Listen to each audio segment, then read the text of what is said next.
Hello, everybody. It is 10 January 2024. We're setting up for the Censorship Sucks Roundtable Radio Show pre-show, and they should be along shortly. Hello, So everybody. Sit back, relax. It is 10 January 2024. We're setting up for sit back, relax, and grab yourself a drink. Everything will be ready here in just a little bit. All right. So we hope to entertain you with some current events, commentary, and some good old paranormal later on tonight.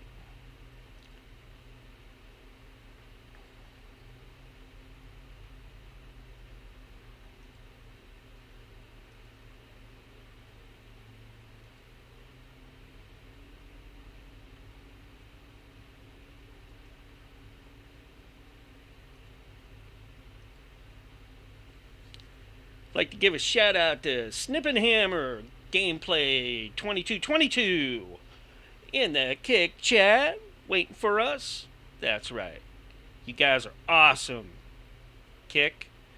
We got some folks probably stacking up over there in Rumble here real shortly.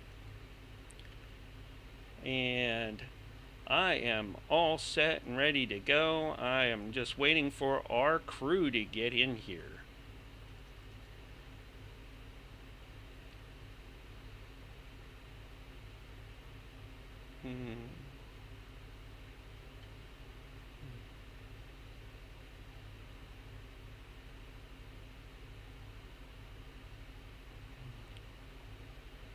Uh-oh.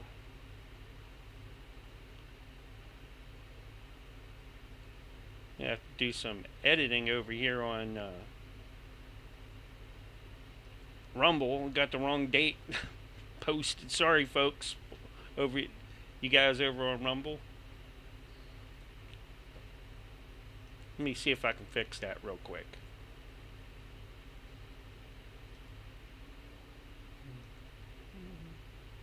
My content.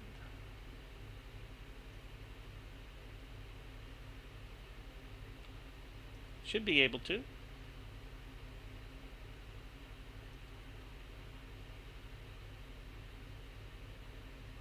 We don't know. Yeah, because it is 10 January, not 3 January. Sorry, Rumble folks. You know how that happened. But sometimes it does. There we go. We're all fixed and ready to go there. We are going to be all over tonight.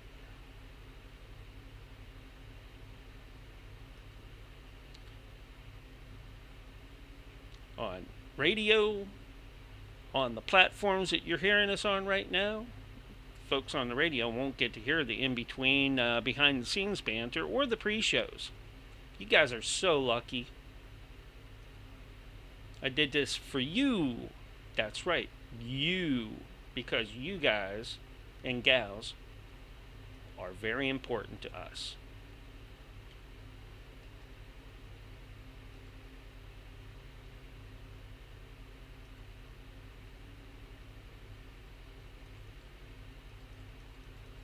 Don't always get to do shout outs over the air like I'm doing right now, but hey, you guys are just awesome. On the daily stream, I don't do this. I just normally just say, hey guys. Ooh.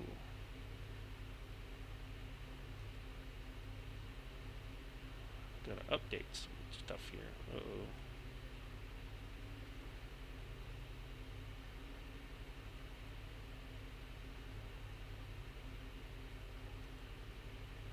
Right now.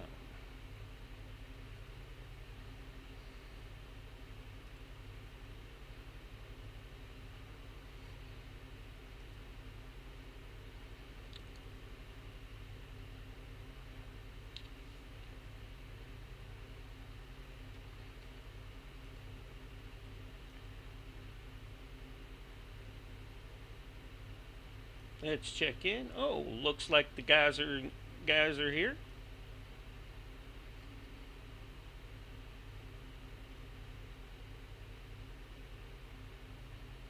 If I can get in. Will Skype let me in today?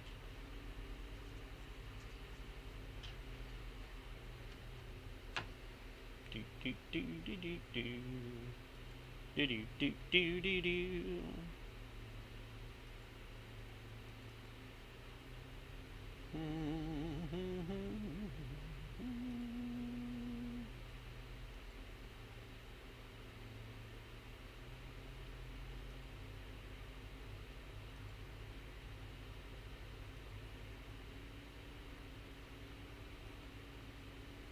Gonna join the call. Join the call.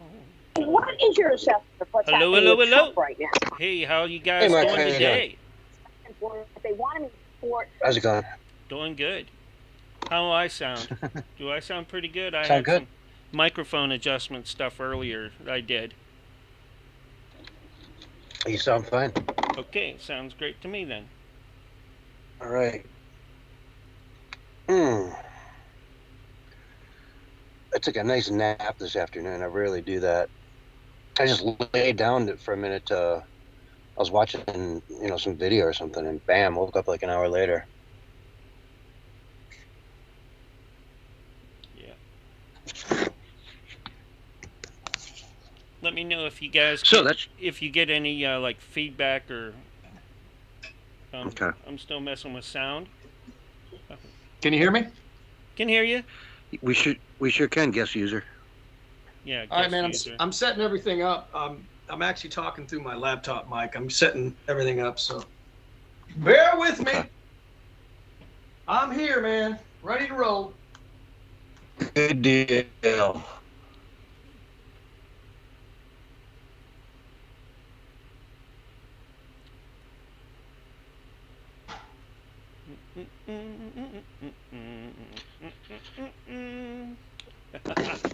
And then I invited Dan to come back in the second hour. Cool.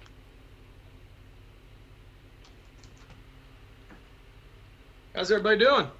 Doing good here. Good. So far, so good. Looking Awesome, good, man. sounding good.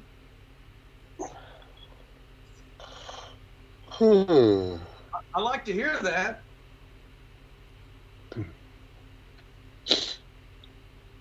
We ever hear from Eric Mar? I don't think I've heard anything since him other than he's planning on coming the middle. So I would imagine next Wednesday he's planning on coming on. I'll double check though and find out for certain. Okay.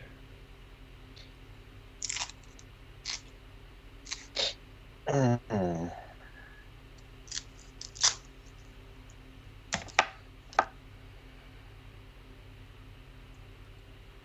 fact, I'll check right now, see if he sent me any kind of messages.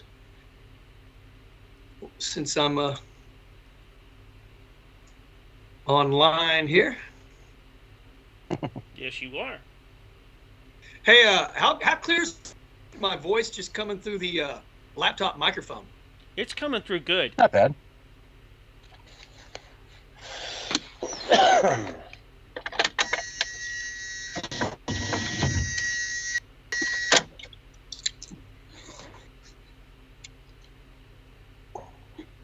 Yeah, he hasn't said anything, so I'll hit him up next week and or this week sometime and see if he's going to come on for Wednesday.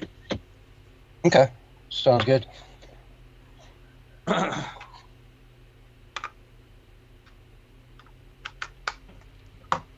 have to sit down and read one of his books this week. Oh yeah, that boy churns out some books, don't he? Yeah. He must be like a workaholic, dude. Which I guess if you love something, it's not really work, is it? Yeah. Yeah, he really likes doing that, so.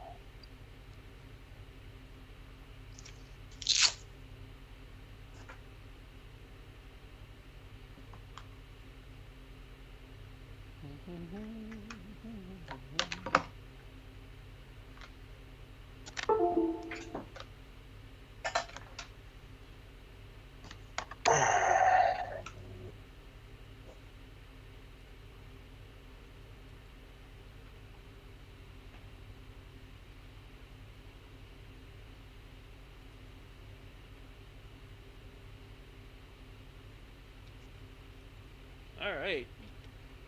Hello, everybody out there on Rumble and everywhere else. Kick. We have gameplay 222. Cecilia Adams. Oh, yeah. Girl, she's in there. And let's see who else is in here besides those two. I got one more I know. Do, do, do.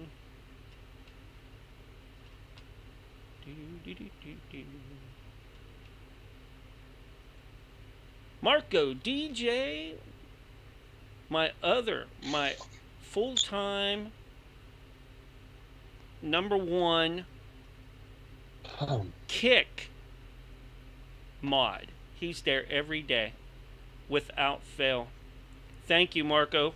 We really appreciate you, and I appreciate you for always guarding the channel.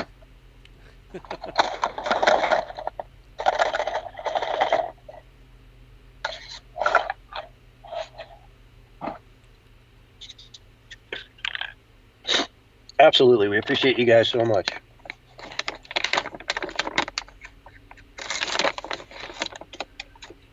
And Cecilia is over there playing slots right now. Hey, don't lose too much of those coinage over there. You know, that crypto coinage that you win in the for gaining channel points. Don't lose them all. I mean, you're up there and near the top, so we won't want to do that.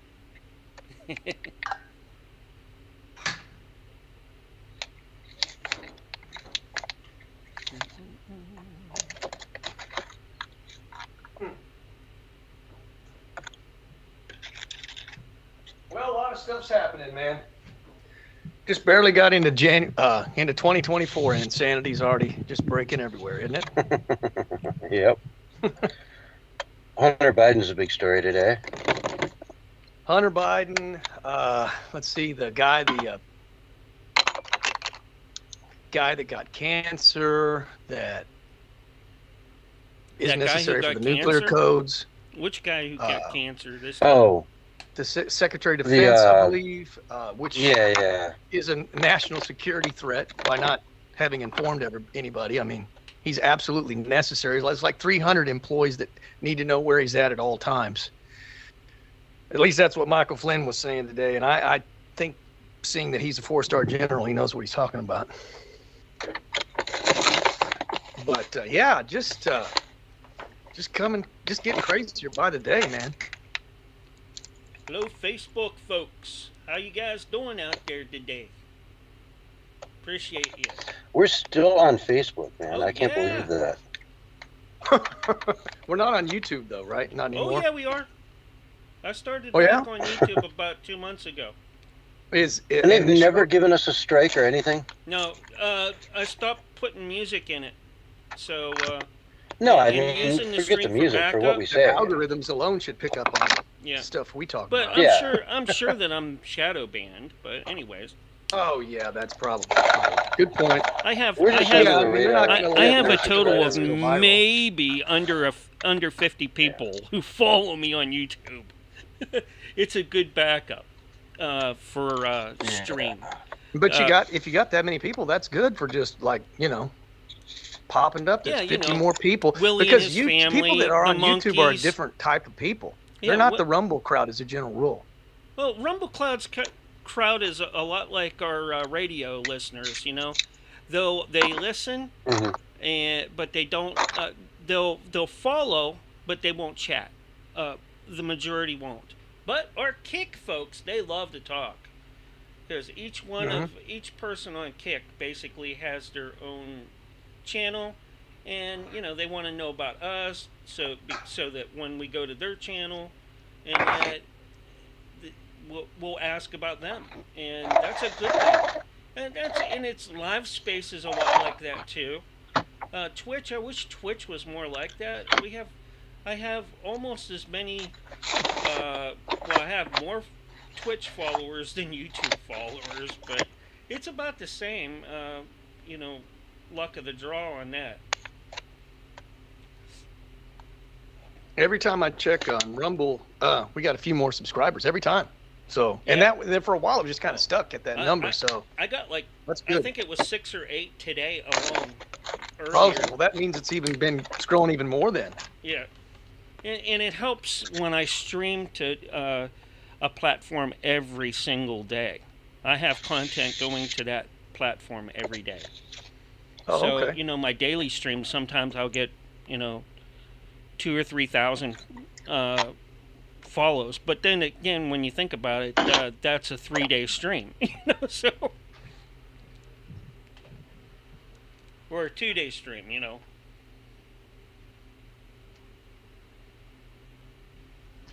Yes, sir. Yes, sir, indeed. What do you stream? Just mostly music? No, I stream stories like old-time horror stories, anything from like Edgar Allan Poe, H.P. Lovecraft. I even have like old radio shows that we've done and that were on the air that are in public domain, like Inner Sanctum. That's a really cool show. It's like an old-time radio drama, scary shows. Like everybody's like coming in, and sitting around, huddling around the radio. But with the way I do it, then they get a little bit of some slideshow stuff going on in the background. Yeah. And it's pretty neat. Folks come in every now and then. We'll talk, and it's a cool stream. Have you streamed the new Steamboat Willie? No, I can't. You can't stream new stuff. Well, Steamboat Only Willie is stuff that's public like domain. Public domain, or stuff that I did. All right. Did you see what they did to the person that streamed Steamboat Willie on YouTube? They gave a copyright strike against him, even though there's no copyright on it. Yeah, well, it's Disney. And then there was such a backlash. They backpedaled because people were like, "Dude, that's totally public domain." But Disney complained and got a strike against the guy for putting it out there, and people complained and they backed down. So, I know there's a good argument there about, hey man, if it's yours, you should keep it. But that's the law now, man. So until that law gets changed, I think we should make Mickey make him a patriot, a MAGA supporter.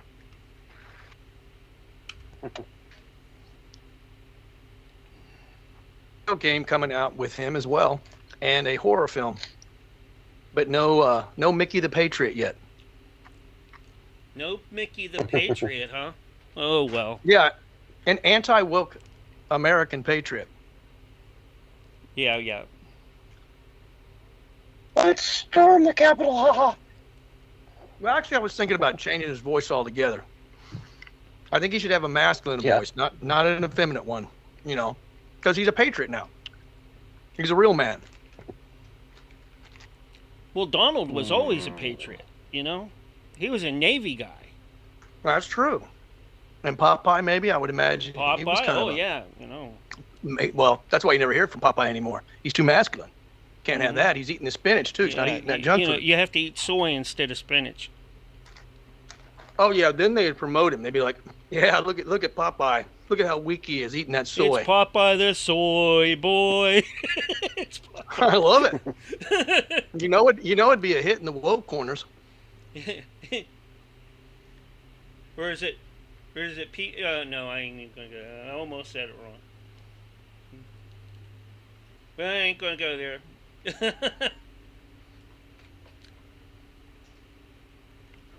Oh yeah. So, what's new? Anybody got anything new in their life? What's Radio happening? Breaks tonight's Eric Clapton. What song? A bunch of different ones that you won't ever hear. Only on the radio side. Layla? Isn't that an Eric Clapton song? Layla is one of the picks. Mm-hmm. Yeah. White Room is another one. After he got the shot, he didn't think he was ever going to be able to play the guitar again. he lost all control after with his functions, his finger functions after he took the shot. He was one of the first celebrities complain about the shots. He got a lot of flack for it too. Yeah. Remember that. All All right. right. Have I shot the I show? should More try power to to come him. up with something for us to talk about. You know, the guitarist from Foreigner, same kind of thing happened to him, but it was a pharmaceutical drug that he was taking that basically just rendered him where he couldn't play at all, and he thought he would never play again. He didn't know at first that it was just the drug, the pharmaceutical drug that he was taking. The stuff they're putting out there is, I don't trust the pharmaceutical industrial complex at all. Now, as far as like surgeries that are necessary, I get it. Antibiotics, there's some things in the medical industry, the conventional medical industry, that I think is good. But I think the cancer treatments are bogus. I think they should look to more holistic means for cures than poisoning people to Kill them. Yeah, Kill them it faster. makes no sense. Yeah.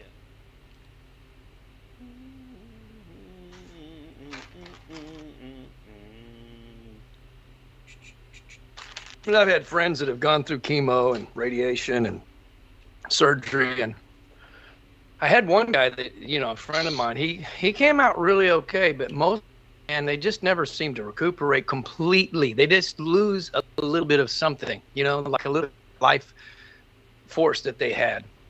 And sad, terribly sad.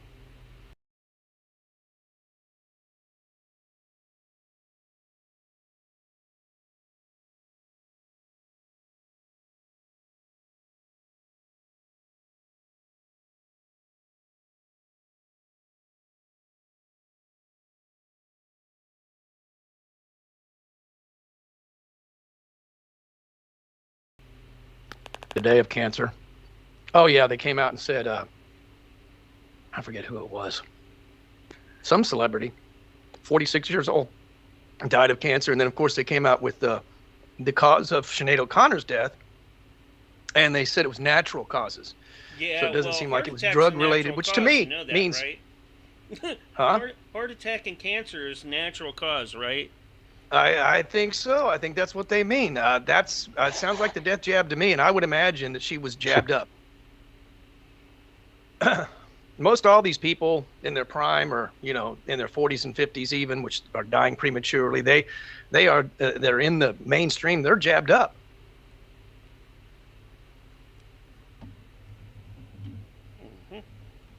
Howard Stern, if you can believe this, he got COVID again just recently at the very onset of 2024. I didn't even know you could get COVID anymore. I mean, but he's not fully jabbed up, but I think he's had 5 boosters or 5 shots altogether.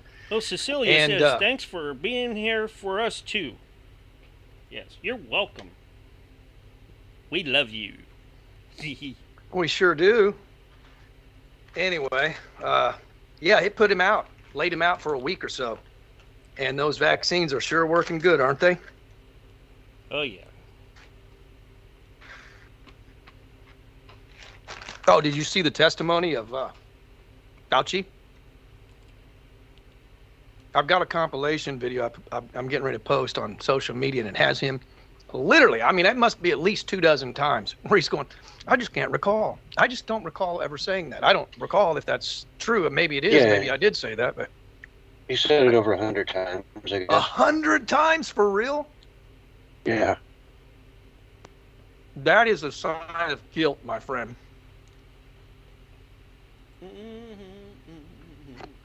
Nobody cannot recall that much. And if so, he needs to step down from his position immediately. Because he's got dementia right. worse than Biden. Yeah, it just pisses me off that nobody says anything really. Nobody's outraged at it either. You know, there's so many people that still support fraudster Fauci. And it's just, it's disgusting, man. A man who openly misrepresented for what appears to be political gain, financial gain. Sick, man. Dude, I don't know if you've been watching Vivek Ramaswamy and stuff he's been doing, he is a master Yeah. at marketing. Isn't he? And I've never, honestly, I mean, the last person I remember that spoke well like that, and honestly, nowhere near as good as Vivek Ramaswamy was. And he was just a smooth talker. Vivek Ramaswamy can he can go for like 4 or 5 minutes straight without breaking his train of thought, and it's very coherent. It's very lucid. I mean, he knows what he's saying. I've never seen a guy so talented, man. Now, I'm not saying that I totally trust him or anything, but he's doing a lot of good, man, for the truth movement, exposing the corruption. Yeah. He would make a really good VP. Yeah, I just hope he's just in the administration, and I'll be happy, you know, and his talents are being used, because that guy. Well, he'd also be wise to try to run for House or Senate, you know. Yeah. Yeah, that would kind of, if he is legitimate, that would be like a good stepping stone to get Next into step. the office. Yeah. You don't go straight to the White House, man. You got to go through there first. Yeah, I would say he would make a great press secretary, but I would hate to see him be in that position. Do you know what I mean? Because that job is just basically to defend the president. That's all it is. It's not really to field any real questions. I mean, even, you know what I'm saying? Even if when Trump is in there, it's going to be all just to protect him, even when he makes a stupid The mistake. radio You know? broadcaster is warmed up and doing the buffer He'd be files really right good at it, now. He would be great at it, man. And that's what I'm He's afraid good of. at cutting through all the BS. And he would do that well, but I'm afraid that he would also have to lie at times. And I just don't think that's his character. Sarah Huckabee Sanders didn't have to lie. You know, what's her name didn't lie. They said she did, but, you know, was that McEnany? Yeah, the blonde girl. Yeah, she now never had works for to sit Fox. there and lie all day. Yeah. Does she work for Fox? I think she does now. That's kind of I scary. don't even think she supports Trump anymore. Sadly. Well, she's working at yes, not really.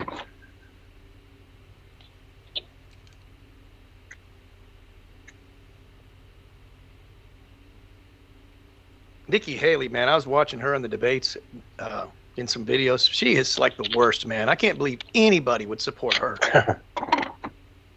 Yeah. I dislike her as much Yeah, they're as trying I to like Chris act like Christie. they're trying to act like she's about to win it all, and there's not even close. There's no way. What was his name? Carville. He's like, I think Trump is going to underperform in Iowa. I'm like, give me a break, dude. Your delusions are not going to help you any. Uh-huh. I mean, they really, And the Iowa's getting Democrats, some nasty weather. are they?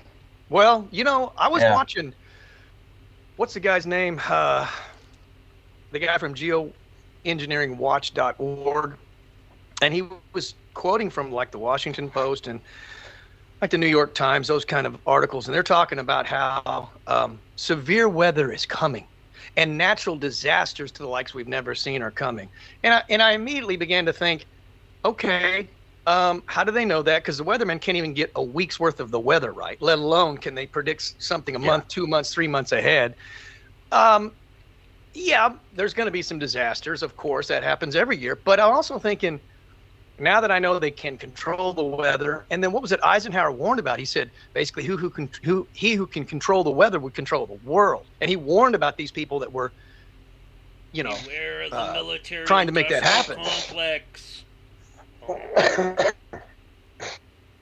So I'm just wondering how much technology they have with that HARP and all that other stuff. You know, clearly they, you know, it's all about war to these people. It's all about war. That's all they think about, man. You know, whether it be a food war, an energy war, a fuel war, a war. I mean, it's all about war. And I'm sick of it, man. And I guess in a way, you know, with every other nation is trying, and AI is going to be used as a weapon of war as well. They're already using drones to autonomously fly and shoot down targets, which, by the way, they shoot down, dozens of more targets because it's AI, which means more innocent people will die, more people will be inflamed, and more wars will continue because of that, because you're killing innocent civilians. It's all just insane, man. That's what pisses me off, man. Who's to say all the robots that we haven't sent up to space, the aliens haven't took and gave them super upgrades and that and sent them back?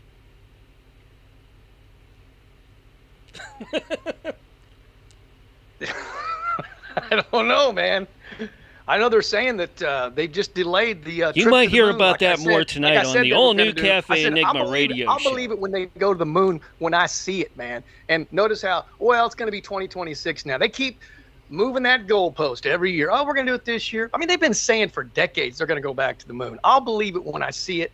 I don't believe they can get past the Van Allen radiation belts with a person in it, but it's just, they don't have the technology. I don't even know how they did it the first time. That's why I questioned the first trip to the moon. I believe we've been to the moon, not people. I don't think necessarily people have been there. No, I do. I think the Germans got there first. I really do. Well, I mean, it's a possibility. I'm not saying it's not possible. I'm just saying, if you ask me what my belief is, I believe somebody's been to the moon as far as a spacecraft is concerned. I'm unsure that America ever went there, and I'm unsure that any other nation actually put a person on there. But I could be wrong on that. How do we know? How do we know? That's the question. Well, we got 30 seconds. We can figure that out as we go along. I know old Bravo doesn't know. What's his name? He questions it all. Eddie Bravo? Johnny Bravo? Hip hop ho! No, Eddie Bravo. Johnny Bravo, what's that? That's a cartoon, isn't it? Yeah, cartoon. Yeah. Oh, mama. Anyways, get ready for your countdown, because here it comes, fellas. 5, 4, 3, 2, 1, and you are live and on the radio side right now. Hello and welcome to the Censorship Sucks Roundtable Radio Show Wednesday night edition. It is our honor to have each and every one of you out there listening in. We are live every Wednesday night at 6 o'clock p.m. Eastern Time and every Sunday night at 9 o'clock p.m. Eastern Time as well. So don't forget to come back and check us out on Sunday night right here on this channel. Tonight, we've got with us Bullhorn Barry. How you doing, buddy? Man, there's no place that I'd rather be than right here with you and Mark and all the people listening in. So I'm stoked. Excellent. Excellent. So did you get a hold of this clown world that we live in today with Hunter Biden showing up to the congressional hearings on his contempt charges, right? So they're deciding whether or not they're going to hold him in contempt for blowing off his previous December deposition. Mm-hmm. And he just shows up and sits down and is trying to claim some loophole now that says, well, I did show up, I showed up, I'm here today, right? You can't hold me in contempt, I was here. But then he gets up and walks out as soon as Marjorie Greene, Taylor Greene gets the mic. She starts talking about how despicable he is and how they've got him dead to rights. And he just says, oh, I don't have to sit here and listen to this. Yeah, you do. But anyway, he gets up and just walks out like a spoiled kid, like a kid who's never had a daddy who said no to him, Yeah. I think that's kind of the problem here. You know what I mean? When you raise a kid and you never tell them no, you give them an award every time they show up for any sport event and say, here you go. You did great. Here's your medal. Well, no, medals used to mean something. It used to be really hard to get one. Mm-hmm. We would have these races in school where everyone pretty much got a ribbon, but it was like you'd get like 30th place, right? They made a ribbon that had like 30th place on it, Yeah. And yeah, so everyone went home with a medal, but you knew darn well it didn't really mean much when there were 60 kids competing and you came in 30th. You're average, right? Yes, true. So to get that number one spot meant something. It meant you were the fastest kid in the class. Nowadays, none of that matters. Everybody gets a pat on the back, and we end up raising less than stellar people. What's that saying? Hard times make hard men make good times make soft men make hard times. Exactly. And the cycle repeats, the cycle repeats over and over and over.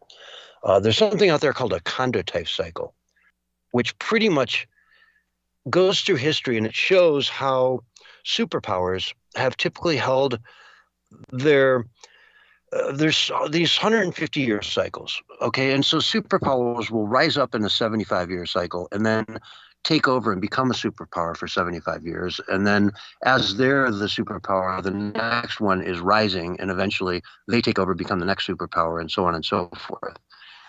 Go through history with England, Spain, the United States, all these different countries that have held that title. And some will hold it for consecutive cycles. But it never fails that around the end of these cycles, and guess what? 2025 is about the end of this next cycle.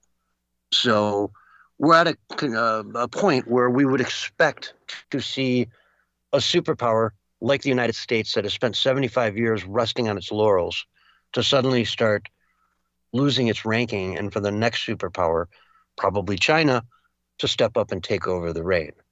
And that's not a good thing. We don't want that. But it's almost as if our government has conceded it and said, well, it's bound to happen, so let's just embrace it. Yeah. They've thrown away the ideals of America, and that's a downward spiral. The thing that's upheld us is our ideals.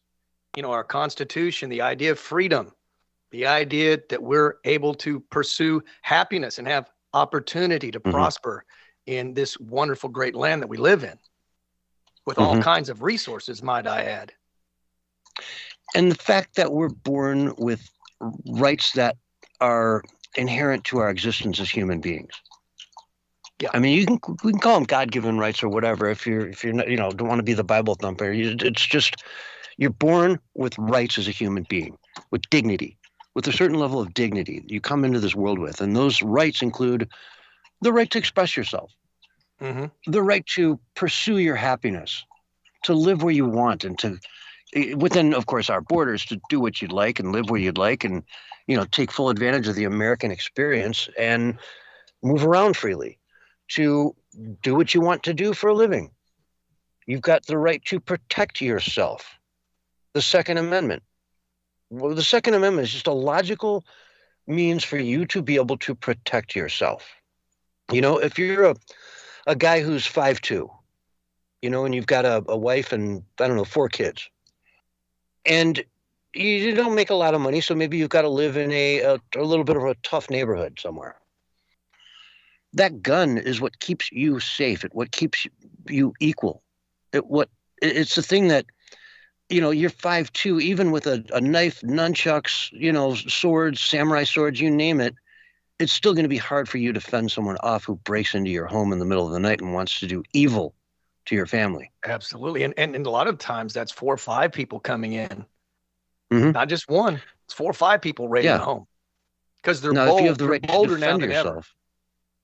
and if you have that right to defend yourself with deadly force, now you have the ability to go to sleep knowing that you can protect your family, that they can be safe. I mean, think about living in the West, 100 years ago, on some ranch that you built in Wyoming in the middle of nowhere. Your nearest neighbor's 10 miles away, and suddenly a bunch of bad guys show up in the middle of the night. You need to be able to have that gunfight to hold them off, to make them say, hey, man, this place is too hard. Let's just go down the road and find the next guy, and hopefully he doesn't have as much ammo. Right? But, they're teaching people not to even defend themselves. I saw a video, you probably saw it as well, where it was 3 or 4 came into a home. They had the security camera. That's why we could see what happened. And the man woke up from his sleep, came out as they were coming through the door because he heard something outside. And he went to just beating them all with his fist. And they all took off running. I mean, he didn't have a gun at all. He just basically went to wailing on them. He said, you're not going to touch my family. You're not going to touch my wife. You're not going to touch my kid. You're not going to shoot and kill my dog. Get out. You are in my sacred house. And he just went to pounding on them. And they left. They ran. They just weren't ready for they weren't ready for somebody to fight back. Do you see what I'm saying? They were just expecting, this woke mentality that, hey, okay, yeah, take whatever you want, man. Come on into my home, man. Rob me, rape my wife, whatever. Yeah, and in the UK, you hear about these sort of people being prosecuted. because again, you assaulted the guy. Well, no, I didn't assault him. He broke into my home. I was defending my home and my family. No, you assaulted him. You took out a knife and you tried to stab him. So, and God forbid you kill the guy. God forbid you kill somebody who's breaking into your house in the middle of the night while you're living anywhere in Europe, really, for that matter. But that's what they want for the U.S. In Canada, Trudeau said simply, you do not have a right. He said, you do not have the right to defend your life with a weapon, with a gun. No. Mm-hmm. How? How in the world? I've got a gun. You coming at me, you say you're going to kill me. You reach for your gun. How can I shoot you? I'm supposed to just stand there and just let you shoot me in the face? So now think about that for a moment too. What you're saying there, CS, is think about every bad guy out there, every gang member, every thug out there. They're going, wow, man, we can go in and no one is going to be able to defend themselves. So, man, talk about crime rising, right? That's actually a battle cry to go out and rob people.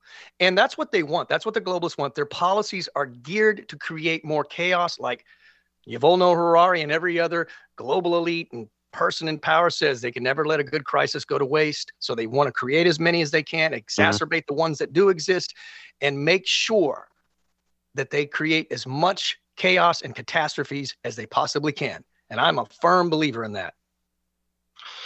Yeah, what do they do, though, when, say, these big gangs out of Compton decide to just drive the quick 15 minutes north into Beverly Hills? And that's coming. That's where the money is. That's where the money is. Why would you go rob any other? Go straight to the money. Beverly Hills. Well, that started Malibu. to happen already. A lot of the celebrities are being robbed now. That's openly coming out in the newspaper, and that's only going to expand. Trust me, because like you said, that's where the money is, the jewelry is, and all the valuable items. Yeah, I watch this YouTube channel now and then. Producer Michael, I don't know if you've ever heard of that. He goes and tours these homes in Beverly Hills and will show you, what a $40 million home will get you out there. And honestly, they're nice and all, but whatever, man. I'd rather go to Texas and have that same house on 1,000 acres or 10,000 acres for that matter. Yeah, but, exactly. I digress. But he also gets into watches. I'm trying to remember the brand that is the main one that he goes after. It's this really high-end watch brand, and these things are like $2 million, $1 million, and quarter, like, is the cheapest watch they even sell. Jacob and Company, right? They can be $50,000, $100,000 for some of the low-end watches they make. And he was saying that he now doesn't wear those out like he used to. Got this fabulous collection of dozens and dozens of these, incredible watches, but can't even wear them because it's way too dangerous now. Yeah, because see people that will on your just do wrist. crimes out in the open in broad daylight now. It's not like they don't have to wait till it's nighttime and put on a mask. They just do it. I mean, we've seen the videos of people trying to assassinate people in broad daylight in New York City. That one guy tried to kill that poor guy just sitting down, and thankfully the basically didn't work. For some odd reason, it didn't work. Otherwise, his brains would have been blown out right there on the pavement. I mean, this is the kind of nonsense that we're having to deal with because of these leftist policies. This is happening because of leftist. Not kid yourself. Excuse me. But you got to wonder if it's like that in Miami or in Palm Beach, where Mar-a-Lago is. Is it like that there? I mean, can you go it's worse walk in the around leftist areas. It's worse in the leftist areas, but at least wherever there's some kind of rule of law, that is a deterrent. The rule of law is a deterrent. It keeps thugs from doing criminal activity. That's just a fact. Yeah, which brings us back to Hunter Biden. This miraculous display. We're bringing it all today. right. What was it? What's her name? You said, "Bring it back." What was it? She always said, "Bring it back." Psaki. What was her big saying? Oh, Jen Psaki. Circle back. Let's circle back to that. Yeah, let's circle back. Yeah, I'll have to circle back to that to you on that one. I have no answer in my folder, so we'll just circle back. Right. Exactly. But yeah, this is a deal where this guy is just so arrogant. My daddy's the president. There's really nothing you people can do to me, even though you're Congress and you're the oversight committee. I don't even care. I'm just going to spit in your face and tell you it's raining. And they found out now that this one Democratic donor is responsible for a big chunk of the $800-some thousand in sales he's made. They brought in his what do they call it? His art sales. They brought in the guy that runs that gallery.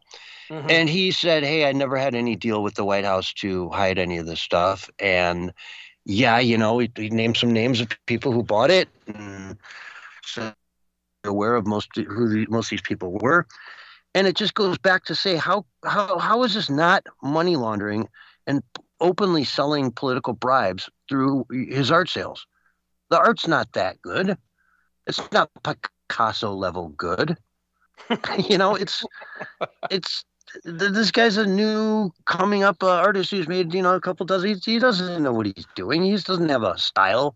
I mean, I guess in a way he does a style, but he's nothing. It's ridiculous to think that the money going into his art is somehow not bribery money, is somehow not corruption. It's unbelievable.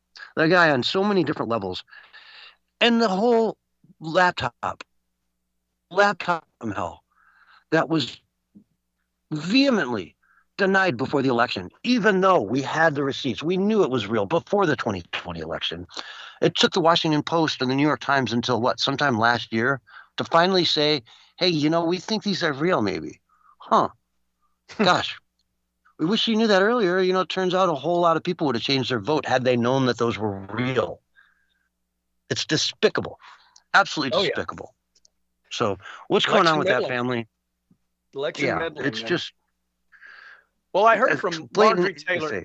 I heard from Marjorie Taylor Greene that he's filming some kind of a documentary or film about his life, and so he was filming, at this hearing, and obviously they didn't want what Marjorie Taylor Greene was saying on the tape, and maybe that was part of the reason why he bolted out too, because he's trying to paint himself as the victim, as he always does. He's always saying it's these wild GOP conspiracy theorists. They're coming after me in this unfair and unjust way, and they need to be arrested. They're terrible people. I mean, I'm exaggerating a little bit, but you get my gist.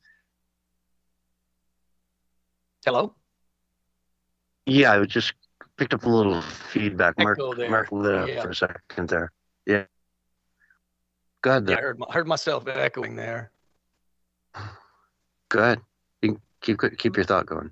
But just that was really all I wanted to say, was that I heard that, he's always playing the victim. And that's the way it is with all the left. Whenever they get caught in some kind of a scandal, somehow they turn the scandal into, I'm a victim. It's amazing their perspective on things and how they view everything. I mean, they can do no wrong. They can do no evil. It doesn't matter what they do. It doesn't matter if they shot somebody in the face. It doesn't matter if they lied about, being attacked by MAGA people. They're the victim. Like, Jesse Smollett. I mean, it's the same thing with all these liberal lefties. They're not mentally all there. Yeah, and make no mistake, there's a reason why Joe Biden's Justice Department is going after Trump with all of these phony, trumped-up charges, because they know they're going to be coming after him one day or another. They're going to come after him, and he knows he's done these things, and he knows the goose is cooked. He knows everyone knows. And so he has to go after Trump to make it look like, well, Trump is just retaliating against me for all the charges that were brought against him. He's just a tit for tat, Yeah, exactly. It's accuse the other guy of what you're doing. That's straight out of Saul Alinsky's books, Rules for Radical. Accuse the other side of what you're doing. And it's clear as day. It's what they're doing. And even today, Trump stayed out of Iowa. Iowa has its caucuses coming up here in a couple of days. And he went to New York because he wanted to testify in his own closing arguments. And the judge there said at the last second, no, I'm not going to let you talk. So he just gave up a couple of days on the campaign trail because he thought he was going to be able to talk at his own. And, last minute, no, we're not going to let you do it. Well, how is that not election interference? Yeah. How is that not? I mean, it's and she was asking him questions too, wasn't she? That was definitely politically inclined. You know, it wasn't like it was all about getting to the truth or justice. It was like coming from a weird conspiracy perspective, like he's some, you know, has some plan to, I don't know, assassinate people and kill people. It was weird. I don't remember all the details, but it was very political. And I don't think that judges are supposed to be political. They're just supposed to be about the truth. You know what I'm saying? They're supposed to be, let's get to the truth. Let's get to the bottom of this and let's make it happen. Well, and you recall this is that like bony old gray-haired dude, the judge who like hammed it up for the camera. Oh yeah, right? That guy. That guy. Yep. And now we're finding out that the lady with the big Fanny down in Georgia, Fanny, what's her name? The lawyer down there who's trying to bring up all these charges for RICO acts against Trump. Mm-hmm. She hired her boyfriend who had no experience in this area. He's been paid close to $1 million. I'm sorry, $750,000 since this whole trial started. They've taken these lavish vacations together. And beyond that, he to the White House on several occasions, right around and prior to the time when all these charges were filed. He billed the state for those times. So in other words, he was there on official duty. Those are billable hours that he went up there to discuss this case with the White House. Now tell me that's not coordinated. Tell me that's not coordinated. She went there too, herself, to the White House to discuss this trial. Why would a DA from Georgia need to go to the White House to talk to the Biden administration about bringing charges to Donald Trump unless it's coordinated? Mm-hmm. Mm-hmm. I mean, how talk about being caught with your hand in the cookie jar. That should drop all those charges. They should all be dropped right up immediately. Any rational judge should just drop all the charges, say, sorry, you're going to lose your license, by the way. Otherwise, we're going to drop all this. You can never practice law, and thank you very much. Yeah, and how many times has Biden said, oh, I didn't know anything about this or that or the other, and sure enough, it comes out in the paper that he did know. I don't, seriously, I think Biden just lies as a natural thing. I mean, I think he lies more than he says the truth. I really do. I think he's just like a constant, perpetual liar. I don't think he knows he's lying, though, because I think he maybe was told this stuff, but then he forgot because he has dementia. That might be true. When I say they went up and coordinated with the White House, I'm not talking about Joe Biden. You know, I'm talking about Kamala Harris they met with. They're meeting with other senior staffers. Joe he's not going to any of these meetings. He doesn't know any of the stuff is happening. He just, they tell him how bad Trump is, and he goes, Argle Bargle, and he's a bad guy. He's a bad dude. Yeah, no, he doesn't know. He's not running anything. We know that now because of the Secretary of Defense that's got the cancer that's been in the hospital. I mean, clearly, that's like a national security threat to not let people know when we come back from break, what's going on. I want to definitely get into that. Yeah, I want to get into that. I don't think we have enough time to cover it, though, before the break that's coming up in a couple of minutes. So I definitely want to get into that, though, in the next segment. It's a big deal. They don't know where people are. They don't know what's going on. They don't know anything. And yet he's only down. Who's running everything? And yet Biden's only down 10 points. Why is he only down 10 points? Well, those have got to be fake polls. They have to be fake polls. I feel like Hillary Clinton. Why is he winning by 50 points? Exactly. Yeah, it's just insanity that we live through in these times, folks. It is the definition of us trying to, I guess, do the same thing over and over and expect different results. We're not going to get them. We're just going down this road where we keep putting in the same people. Yeah, they call us conspiracy, but we keep putting in the same people. Even this Mike Johnson guy, who's now the Speaker of the House. Do you really expect anything of him? Is he really going to do anything?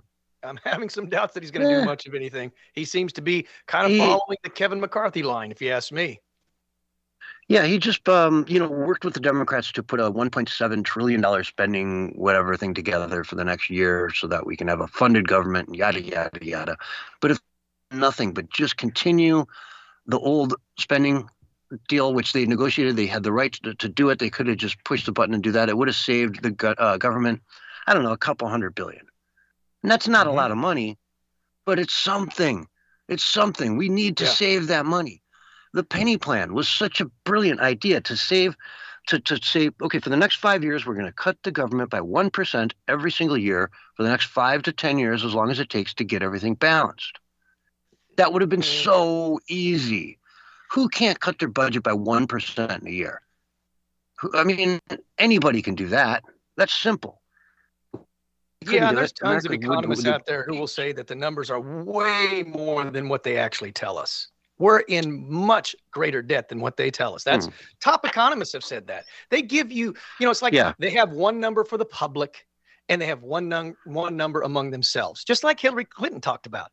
She said that during the debates. We tell the public one thing and we tell you guys at the Council on Foreign Relations something totally different, because it's all about deceit with these career politicians. Yeah, it's the difference between the debt that we have on our book and then there's unfunded liabilities that we have going forward, like Social Security, Medicare, and those types of things that we don't have the revenue in the future to cover. And those numbers get into there's definitely black hundreds of operations trillions, happening. Hundreds of trillions. Oh, yeah. Oh, sure.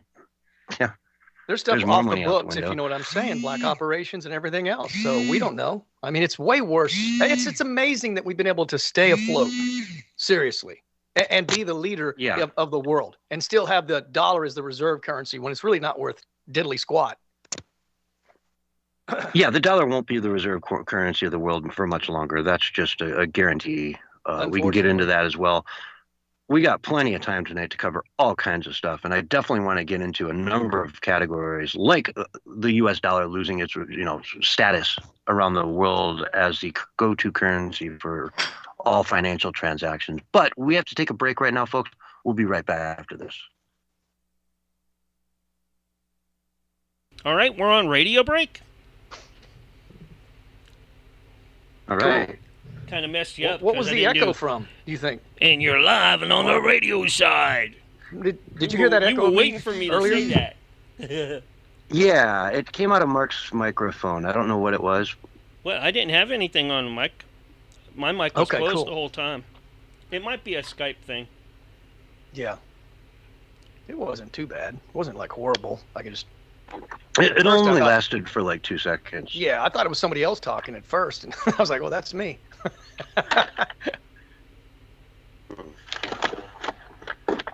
Oh, great.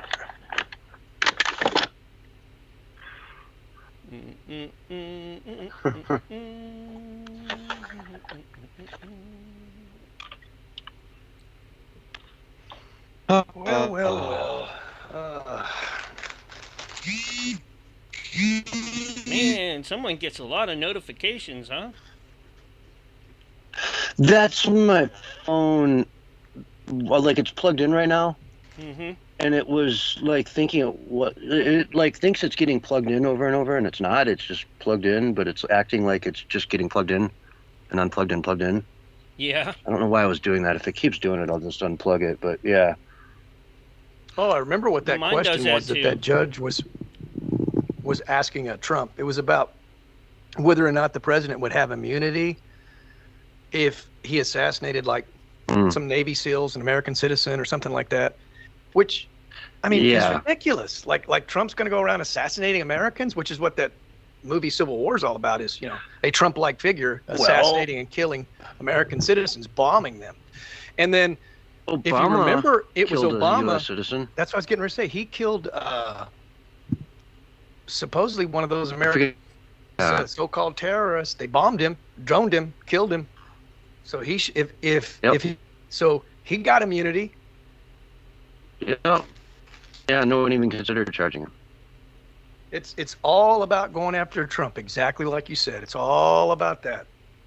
They can't have him coming back. And you got to wonder if restore the rule of law. And you got to wonder if Trump's attorney had the foresight to actually mention that scenario with Obama as an actual case that here he killed an innocent U.S. citizen overseas and nothing was ever done about it. That was probably part of the briefs that he was not allowed to discuss or ask before he even got to court. Oh yeah, they just say you can't talk about this, you can't say this. Yeah. I mean, The lawfare's gotten so It's just ridiculous, like man. a movie actor, you know. What's that movie you were just working on? I can't say because I'm under a non-disclosure agreement and things like that. I'm like, okay, but you want to come on and promote? Yeah. But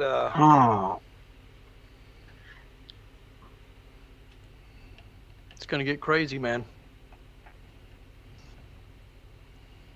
I just hope that financially things don't get so bad for America, man. That's kind of like one of my concerns is, I mean, people are already struggling. Can you imagine? Most Americans live paycheck to check. Even the middle class is that way. The middle class lives paycheck to paycheck as well. Most people live at their means. They don't live below their means. It's kind of the American way, unfortunately. Yeah. Oh, come on. Stop doing this phone.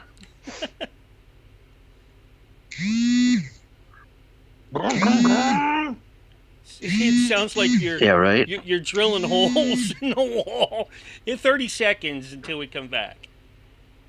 All right, cool.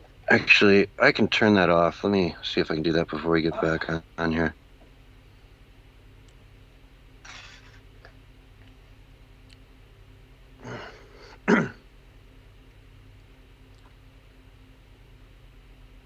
And 3, 2, 1, you're live. Hello and welcome back to the Censorship Sucks Roundtable Radio Show, where we are talking about all the news that's going on in the world and what in the world we can do about it to make sense of any of it, because we live in what is known as a clown world. So true. Here's an article from Gateway Pundit. Reporters grilled John Kirby on House Defense Secretary Lloyd Austin. Basically, they can't say where he is today. Apparently, like about the 22nd of last month, he went into the hospital. God bless him. I hope he's okay. He has colon cancer, but he didn't tell anybody. He was just going to go off the grid. Apparently, no, maybe they're saying he did tell some people and whatnot, but the White House didn't know about it, apparently. And this is the defense secretary. You just went off grid. So, wow. You'd think that would have been a big deal and everyone would have prepared for it, and you'd have the second command was on vacation in the Caribbean.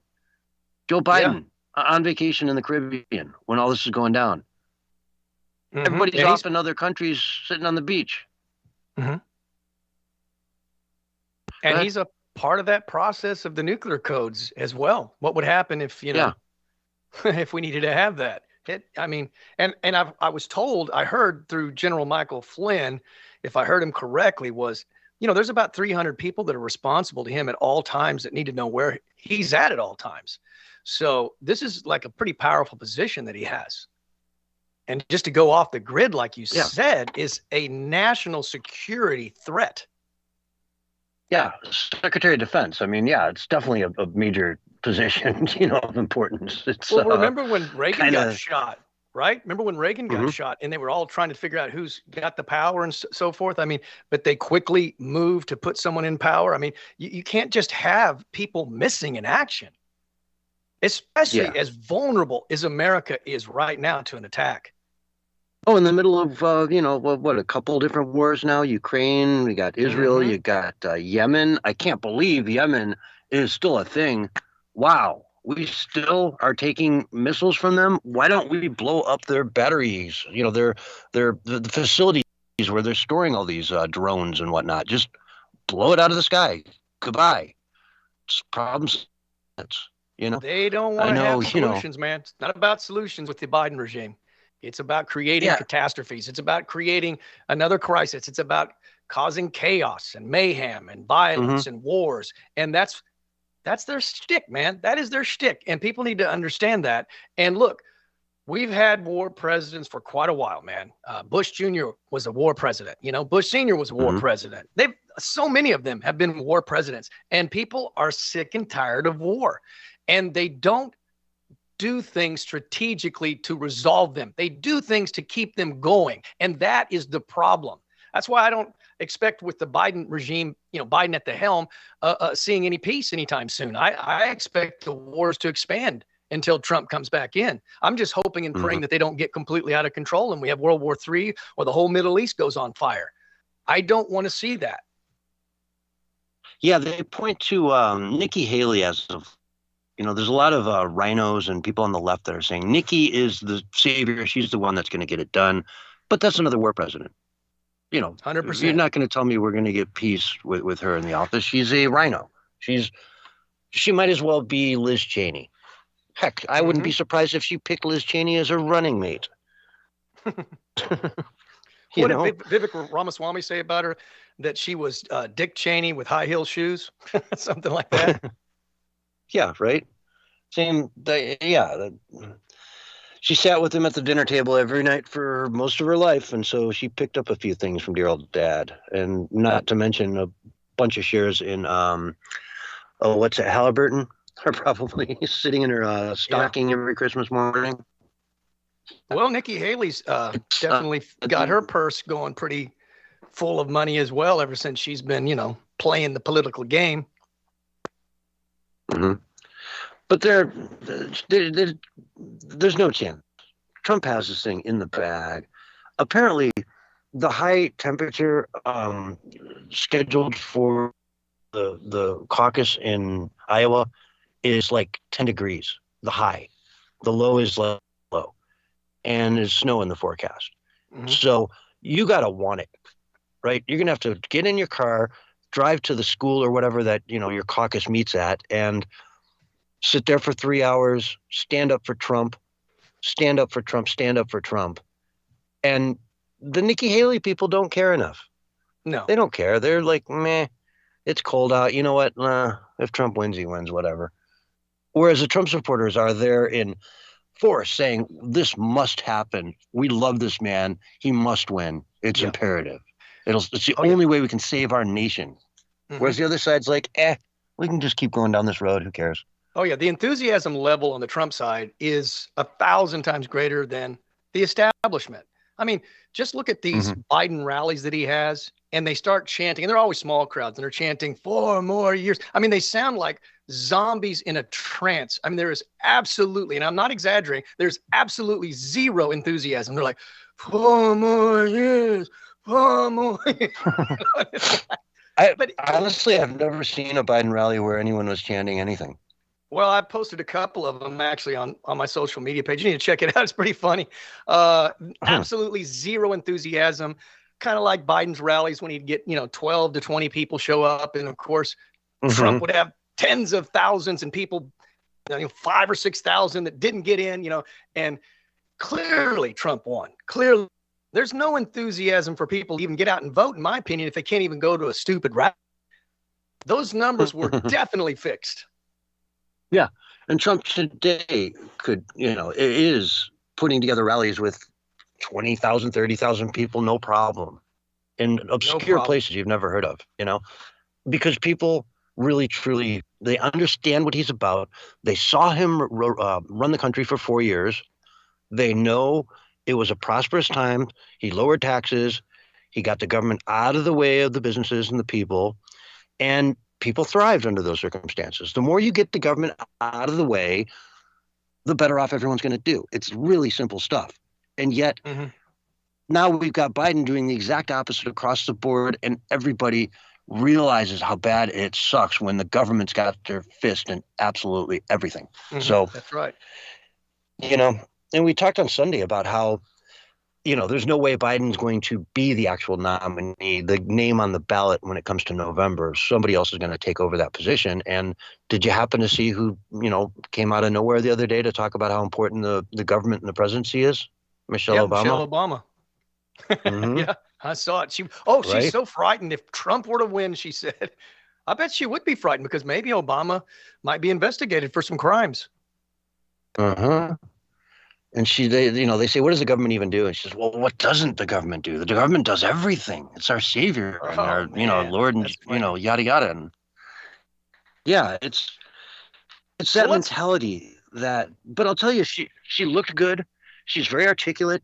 She is a frightening opposition I think Trump has a really hard time beating her. I really do. Well, can we talk one second about like government regulation and what that really is to the left? Because, you know, I think most people don't have a problem with common sense government regulation. You know, some things need to be regulated. So, you know, people aren't taking advantage and rigging the system or, you know, putting us in harm. But government regulation is generally designed when you have a corrupt establishment in control is to push the small guy out.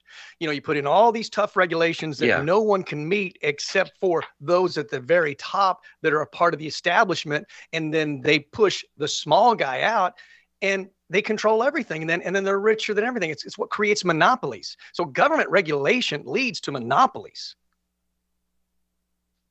Exactly. And why does that happen? Well, it makes sense when you really think about it, because who's doing all the lobbying, right? Big corporations. Exactly. So when it comes time to write a bill, the big corporations are the ones there with the back saying, hey, let's do it this way.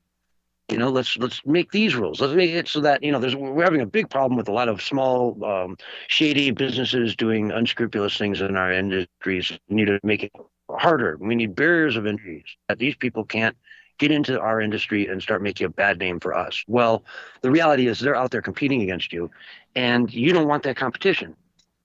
So you're going to go and send your lobbyist out to Washington, D.C., and for a $10,000, a piddly little $10,000 donation, you got this guy's ear for half a day, and he's going to do what you say.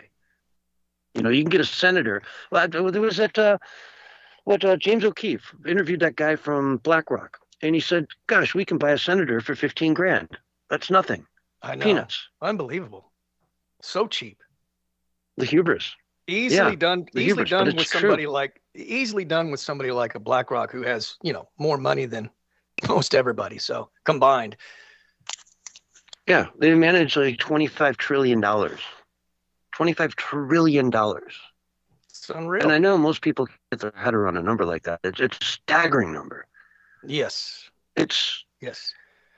Well, wasn't it Trump who said for every one regulation that we have, we'll get rid of two, something like that? And that's the way it needs to be. You just need to have the regulations in place that protect people.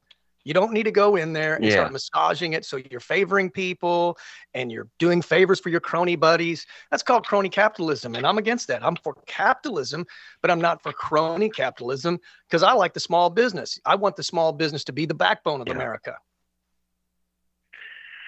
And I mean, I like the idea of getting money out of the advertising money out of politics.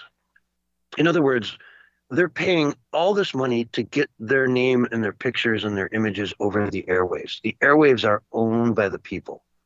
Why do they need to raise $1 billion to run so they can buy right to those airwaves that the people already own? Why can't the people say, hey, you know, each party gets X number of hours a week on the stations, equal access, yada, yada, and just take the money out of it? There's got to be a way to get the money out of politics so that they show up there and they just go to work for the people, and they don't have to immediately, the first day they're in Congress, sit down and start smiling and dialing for more money. They can run again in 4 years or 2 years or 6 years or whatever the number is. But that to me is a really big problem, that all they're focused on is just raising money from day one. It's their number one priority.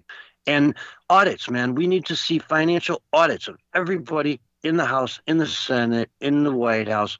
Where are you making your money? Exactly from where, sir, did you get this $100 million net worth?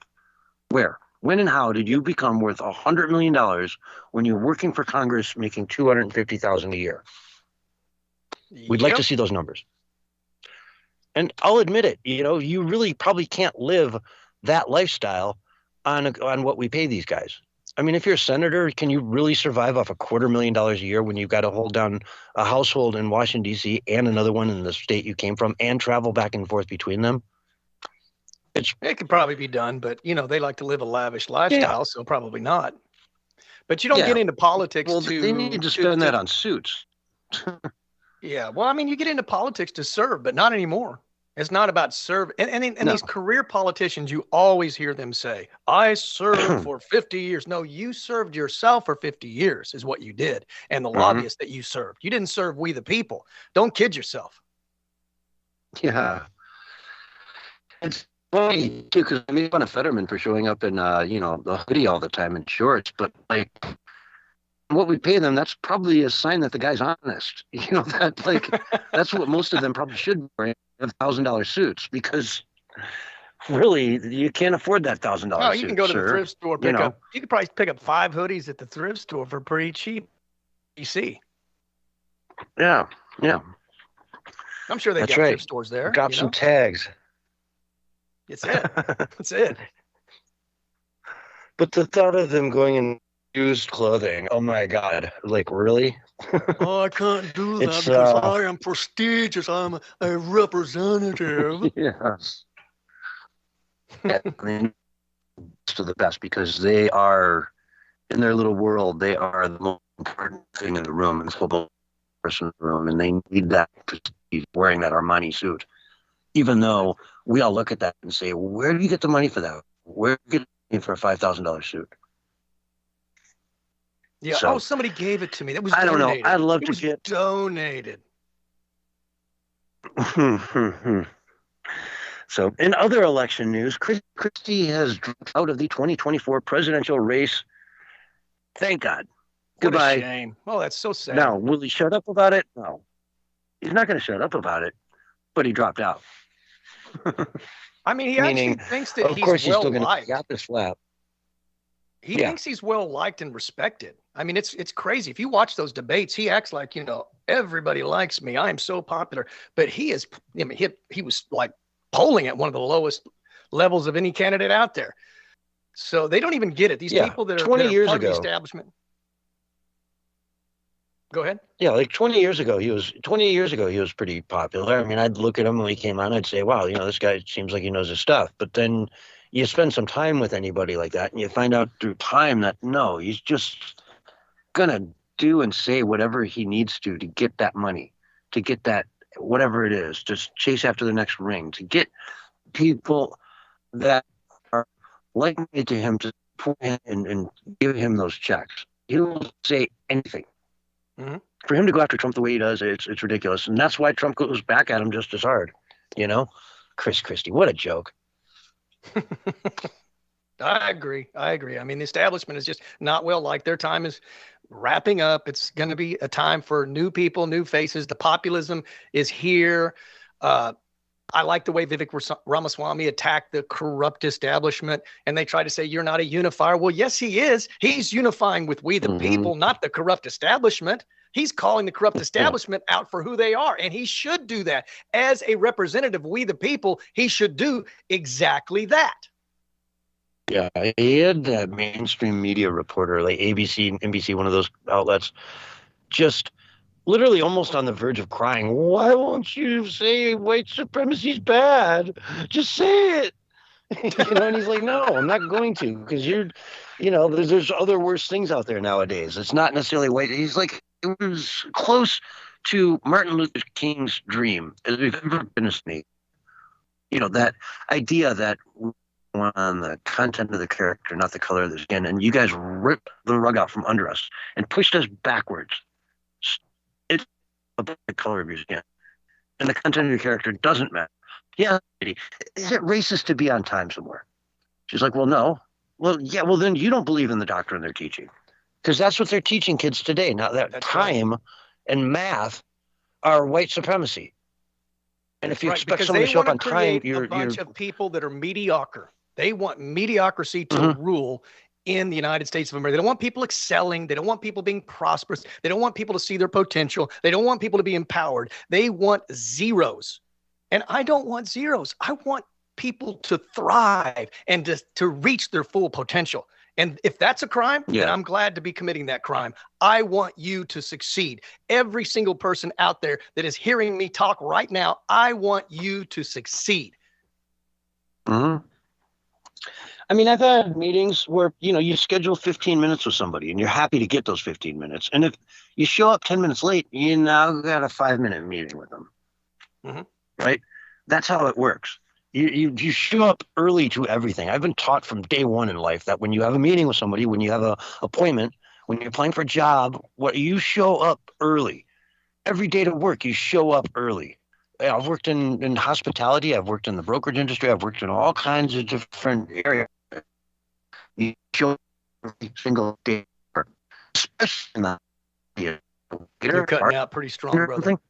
You're cutting out really strong. I'm sorry. Darn, go ahead. Take the mic.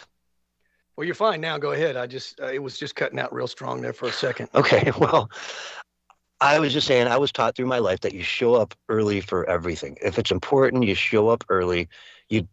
Every day at a job. I mean, when I worked back in college and as a waiter or a bartender, show up early, period. If you're late, you might as well not even show up. You might as well get fired. If you're going to on a regular basis, you're done. You're gone.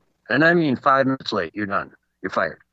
You show up 15 minutes early, your boss sees that, and then and then when you happen to be late one day, they say, what happened? You're usually 15 minutes early every time. Why are you 5 minutes late today? You say, well, the train broke down. That's why I always try to get here. Otherwise I wouldn't be here for another half hour. Mm-hmm. And why would you not want to give somebody the tools to succeed? Why wouldn't you want to equip everybody so that they could have the right tools, so that they can have a fair chance just like everybody else? Why would you want to tell people that they are underprivileged?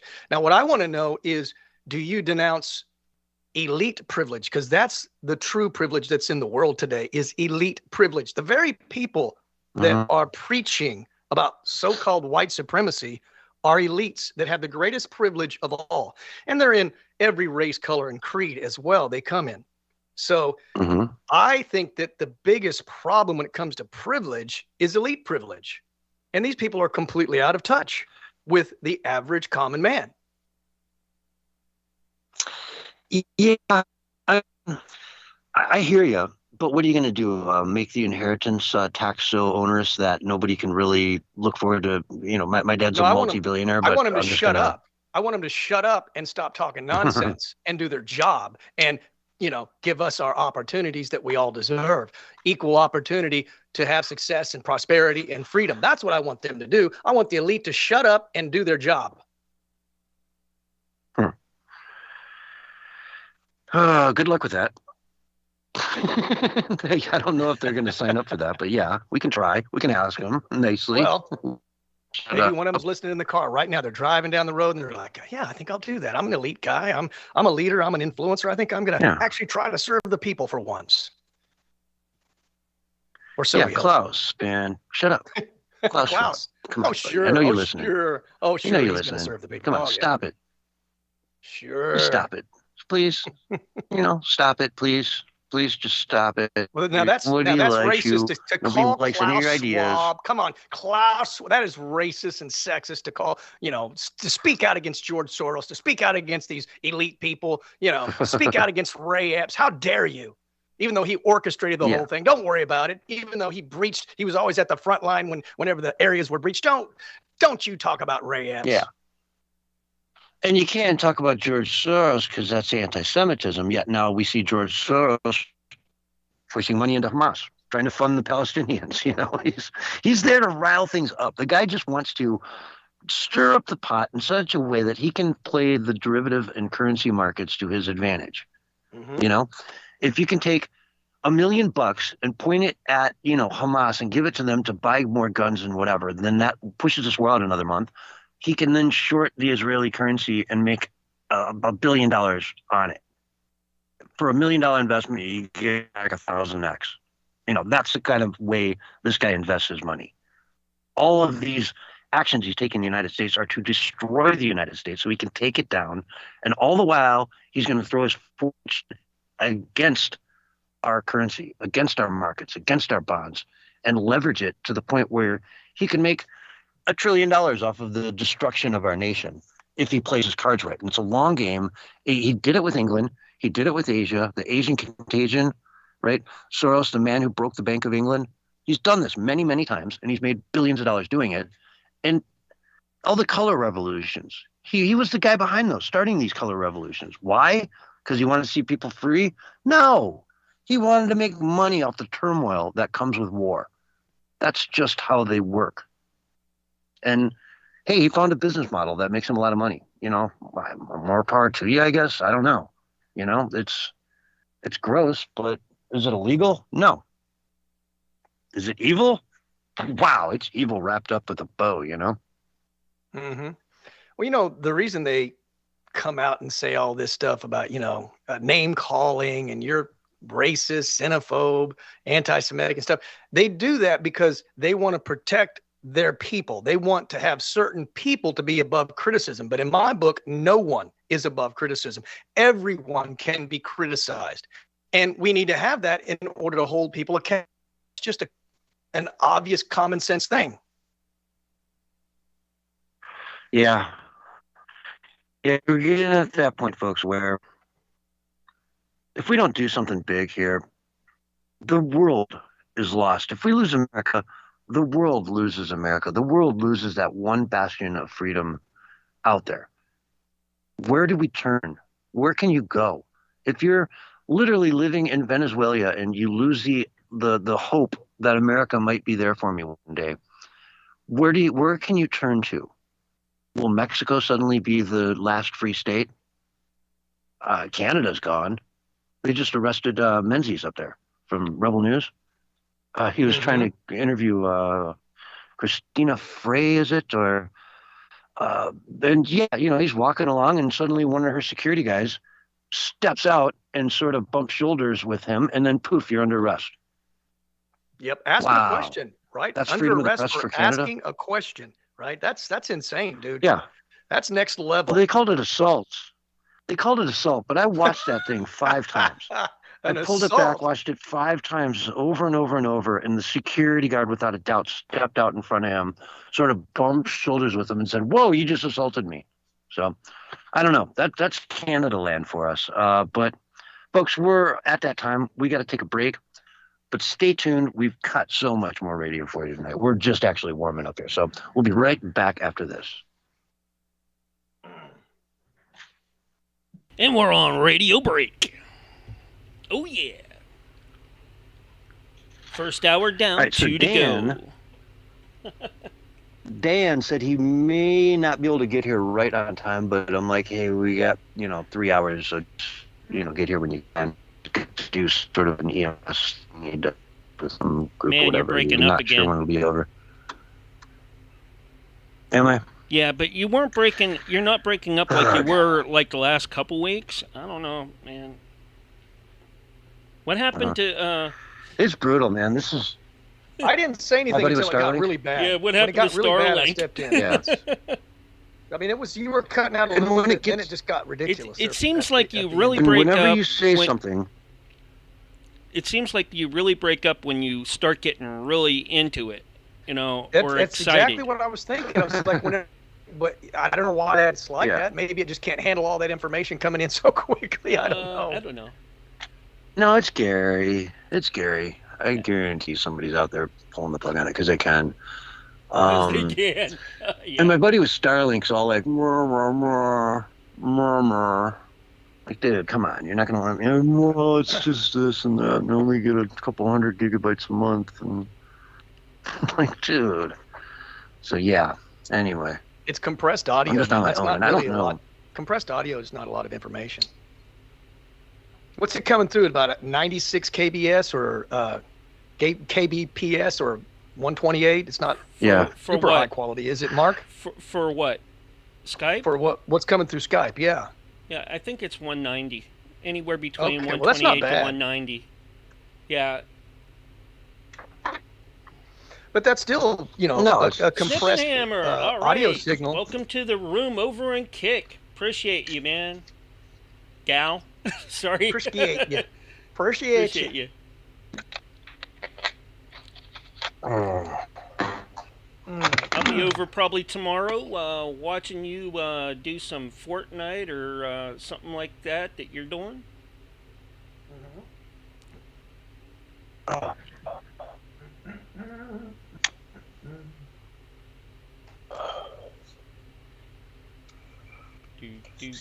Oh, and we're back. Not quite. It's been your style lately, man. Yeah, well, I went and Oh, dude, I want to tell you something. It's I kind of updated a lot Mark. of tags recently over over the break for the music and that, and sometimes when you do that, it messes up the audio files. But you have to do it every now and then to make sure you got everything up to date. You load the tags and then save them.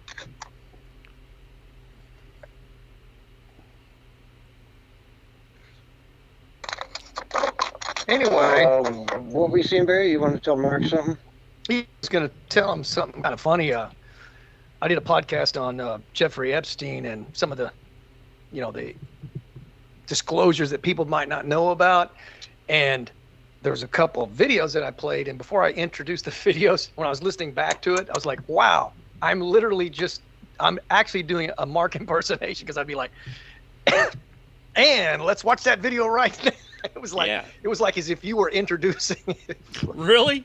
That would. Yeah, it was funny. I got to go back through and listen to that, and that should be interesting and funny.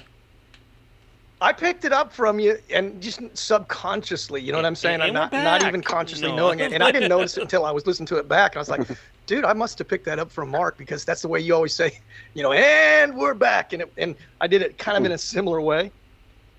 I made it my own, of course, you know what I'm saying? Yeah, but yeah. You can tell it was influenced by you. Yeah, well, it's a radio thing, so. Exactly. Yeah, just go to the parts where I introduced a couple of videos and you'll hear it. Yeah, I don't know if you guys know this. I thought I'd mention it. Steve Bannon supposedly did a sit-down interview with Jeffrey Epstein before he went to jail and before he suicided himself. And according to World Alternative Media and Jason Burmis, the interview time was 15 to 18 hours. So can you imagine the gold mines that are in that interview? Can you imagine the reveals that people have never heard yet? And that documentary has not come out yet. The trailer's out. It's like a 2 or 3 minute trailer, and you can watch it in that podcast that I put together. It was almost impossible to find the trailer to begin with. I had to do like some really creative searches just to find the actual trailer. And then once I found it, I was like, yeah, that's not a very good quality of the trailer. So I looked for a higher quality. Eventually I found one, but it's like almost been buried. It's hard to find on YouTube. You can't search by the name. You won't find it. You got to do other creative searches to find it. So, hey, when we come back, I want to talk about that with you, your podcast and some of the things you're covering. Sure. But 15 to 18 hours, man, I want to see like all of those interviews too. I don't want to see just the 2-hour documentary. What all he said. I mean, and you know that there's some real gold mines in it, because they're not going to sit there and keep interviewing him for 15 to 18 hours unless he was telling them stuff. No one's going to waste their time for 15 hours trying to get something out of somebody if they're not coughing up some info. You see what I'm saying? Yeah. Yes, I see what you are saying. And then we've got Megyn Kelly saying, well, we're going to be hearing more from him. So whatever that means, I mean.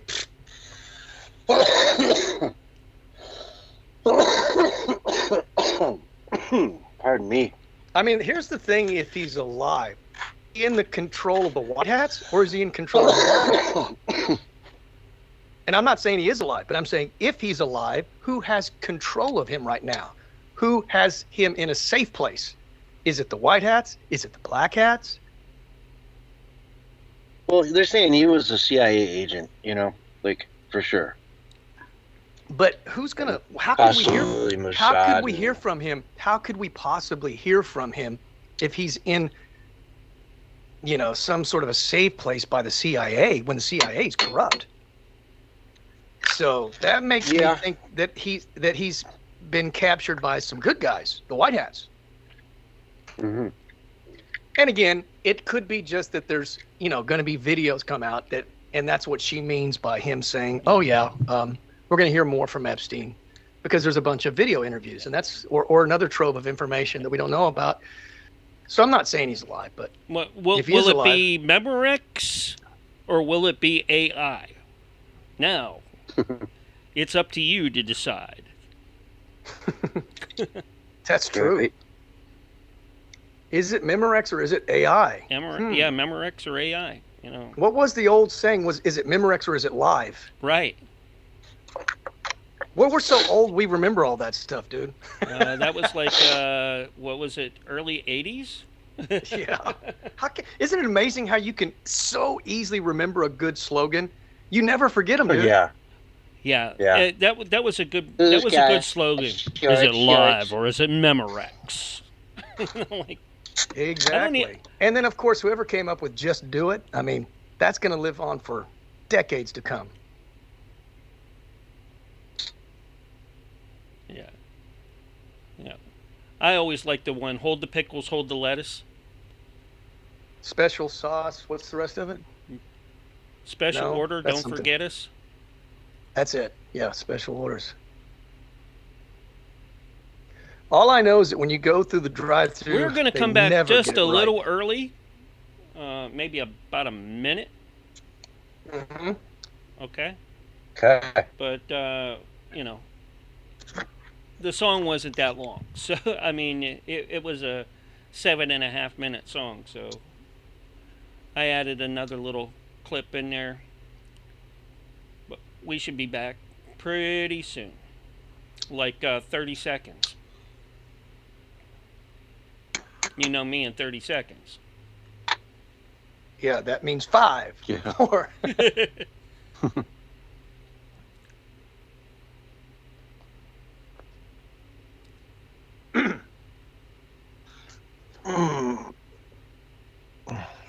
All right, get ready for a countdown.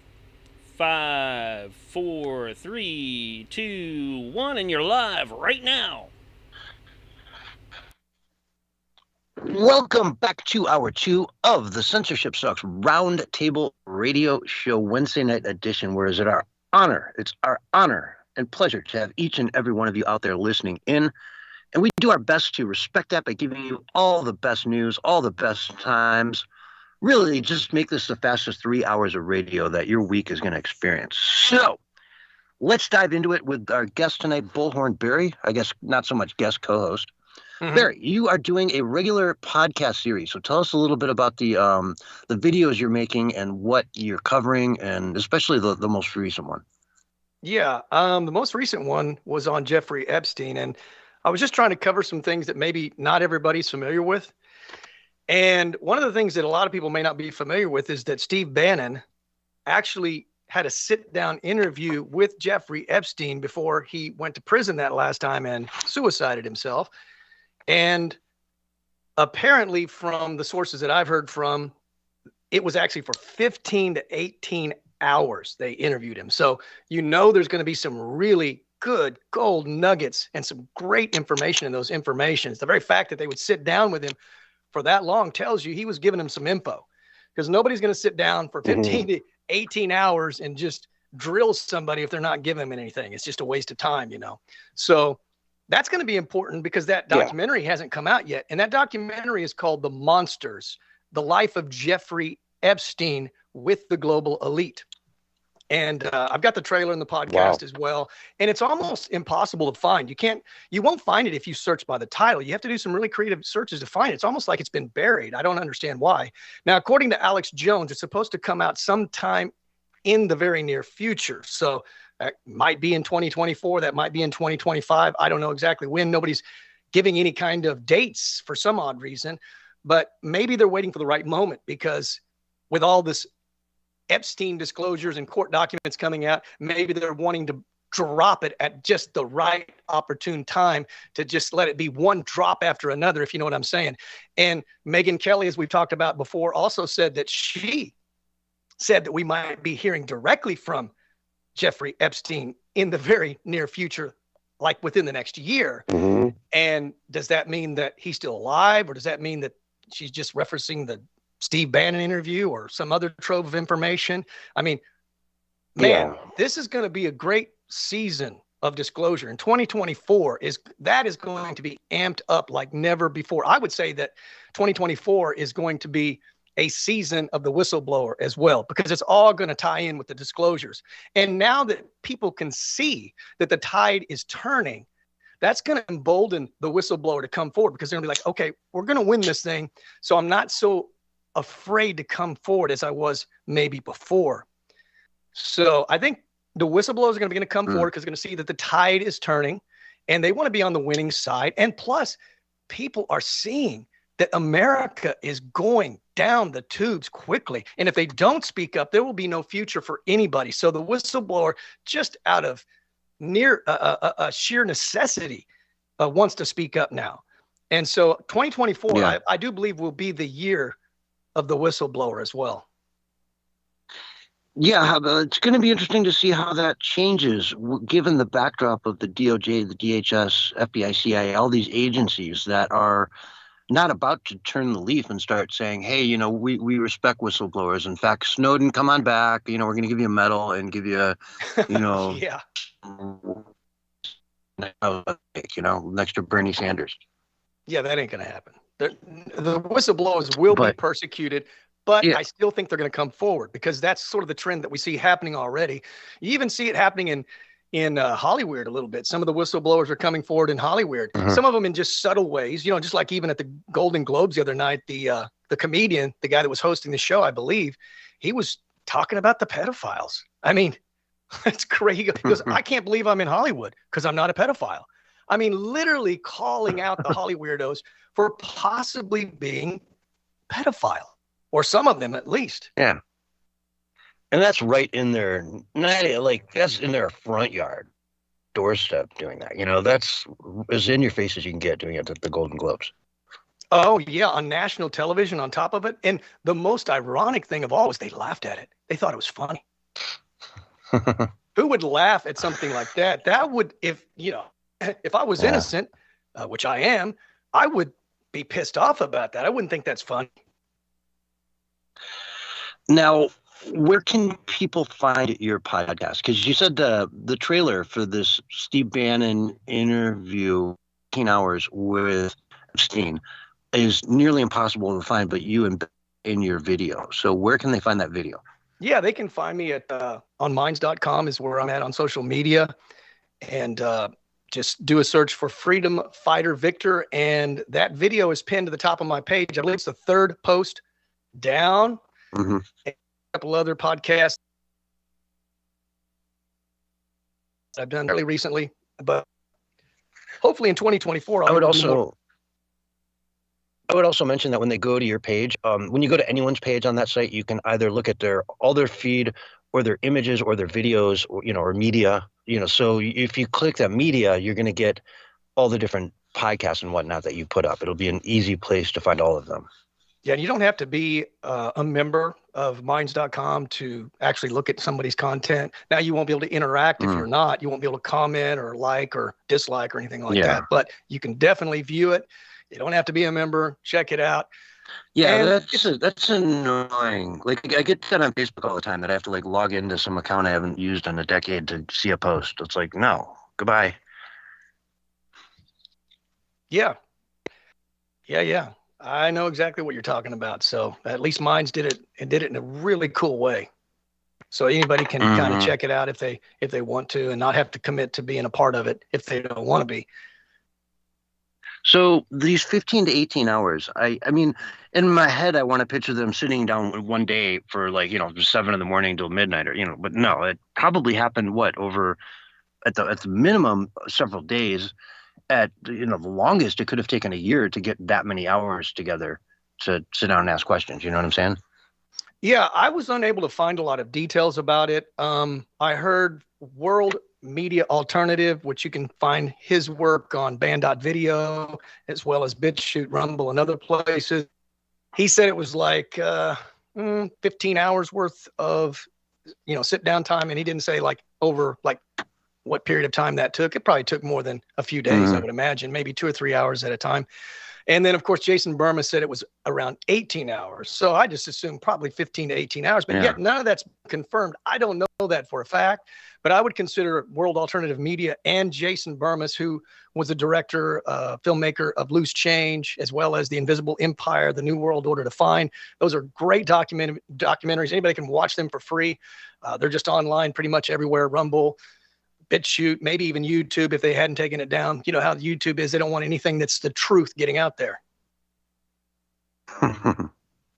No, they do not. It's amazing. COVID, anytime anybody said, hey, wait a minute, let's just talk about this a little bit. Boom. No, you may not speak about this subject. When it comes to so many different subjects. The Hunter Biden laptop. No, you may not speak about this.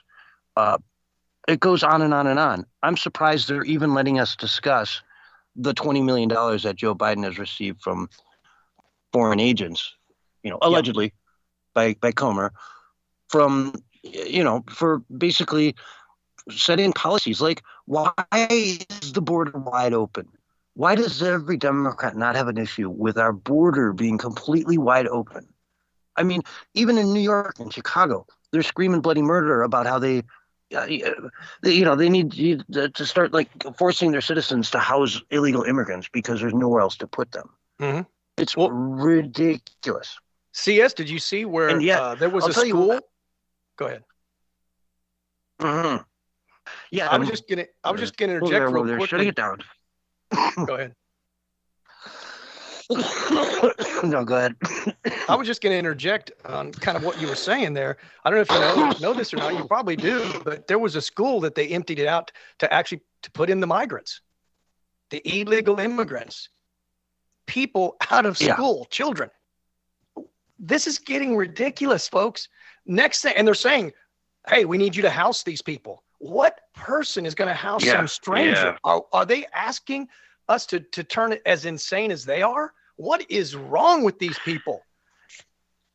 And, one of the biggest problems that the mistakes that Abbott has made, the governor of Texas, by putting all these people on the buses and saying, let's send you up to Chicago, let's send you up to New York. Okay. Let's say he's sending, 3 buses a day. The Biden administration is flying in like 10 747s a day. In other words, a much, much greater number. Whatever number they're putting on buses, the Biden administration is doing it all day long. Have you seen James O'Keefe down in Texas? Oh, yeah, catching those people, bringing them in on the where bus he and follows, stuff. Again, they put that people down there so they could do this, and every hour is going to the airport. Every hour on the hour. And that's just one location that they're sending him to the airport from. You get to the airport, and there's all these separate lines if you don't, what do they call it? Get in this line if you don't have any identification. Right? Yeah, and they don't want to give any answers because you know what? The public doesn't deserve to know what's happening. Yeah, this is intentional, and the Biden administration is doing it from top to bottom, and they're doing it systematically. And yet they can stand up there on the podium in New York City and claim that it's Abbott doing it. It's Texas is doing this. Exactly. No, the president is doing it to you. So that's a big worst error, I think, on his behalf, because he gave them that ability to blame him for everything when really he's only doing 2% of it. Mm-hmm. And the reason they get away with that is because the mainstream media is on board with the lies and the deceptions of the Biden regime. Yeah. They go along with the lies, and therefore nobody ever gets to the truth. If it wasn't for the independent investigative journalists like James O'Keefe and like others, we would have no truth whatsoever. We would all be being deceived 24/7. And then what happens is we bring things to the surface to where eventually the mainstream media has to report on it to some degree or another. Of course, they go into damage control and then try to lessen it like it's no big deal. But still, we're getting it out there. And that's what's important. Independent journalist is going to be the very news outlet that is going to change things. It won't be the mainstream media. The mainstream media is going to keep things exactly the same, keeping people deceived, keeping people in the dark. It's ridiculous, man. Yeah. People need to wake up, and anybody can be an investigative journalist. Anybody can do it. It's just like that guy. He was on Infowars.com today, where he goes around and he captures pedophiles and then has them arrested after they confess, because he poses if he's, I guess, wanting to have a young child. And he's, it's like we're talking 1,000 people he's confronted, and this is just an ordinary joke. He's going out there and doing the work that the police should be doing, and stopping the sick pedophiles. Look, he's been to like 48 states. And out of those 48 states, he's had like 31 of the states they've had arrests. And this is a guy that's just a normal guy. He has no title or anything. Anybody can be an investigative journalist. Anybody can hold people accountable. It's time that we, the people, rise up. And it's time that we peacefully go out and we take the power back. It's really quite simple, folks. Anybody can do it. They want you to believe that you can't do anything, that you're no good for anything, and that you need to depend upon the state, the nanny state, to give you that universal basic income. And they're going to drip that out, and you'll be starving basically, even though they're giving you money. It will be ridiculous, folks. The time is now. Let's get to work. Exactly. I couldn't agree. One of the last people about like the James O'Keefe's of the world, Paul Joseph Watson's, even Alex Jones to a large degree. Yeah. They found their way in life through social media by going out there and grinding, by making videos when, excuse me, nobody even really watched them. You follow me? That's true. Yeah, They, exactly. for a year at a time, they might have put out videos that nobody really saw, 100 people, 50 people, and then suddenly it grows, it kicks in, and you start growing that audience organically. Yes. Versus these people that are working for mainstream media that handed to them. are to college. Yeah, well, it's not handed to them as far as they see it. They went to college, they went and worked through the newsroom, they worked in the copy machine or whatever, and finally they get that promotion. They feel like they've earned it, but they didn't fight for it like somebody like, say, Paul Joseph Watson has had to do. Yes. Kind of a cod. There's so many people out there. Well, yeah, and all the journalistic integrity that they learned in school, they have to throw out once they take the job, because it's all about doing the bidding of the network, not we the people. So they're like, wow, this isn't what I signed up for. That's why you have so many people in the mainstream media leaving, because they see the hypocrisy behind it, and they're not allowed to report on certain things. They're being censored and told to be quiet. How many people have we seen, like a Ben Swan and so many others, have been 2 or 3 female mainstream media journalists, like from state-run media, have left and gone independent as well. So this is a real thing, folks. You want to get out of that mainstream media and just get out there and go independent. That's the way to go, in my opinion. That's the paradigm shift. The paradigm shift. Look, the mainstream media is the dinosaur media. They call them that for a reason. It's because they're going extinct, and nobody watches them anymore, and no one trusts them, and nobody cares about them anymore. They are a joke. It's like CS was saying earlier. They're clown world. That is clown world. The mainstream media is clown world. And they're just literally all parroting the same points. Did you see that Joe Biden brought a bunch of reporters and journalists out to Rehoboth Beach to talk to them about how they're not covering Trump right?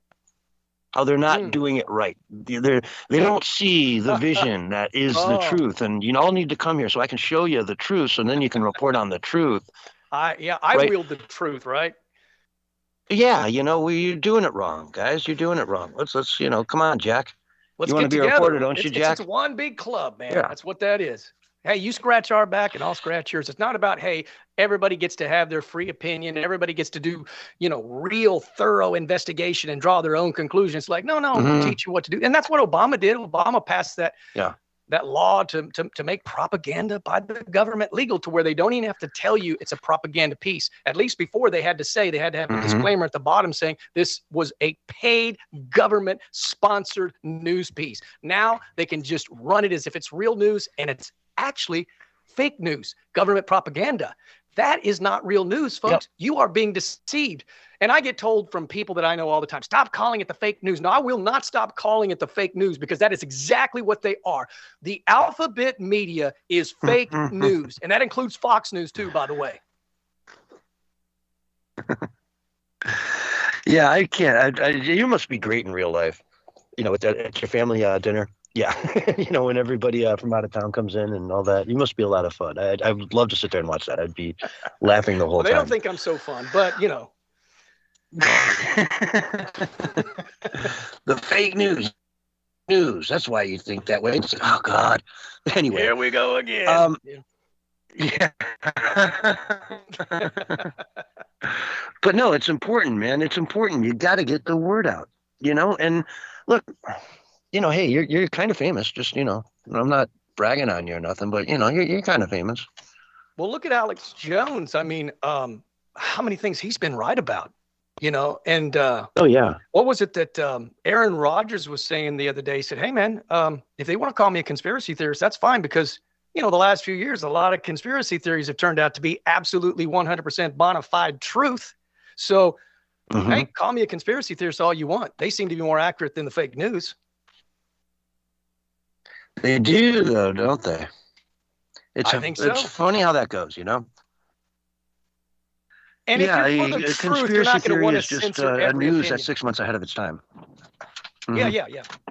And if you're for the truth, you don't want to censor everybody's opinions. You want to let all the opinions in, and the ones that are terrible, they're going to be mocked at. They're going to be laughed at. Yeah. And we can do it in real time now with Twitter. That's what's kind of scary with everybody. You know, you go there and you put out something really dumb. I see it all the time, and you get mocked for it and ratioed, as they call it. And it becomes very apparent that you don't know what. Okay, Jesus was about surrogate moms, and he said basically Mary was just a surrogate. Say what? No. Say again. She raised the child through life. They were saying Mary was a surrogate for Jesus. Like she wasn't a mother per se. She was a surrogate, and it got ratioed to death. I mean, everyone ate this thing alive, saying, no, she was Jesus' mother. She raised him, lived him his whole life. How is that a surrogate?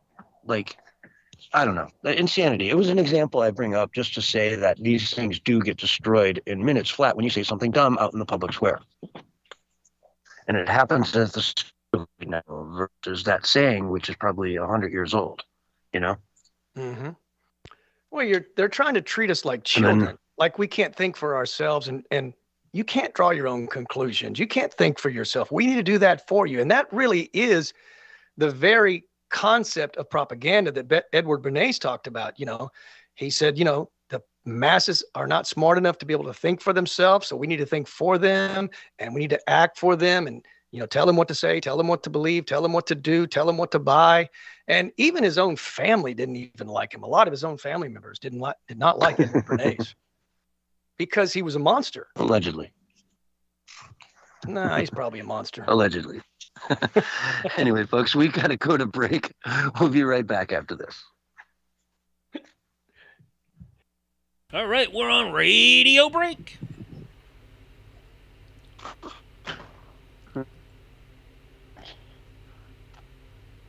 All right. Anywho.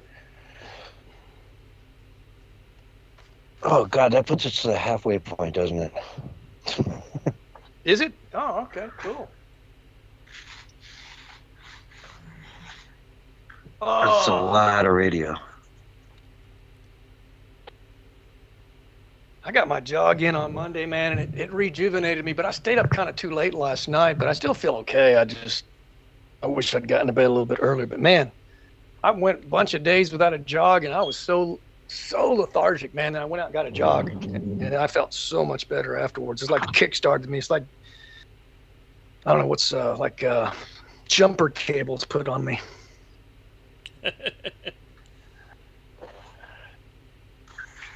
I just go to work and get the same. Yeah, absolutely. Just move. If you move, dude, you're gonna get some energy. You know what I'm saying? But I was not really getting the opportunity to move. I was so swamped over with work and running errands and doing this and that.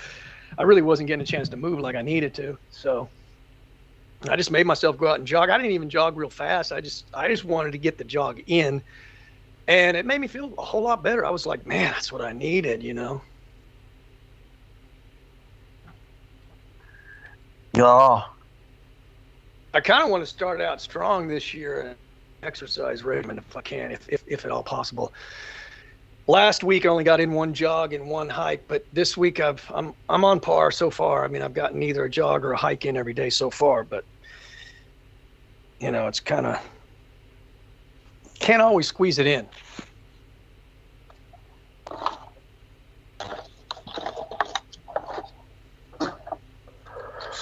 Oh, I hear that. Yeah, I mean, if you're outside working around and you're out in the, well, you're probably not in the sun so much now, but. Oh no, I'm in the sun. Well, it's probably warmer on the roof, isn't it, than it is like. I mean, do you work up a sweat even? It depends. Though it's kind of cool. It depends. Sometimes it's warmer, sometimes it's colder. Wind makes it colder. Yeah. The sun makes it hotter. You know what I mean? So it's kind of varied. But it's No, I don't sweat very often, but it doesn't get that hot here to do that. You know, it's just a lot of like not very. But there's some lifting involved. It's mostly just placing and measuring and cutting wires and, you know, placing them and leveling them down and, you know, yeah, and water sealing, just that kind of. It's not tough. It's just meticulous. It's very, very meticulous work because you have to be like you can't fuck up anything. You know what I mean? Like you just there's no room for error.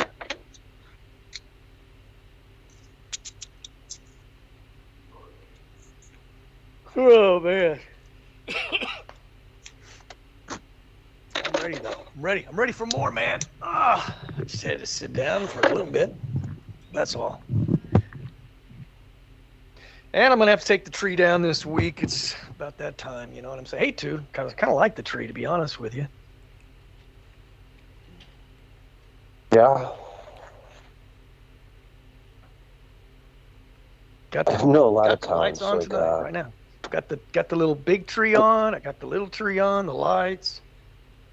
So yeah. A lot of 30 small seconds, towns guys. will leave 30 their seconds. their shit up for a while. What's that? They'll leave them up for a while? Some of the small mountain towns I've lived in, yeah, they'll leave the big, huge, massive one up for like till almost March, and then they'll have a spring break like bonfire with it.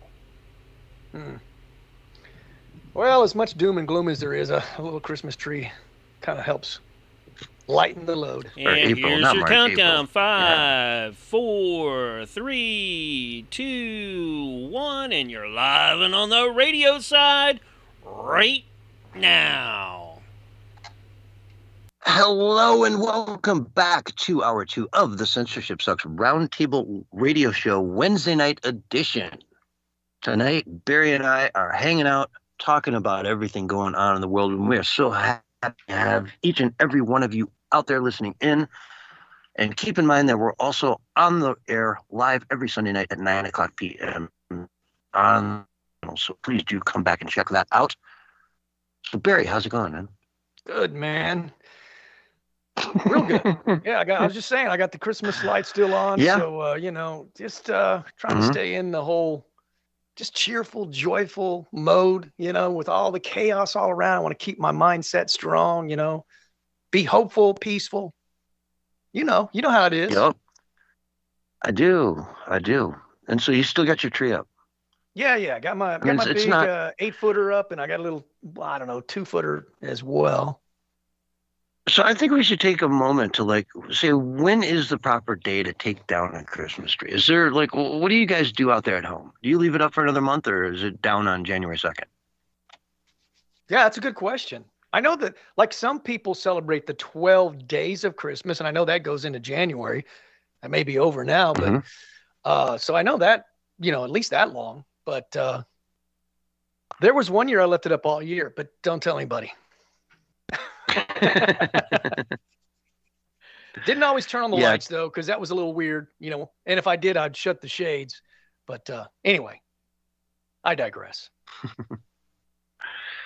Oh boy, yeah. So you were talking a little bit about Aaron Rodgers before, and I am not a big sports fan, so I kind of brushed over it. But why don't you dive into that? Because I see that's kind of a big story here, getting a bunch of comments.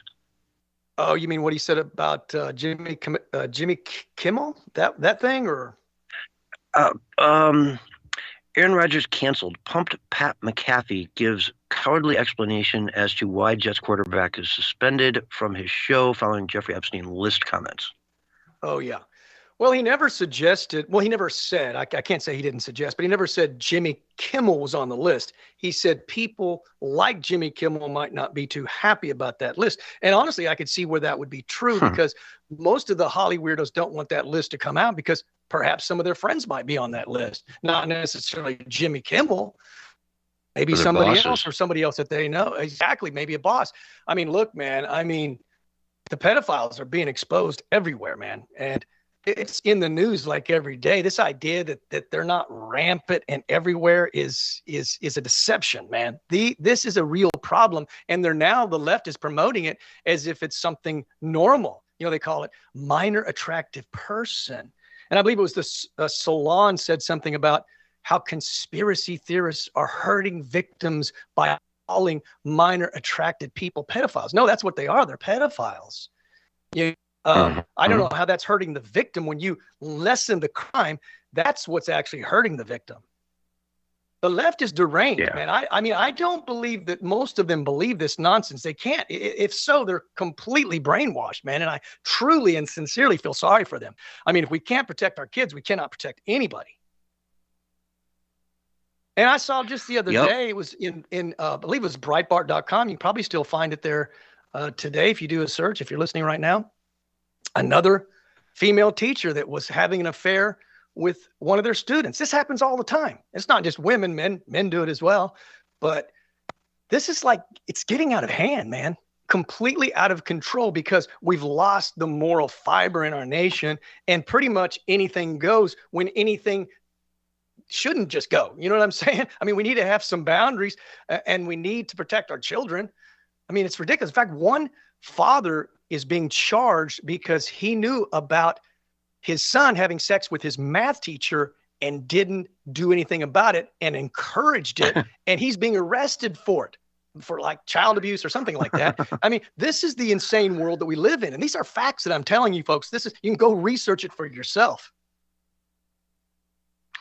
So the father's getting in trouble? Yes, because he knew about it and he encouraged his son to continue the affair. How old was his son? 16.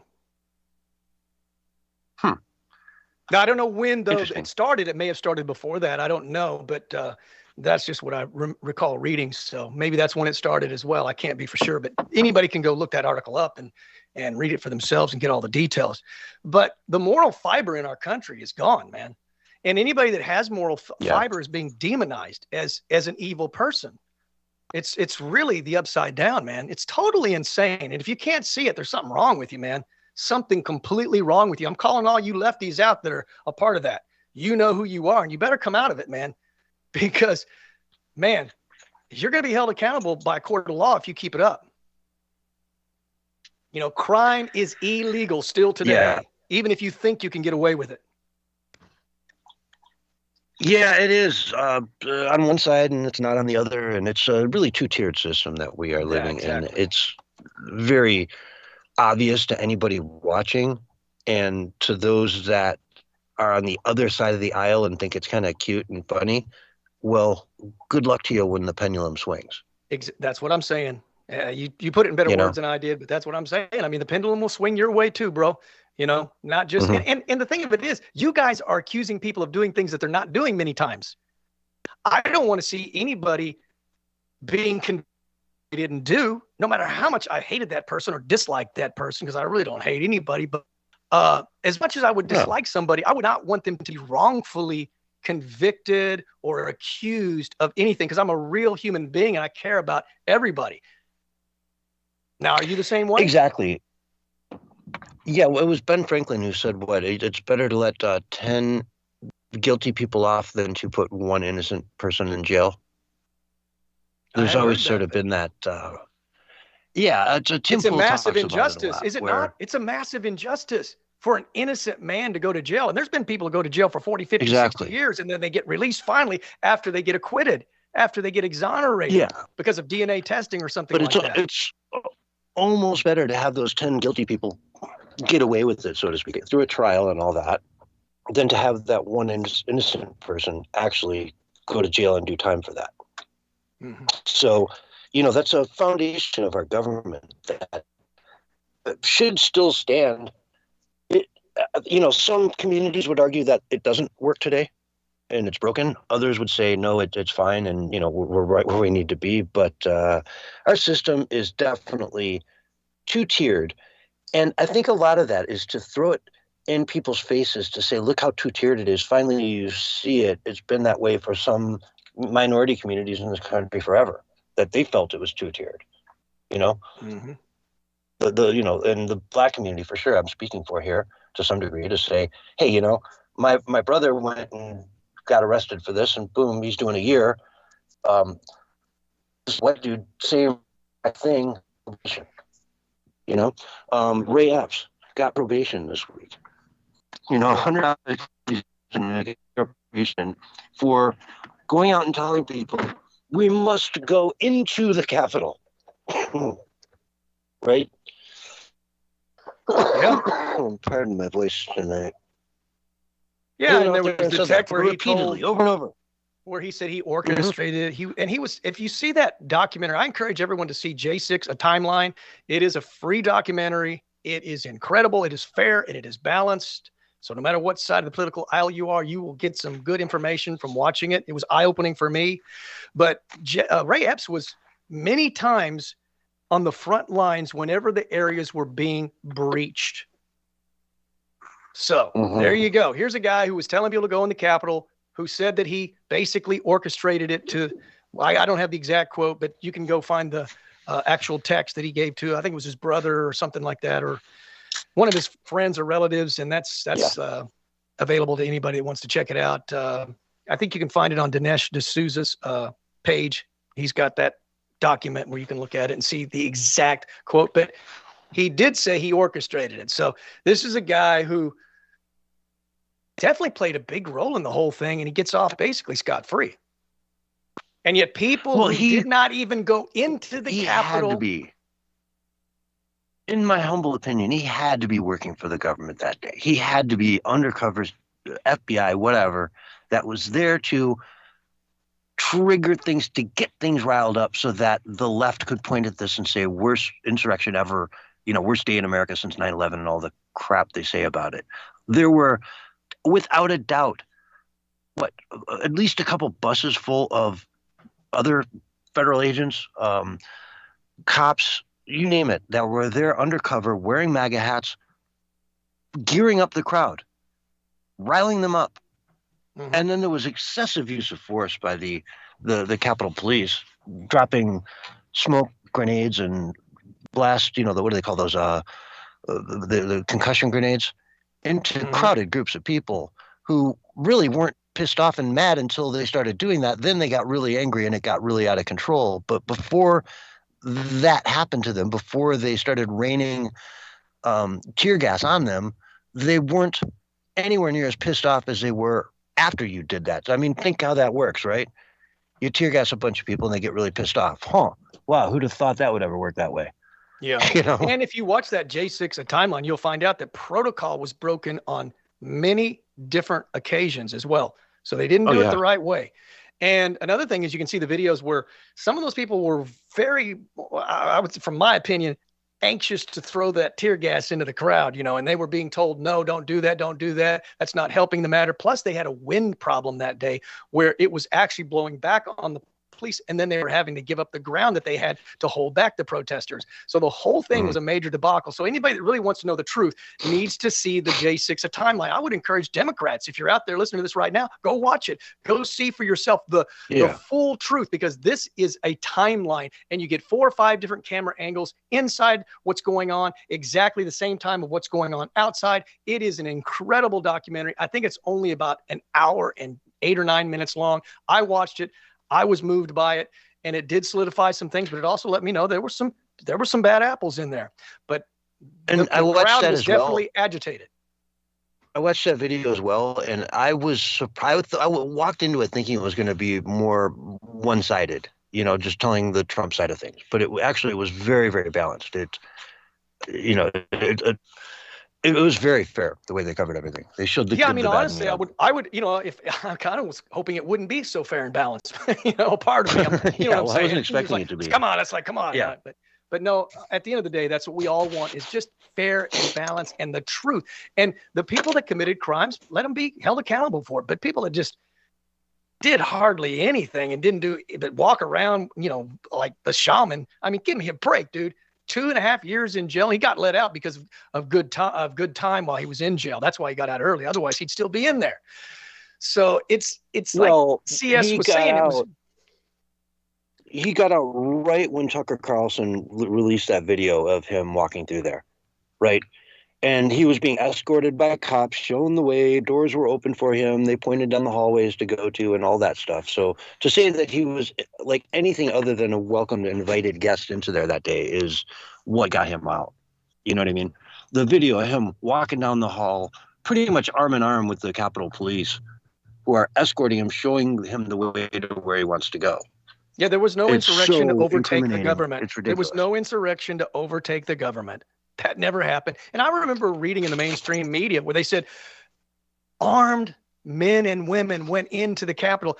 And I have yet to see that anybody was carrying at all. Now, I heard maybe one person was, but that's not what the mainstream media said. The mainstream media, I remember reading the mainstream media, they were saying, oh, yeah, they went in armed. I mean, they lie to make things worse, to try to paint a narrative. And you know they did it on purpose. They didn't have any evidence of that. The trials. You know, we would be hearing about the stuff in the trials. This was an armed insurrectionist that went into the Capitol. He just got sentenced to this, right? There's the gun charge added another, to it. We'd be hearing about it. I haven't heard any word, anything about anyone being charged with a gun possession, let alone insurrection. No one has been charged with insurrection. None. Not a one charge of insurrection has been brought to anyone. Trump assumes he's in charge. The ballot have to do with their assumption that he did it, even though no one's brought the charge, and he's certainly never been convicted of it. Insurrection. Come on. It's lawlessness. If that was an insurrection. Lawlessness. It's not even lawfare. CS. It's lawlessness. These people are lawless, and they are coming after political opponents for political reasons, using their power in a corrupt way. Yeah. And speaking of that, let's migrate on to another subject. Let's talk about electric cars for a little bit. There's been a bunch of conversation going around in the last week or two about people just saying, like, dude, is it time we can finally start admitting that, like, these things are no good, not necessarily the best idea? Yeah, they're not there yet. You know, they're okay if you just need a commuter back and forth to work every day. Sure. But if you are going to take a road trip with kids, don't plan to go too far. There's no way you're going to take a road trip. Yeah. Yeah, don't plan to go too far. If you want to do, like a lot of families, it's so expensive to fly. You got 4 kids. So you get your Escalade and you put them all in the back and you drive, 8 hours to grandma's or 10 hours or, over 2 days or whatever to get there for Christmas to spend a week. That's a common thing in this country. If you're having to pull over every... so they went from Chicago to New York on this thing on Fox I watched the other day. They expected to stop maybe twice. 8 times. They had to stop 8 times. Okay. To juice up? Is that what you're saying? Yeah, and each one of those was at least an hour charging. So it added an extra 8 hours of travel time onto a trip from, again, if Chicago, you're going to New see York, family, that's a big good deal. Size. That's a big deal. If that's 8 hours that you're not going to get to see your family, that you barely get to see very often in the first place, that's 8 more hours now you don't get to see them. Dude, you got 4 kids too, right? And every time you stop, you're just going to have to sit there in the parking lot and keep telling them to shut up for an hour. Like, God, please stop banging the window. Stop it, over and over, nonstop. Just, dude, like your brain is going to melt. And rightly so. Those kids, they're going to be bouncing off the walls if you got to stop that long at a time. So, and the point is, why do they all do 0 to 60 in 2 seconds? How is this the future of, eco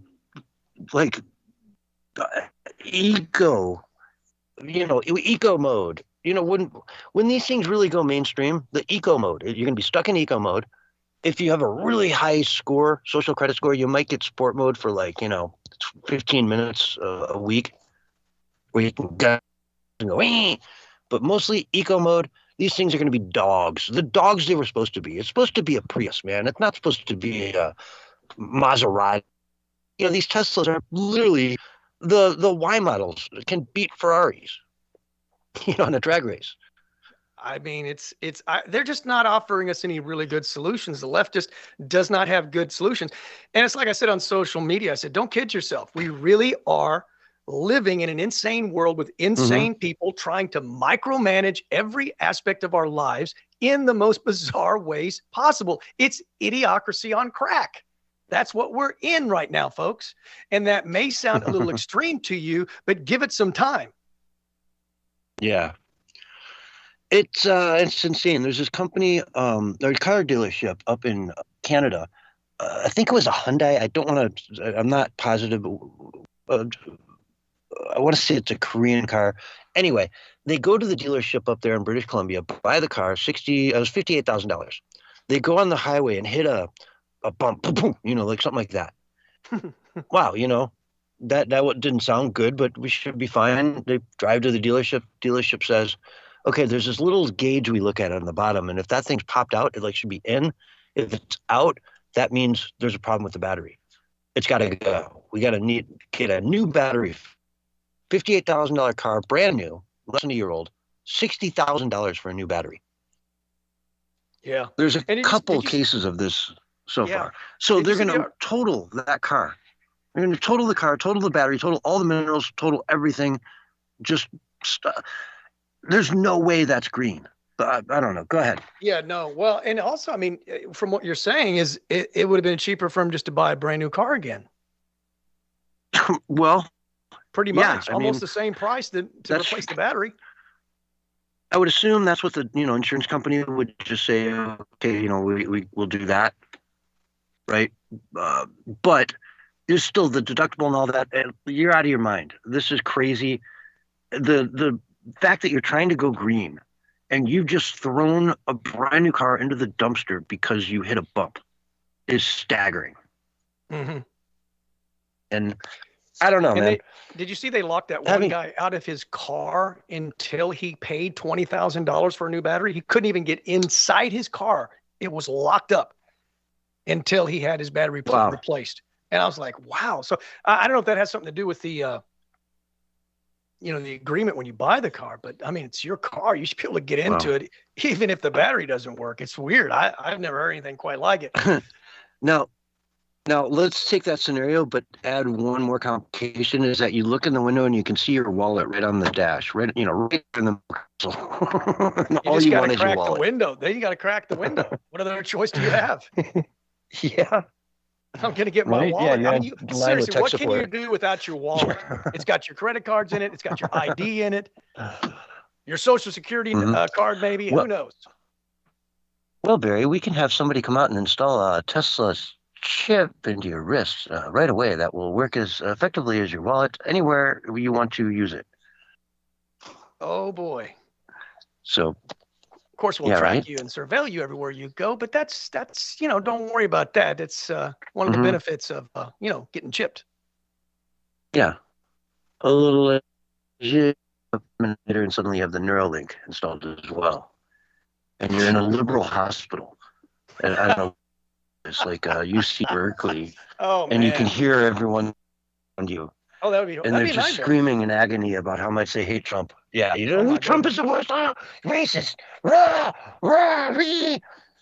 I think about maybe I could take 30 seconds of the mind or a hive mind consciousness of the woke left, because it would drive a sane person insane easily. I mean, that would be a horrible form of torture. Yeah, to know what everyone around you is thinking.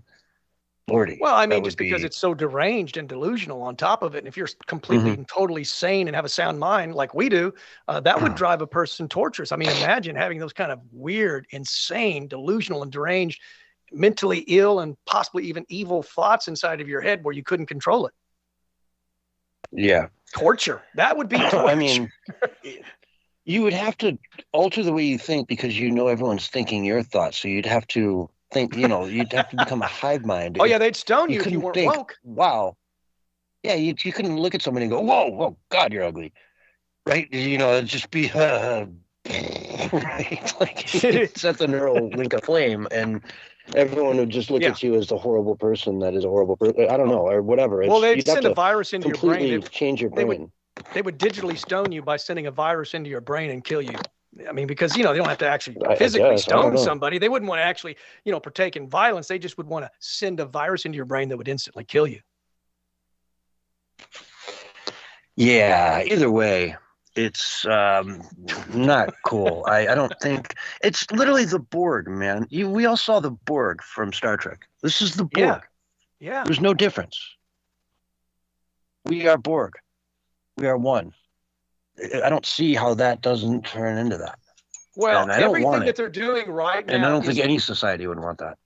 Yeah, everything they're doing right now is preconditioning and a precursor for that hive mind consciousness. They're already controlling our thoughts right now, through the and through censorship and through all other kinds of methods. They are already trying to create a hive mind consciousness outside of the transhumanist agenda. But then once that's accomplished, they go, oh, well, you're already in a hive mind. Let's go ahead and make it official and put the brain chip in you. And we'll just have this digital joy land of insanity. And I mean, it's just, these people are nuts that talk about this stuff. You got to look into it, folks. The transhumanist thing is real. The global elite believe in it. They believe they're going to become gods. They believe they're going to rule over us. They believe they're going to live forever. This is not hyperbole. This is actually what these people believe. Go look it up. Prove me wrong. I challenge you, because you know what? We're 100% right. All of this stuff can be confirmed. Just go watch some of the videos from the WEF. Go listen to Yuval Noah Harari. Go listen to Klaus Schwab. Go listen to that the Google guy. What's his name? That takes like 100 pills a day because he's eventually wanting to live forever. What's that guy's name? The Google czar, science czar. Weird looking guy. He's the guy he wrote the book Age of the Spiritual Machines. Kurzweil. They all believe that we're all going to merge with the machine. Now, they really don't believe that we, the people, are going to merge with the machine, but they believe they're going to merge with the machine and live forever. The SERS, we're probably going to actually not be able to survive the digital age, as Yuval Noah Harari has said. He said basically only the elite will be able to survive it. They'll build a digital Noah's Ark and save themselves, and everybody else will die. Oh, how nice, Mr. Yuval Noah Harari.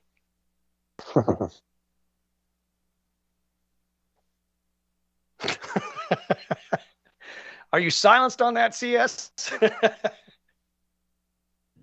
Are you there? Did I lose you? Is anybody there? I'm still here, and we need to go to break. And with that, I'm taking us out. We'll be right back after this for the third hour of the Censorship Sucks Roundtable Radio Show. We're on radio break right now. Great job, Mark. Excellent save, man. I don't know what happened. I don't either, man. He was there and then he was gone. He was breaking up. I know, man. Too. What's going on with that? He didn't do that so bad before the 3-hour shows. Every now and then he'd get into a spot that he'd break up, but with the 3 he's hours, gone. He's rebooting, I think. Ooh, that might be a good idea. Maybe he needs to reboot his Wi-Fi router out there, wherever it's at. Yeah, I don't know. But you came in and rescued, man. Good job. I could have, started up again, but I did not know what was going on. We got a 10-minute break, so okay, we're good to go. We're good. I don't know how long he was out. He might have been out for a little bit while I was talking too. You know what I mean? Yeah, he might have been trying to say something while I was talking and just wasn't coming through as well. Were we coming up on the break anyway? We are on the break. But I mean, were we coming up on it anyway? Where'd he go? It's not. It's like he's dead. Well, if not, there he is. Bring us back in. What's and up? Keep going. Here he's coming. Not sure what happened there.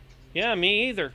What happened, dude? Oh, well, I had a big Windows update earlier today. Skype will probably update tomorrow since, I don't know, depends on your, what region you're in. Sometimes depending on what region you're at, they get the updates before other people or after. Or Skype update. But you sound real clear right now so far. Did you have a Skype update? I don't think so. I don't think I would know if I did, though. It would kick you off, and if you're on your phone, reboot you. It would reboot reboot my phone? Probably. Sometimes I've heard people say that it does that. Huh.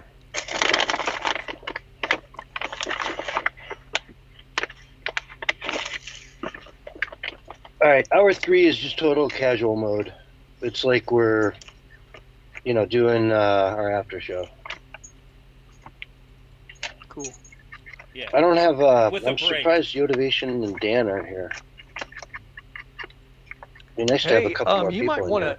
You might want to talk about this because you talk about this kind of thing all the time, and maybe you've already mentioned, I think, one time before. But Mr. Wolverine Man from Argentina has implemented single-day voting, handmade ballot boxes, paper ballots, and photo ID required. Nice. Wouldn't that be nice if we could get that here? I mean, isn't it Yeah. weird that Argentina's more MAGA than America is right now? Hopefully, when Trump comes back, he'll even double that. Make it even better. I mean, because there's no way he can be outplayed by somebody else. So that's going to be good. Right. I mean, seriously, he's got an ego. So that's all the competition is better, I think, for Trump. He'll be more likely to push harder if other people are outperforming him from around the world. Yeah. I have a competition with my friend Mayday. He thinks he can do more freedom. He thinks he can make fair and freer elections there than I can do here. I would prove him wrong. Most excellent is myself.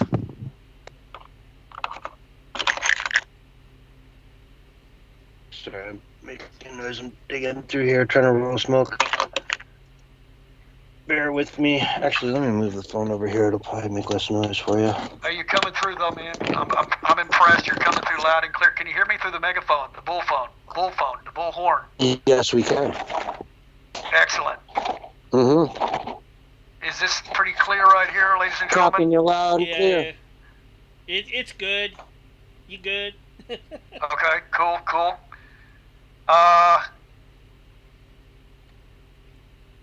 That's all I got to say. Peace. Anywho.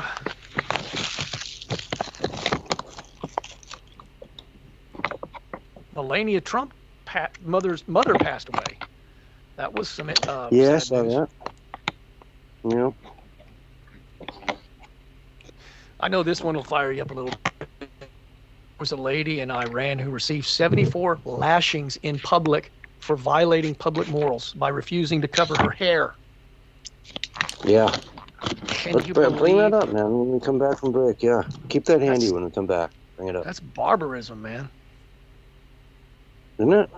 It's barbaric, dude. I mean, I can't believe in 2024 that any nation would be that oppressive to women. Dude, in And where's all the 2030 feminists? It's part of their They'll be religious the same way in belief, 2030. and their religious Yeah. belief is tied into to the way they do politics. So, I say leave them where they're at. So long as they don't mess with us, don't mess with them either. But don't let them in either. No, I know it is. I mean, it's ridiculous, though. There should be an outcry by everybody, especially the feminists, but you won't hear them talking about it. No.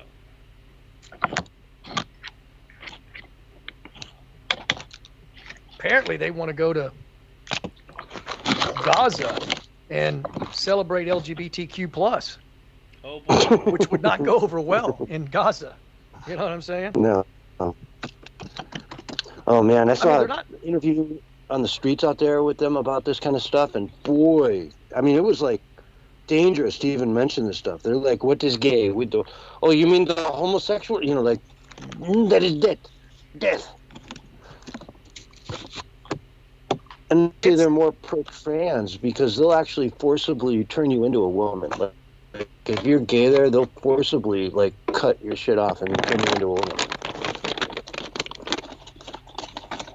I mean, it just makes no sense that they're so delusional about that. They just I don't know what they think. Mm-hmm. Can they not accept a healthy dose of reality? I'm not saying the whole LGBTQ plus is that way, but these mentally ill ones who don't get it, can they not accept a strong dose of reality, or is it just too much? Or they just want to live in this sort of sheltered, delusional state that is all Skittles and rainbows.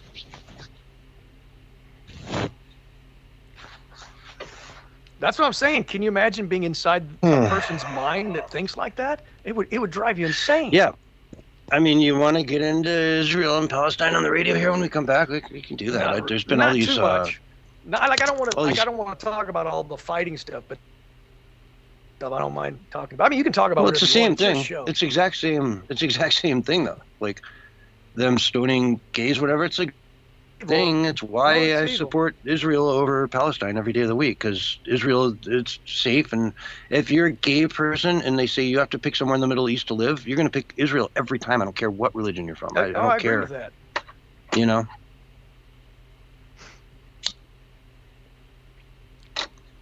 But I think it's bigger than the Israel-Palestine thing. I think it's a cultural thing that exists in some of these Middle Eastern countries. Not all of them. Obviously, some of them are. I don't think Saudi Arabia is as strict. Way worse. It's way worse. In Saudi? Have you ever been to Saudi Arabia? It's way worse, dude. Oh, my God. I don't think the women have to cover themselves. I've been there 11 times. Yes, they do. Yeah, they do. Oh, yeah. And they have a special police called the Matawa. And they're above all the rest of the police. And if your wife isn't walking 5 steps behind you, you will get beat. And she will too. Dude, that's where Mecca is. Yeah, you know? Mecca and Medina. Like Mecca's both, in Saudi Arabia. Or in Saudi Arabia, both of them.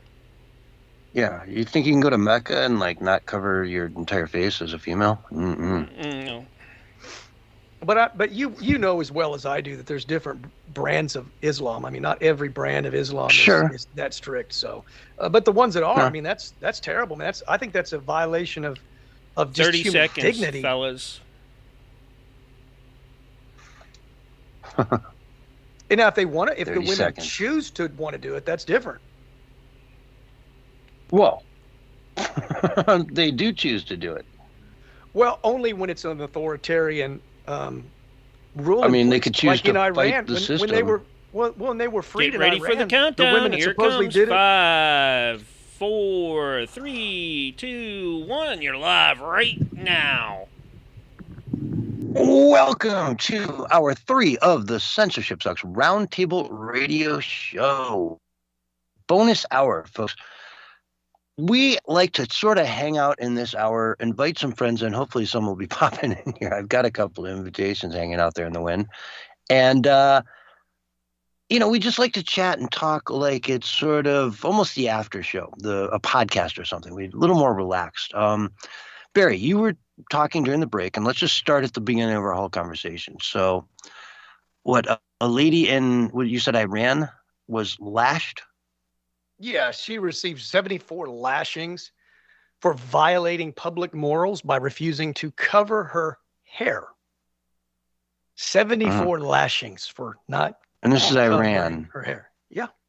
Iran. The country that Joe Biden, the country that Joe Biden gave how many billions of dollars, plus he opened up lift the sanctions that Trump had on Iran. So they've since made another $100 and some billion, and they're the ones who have gone off and funded Hezbollah, Hamas, the Houthis in Yemen, who are now blocking the Suez Canal. So Iran, the central figure in this whole sort of uprising that we're seeing in the Middle East, is in the news for giving 74 lashes to somebody who didn't want to cover their hair. Yeah, and I would imagine before you jump in, I just want to say that Iran has an exceptionally young population. If I'm not mistaken, there are just huge baby bubble of like 20-somethings right now coming up. So, all right, now go ahead. In that backdrop, go ahead. Well, one of the things I can recall hearing from Muslim women in America that, were defending this kind of authoritarianism, they were saying, well, the women are doing it by choice. They want to do it. But that's actually not the case. That's actually not true, because whenever that authoritarian kind of dictatorial rule of law is lifted, you see that a lot of the women stop doing it. So it's not really a choice. It's pretty much demanded, or you get 74 lashes. And in my opinion, I consider that completely and absolutely barbaric. It seems incredibly insane that this kind of barbarism would still exist in the world today in 2024. And where are the feminists defending this poor woman who was lashed 74 times? Now, I don't know the degree of the lashings, but I can't imagine any kind of lashing 74 times felt good, nor was it justified. Oh, God. And the left is just like we were talking about off air. They're deranged. They do not have a grip on reality at all. Now, I'm not saying every liberal's that way, but I'm talking about these wokesters, these far extreme, radical, and even dangerous leftists at times, because they have violent tendencies as well sometimes. And so what is it that they can't capture about reality? Why can't they handle a heavy dose of reality? That's what I can't figure out. I mean, this poor woman is being abused in Iran, and people should stand up for it. Every nation in the world should stand up and say, this is barbaric. Well, this is a violation of human rights. Now, to be fair, protesters in New York are standing up for them big time. They're completely standing up for Iran and Iran's government, not the people, but the government of Iran and the money that they've allocated towards terrorist organizations like Hamas, Hezbollah, and Yemen, the Houthis. Okay? So by that, what I mean is that the other day there was a protest in New York City that blocked off the Brooklyn Bridge, I think it's the George Washington Bridge, the Holland Tunnel, and another bridge on the other side that really cut Manhattan off from all the boroughs, made an exceptionally dangerous situation, inconvenienced millions of people, and it was allowed to happen. They did it in Toronto, and the cops brought them coffee as they were blocking the bridge. I was shocked. They're like supporting it, supporting the illegal activity. Imagine that. And, you know, they say they're for Palestine, but they're for Iran's government in this proxy war. If you look past the first layer of smoke, you realize, hey, this is all being funded by Iran. Why? To start World War III, to get us so spread out into different wars across the area that we are susceptible to vulnerabilities that they can exploit. And suddenly, you know, we lift our guard because we're fighting these rebels in Houthis in Yemen. Yemen of all places, literally Yemen. It's one of the poorest countries in the world. They've got nothing, and yet they're able to shut down like 15% of all international sea travel, you know, or shipping. It's incredible the amount of chutzpah it takes to do something like that when America could shut that down tomorrow, yet our Secretary of State is MIA, completely gone off the radar. Our president is, well, Dementia Joe. And that's true. The rest of the world doesn't seem to care at all either. So I don't know, man. It makes you wonder. I mean, I think when you look at these kind of scenarios, to me, it looks like there's a lot of bad players who would love for all of these things to escalate. You know, this Iranian regime would probably like that to escalate, but you probably have American, corrupt leaders that would love for it to escalate. I mean, this is all about bad apples wanting to corrupt everything and bring about just so much chaos that the people will be begging for them to make it stop, and they'll be willing to give up everything. And it's just an excuse for them to usher in, you know, more world government, more top-down authoritarian government, as they talked about in the Lockstep document, the Rockefeller document from 2010 of how they would handle a pandemic. This is how these people operate. And obviously the people in Iran probably don't like that authoritarianism. I mean, this woman wouldn't have, you know, defied the authorities if she really wanted to cover her hair. And it's just ridiculous, man, that people don't even know how or what to stand up for anymore. They buy into whatever the establishment tells them to believe. And the very people that are the most corrupt, that have done the most evil in the world, you are actually listening to what they say you need to, you know, support, or what cause you need to take up. You need to start thinking for yourself and start being reasonable and start seeing that there's a lot of bad players in the world today. Many regimes are authoritarian or want to be authoritarian or are corrupt and evil. I mean, the whole world has become corrupt, in my opinion. And you're kind of taking me off point, though, because the point I wanted to bring up is that all these people in New York City that are protesting for Palestine, I get you, I hear you. But think about what you're really protesting for. Mm-hmm. An Islamic dictatorial state in the Gaza Strip that would literally throw gay people off of roofs. Or what they do to them sometimes is they force them to transition surgically. If you're gay, well, you must be a woman. Poof, we'll send you, force you to have that surgery, and you have to deal with that now, living in that life. Now you're no longer gay. We fixed you.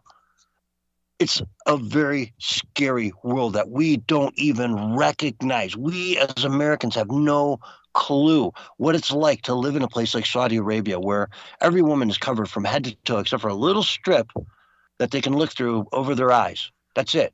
And maybe their hands. And it's 110 out and you're wearing a black tent over your head. You got to be kidding me. I think it's cruel. Absolutely. I agree with you. It's 100% cruel. That's but here's another thing that nobody talks about. I'm just saying there's many Gays for Palestine is just the dumbest thing I've ever heard. If you're liberal and you think you're supporting this, you're supporting Iranian dictators and their rebel armies that are out there trying to store up World War III. That's what you're supporting. And I can't believe we're letting these protests go on as long as they have. But okay. Well, I was just going to say one of the things that nobody else is covering, the mainstream media is not covering the fact that there's a lot of Christians in Palestine and nobody's doing anything to bring any support or help to them. There was one, I think he was a Catholic priest or just some Christian guy who's actually the only one that's actually giving any financial support to help the Christians that are in Palestine. And what about all the Christians in America? How come they don't want to help the Christians in Palestine? I mean, no matter how ugly this thing gets or who's to blame or who's not to blame, I mean, innocent people still need to be taken care of. And you can't do war crimes. War crimes are wrong as well, no matter who's doing it, whether America's doing it or Palestine's doing it or Iran's doing it or Israel's doing it. War crimes are still illegal. And you still should have some empathy for children and women, innocent. And look, as a Christian, man, I want to support my brothers and sisters in Christ over there. I don't want to see them, not having food, not having water or whatever, having their needs met, medical attention. I mean, I'm just saying there's 1,001 issues that the mainstream media will never allow you to even think about. I had to read about that in the alternative media to even learn that there was one person in America who actually cared about some of the Christians over there. And I care for everybody that's innocent over there. Don't get me wrong. But I'm just saying, as a Christian. Let's go to Africa. Yeah. 50,000 Christians genocided since 2009. In Africa or around the world. Because, I mean, I'm seeing those kinds of numbers pop up in, these sort of central Western African nations where, it's just slaughter. They go into villages and just kill them because they're Christians. Yeah, over and over. Just yesterday, there was Islamicist militants that killed 14 Nigerian Christians in January raids. And then, of course, you can go back to 2021, and there were 3,462 Nigerian Christians who were hacked to death by radical Islamicists in just 200 days. And you didn't hear a peep about that in the mainstream media. And from 2009 to current, 50,000 plus dead Christians in Nigeria that have been slaughtered, and not a word. So I'm just saying, man, there's all kinds of trouble in the world. And they're just telling you, you get to pick this one and that one, and these other ones don't matter. Why do they do that? Because they're all about an agenda. They're not about helping people. They're not about saving people. They're not about bringing peace to the world. People are monsters. And Christianity is to some degree a enemy of their agenda. It needs, if it exists strong enough, they can never get away with what they want if there's that a strong Christian value in the world. And I'll tell you, as far as, going to the Pope, boy, are you seeing any leadership out of the Catholic Church? Not from the Pope. Like, the guy is insane. He's sanctioned and wants everyone in every Catholic priest to be able to bless, same-sex marriages.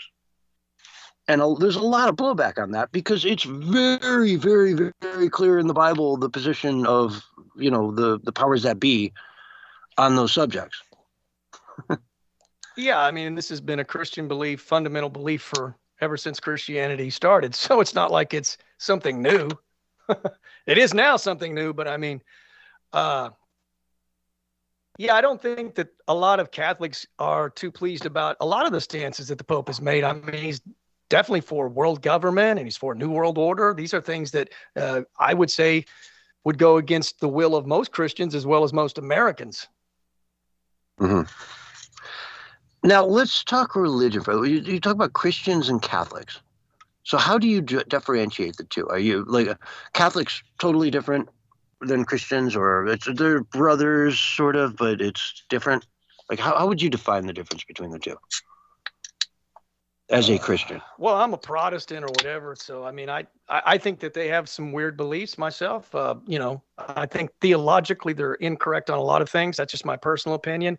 But I don't consider them to the extreme of a cult, because I don't feel like they deny the divinity of Christ nor the resurrection of Christ. And they have, they basically believe most of the fundamentals. The problem, I feel like at times they try to give divinity to Mary, which I think is a no-no. And definitely I would consider that blasphemous. I don't know that they literally believe that, but they certainly exalt her to that kind of level, which I think is wrong. So, yeah, I consider Catholics to be my Christian brothers, but I don't consider it a cult. I just think they're not theologically sound. And they would say the same thing about, Protestants as well. So, the ones that deny the divinity of Christ and the blood of Christ and the fundamentals of Christianity, those are the people that I don't consider us to be on the same page. They can believe whatever they want to believe, but there's definitely not going to be any unity because we're on a totally different page. And most Christians would define those types of groups as, a cult or something. Mm-hmm. Okay, it's excellent answer. I'm probably not the right guy to ask. I just have my opinions. So I'm no scholar or theologian or anything like that. But I didn't mean to laugh in there, but I was thinking of the Monty Python Meaning of Life, where the Catholic, there's the Catholic family and they've got like 75 kids, right? And then next door there's the Protestant family and he's like, they've got 2 kids, right? So. Do you know what I'm talking about? Yeah, well, I guess the Catholics, some of them don't believe in, condoms and things. I don't know. Yes, exactly. Condoms, yes. Because every time they have sex, they must have a child. Whereas I, a Protestant, have sex with my wife with the safety of knowing that she will not be impregnated. This about Catholics, though, is I've had many Catholic friends that truly, and I mean, I totally believe they love Jesus and they have a sincere faith. So, I mean, we just disagree theologically on some things and we belong. So, yeah, I consider them overall, one of my brothers. It's the dogma, right? The dogma. No. Like, whose version of what is right? And, what's it? Luther posted the rules or whatever on the church door, and started Lutheranism and all that stuff. And so it's the how, and that's one of the things that makes me kind of hard for organized religion, because it's like, how do you know you got every aspect of it right? How does he got every aspect of it right? How do the Buddhists? Why are they so confident in Buddhism? Why are Hindus so confident? They're in the right temples and statues. Like, is everybody right? I didn't hear anything you said just then, man. You were cutting out really bad. Oh, because I'm getting the Protestants versus. Okay, so it's dogma. It's, Martin Luther put the rules up on the church. He started a new dogma and a new way of looking at Catholicism. or Christianity or whatever you want to call it. But why are the Buddhists wrong? Why are the Buddhists wrong? Why are the Hindus wrong? Why are the Muslims wrong? If Protestant's the way to go, then maybe it's the Mormons. You know, South Park's take on the whole thing is that the Mormons are the one true religion and everyone else screwed up. So they all go to hell, but the Mormons go to heaven. But heaven turns out to be filled with Mormons, and you probably wouldn't want to be there anyway. Well, I think that's going to be different for everybody, don't you think? So in other words, somebody... one of the key points there is what I was trying to make is that either everybody's wrong or everybody's right. And religion is just whatever you want it to be. It's just everybody's right or everybody's wrong. I think that's an interesting theory. I think if there is a God, which I believe there is a God, then he has a plan. He certainly, if he didn't have some kind of a plan, I don't think I'd really want to know him that much. I wouldn't be too interested in knowing him, unless, of course, it was just out of, like terror and fear. And, my understanding of God from the Bible is that he's a loving God. So I do fear him, but in a reverent way, not in an awe way, and being awestruck by him, not so much out of terror. I don't fear him because I know that he loves me and he loves humanity. And that's the whole message of Christ, that God so loved the world, and the world means all the people in the world, that he gave his only begotten son. So I think, to answer your question about what you were saying, like, how do you know? Well, I think that's different for everybody. Everybody's going to have, why they believe that their faith is the faith. You know what I'm saying? And for me, it's the narrative. The biblical narrative makes sense from the beginning to the end, and that's, it just makes the most sense. And I know that I'm not a very good person and that I need grace in my life. So most religions, it's a works type of deal. And to be honest with you, I wouldn't qualify.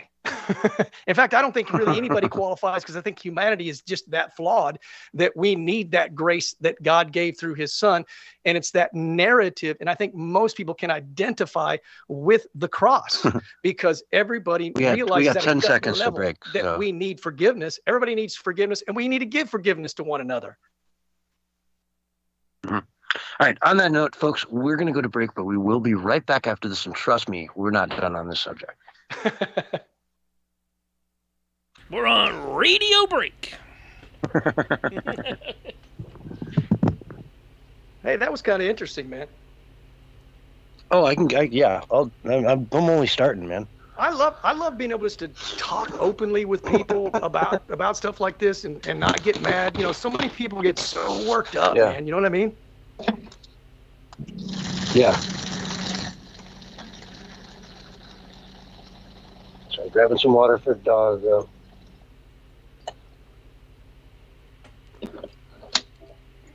And the fact that I've got great respect for my brother, CS. Right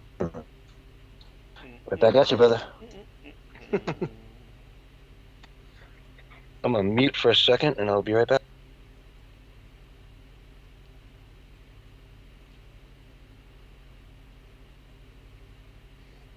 All right.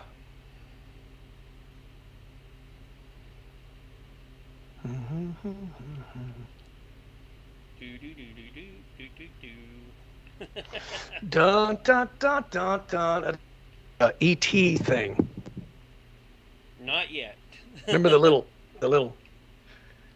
when they communicated with me, the little keyboard thing. Yep. Oh yeah, we never really got to touch. I think what CS was going to talk about the Aaron Rodgers deal was what did he never said anything about Jimmy Kimmel being file. He just said he just thinks he did cover that, didn't we? Yeah, we did. When you notice him cutting out like that, dude, we covered it all. No, I mean, you notice him cutting out real quick. I just was thinking, did we cover that? Jump right in. It's good to do that. All right. Oh, for me to cut in when he's not cut in real if bad he starts like that? to. Yeah, anytime he starts to really break up real bad. I was saying that before, yeah. Like, if you're telling me, if you're to the point where you say, hey, you're cutting out, don't just say you're cutting out and not say anything. Yeah, because that's kind of bad radio. You're cutting out, I'm going to jump in. Okay. Just jump in. Yeah. So you're cutting out, I'm going to jump in. Right? Well, I was just kind of looking at it like, well, I'm hoping maybe if you just, I don't know, No, slow that down don't or something, always it will work get better, out. but apparently And it's dead just air is jacked up, bad so. air. No, I usually just need 30 seconds. You know what I mean? And then it comes right back. Oh, okay. Hey, man, do you need one of those little boosters, those Wi-Fi boosters? Yeah, you got one? I got a couple of them, actually. Do you? They're like $600, dude. Oh, no, I'm just talking about one of those little cheap ones you put in that. Oh, I thought Yeah, that it's was like the they're in kind the that home. you You made could- with the Pringles can. Yeah, I'll try anything, dude. I really. Like how What it far has away? to do with more. What happened to the ham radio What it really guy? has to do with is network traffic. There's too much traffic on the network. That's the problem. I have 5 bars, and then some. You know what I mean? Yeah. Is it windy where you're at? Because wind affects signal. Not now. But there was earlier. It was really windy the last few days. Man, we just went through our winter down here, I hope. Well, they're saying cold weather's coming, man, here in Oklahoma. I think for the weekend. Yeah, probably what we just got. It's heading your way. Because it was windy and I mean, I don't know. It got down to 30 the other night. 30 seconds, fellas. Mm-hmm. 30 seconds. But 30 deal because there's so much outdoor plumbing here and stuff like that Good for you. yeah, it just everything's broken everywhere.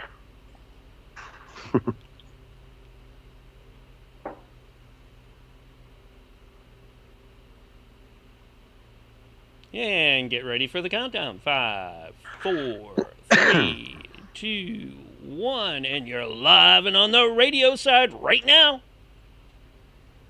Welcome back to hour 3 of the Censorship Sucks Roundtable Radio Show, the fastest 3 hours in radio every single week on Wednesday night. Sunday night, we do the fastest 2 hours of radio. So, got that going for us, too. Mm-hmm. How you doing, Oh, yeah. Barry? Hey, man, Having a doing good pretty night? good. Oh, yeah, man. All right, just so I chilling asked out you with an- you guys. I asked you an interesting question last hour. Now, I want to delve into this more, okay? Mm-hmm. Because God is a big thing to so many people on this planet. There's so many people that believe in God. Now, there are different types of gods. There's Buddha, right? There's the Abrahamic God, which is Israel, Christianity, and the Muslims, Islam, sort of agree on the same sort of dude. He's got different representatives that have apparently come down to stir crap up in every little area and make us all kind of want to go at each other. But then we've got, the Hindus. We've got a million other religions. Everything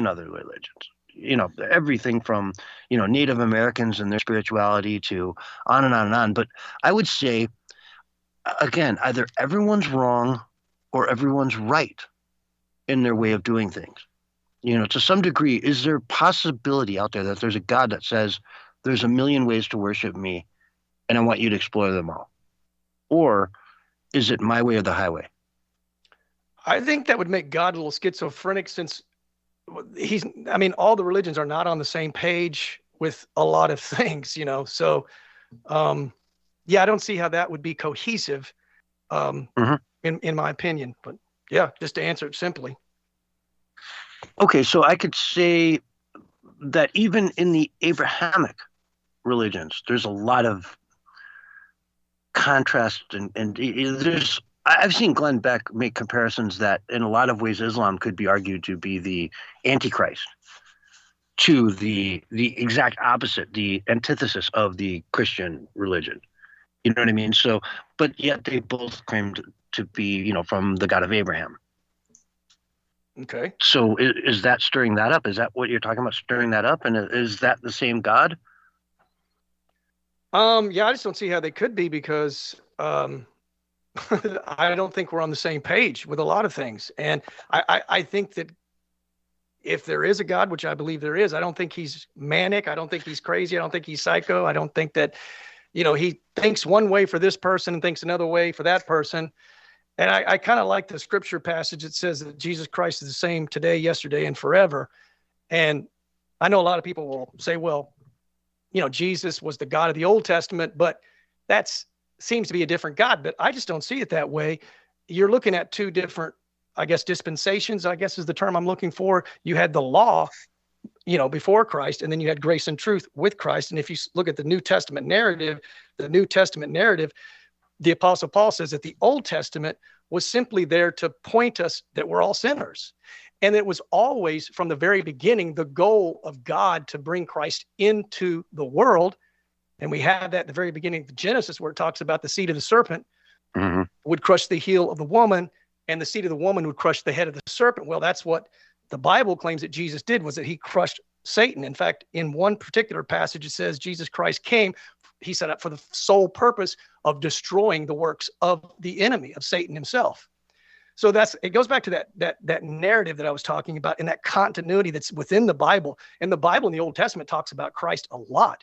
All you need to do is read Isaiah 53 to see that Christ was going to be crucified, that he would die for the sins of the world, that he would be born of a virgin, and that he would be called the mighty God and the Prince of Peace and the everlasting Father. I mean, that's giving this Savior divinity. And okay, so, oh gosh, I want to ask you about the second coming. Okay.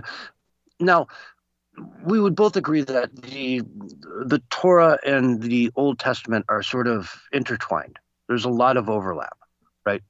Mm-hmm. And so the definition of what the Messiah is going to do, the second coming of Christ, is sort of, to Christianity, what happens in that period?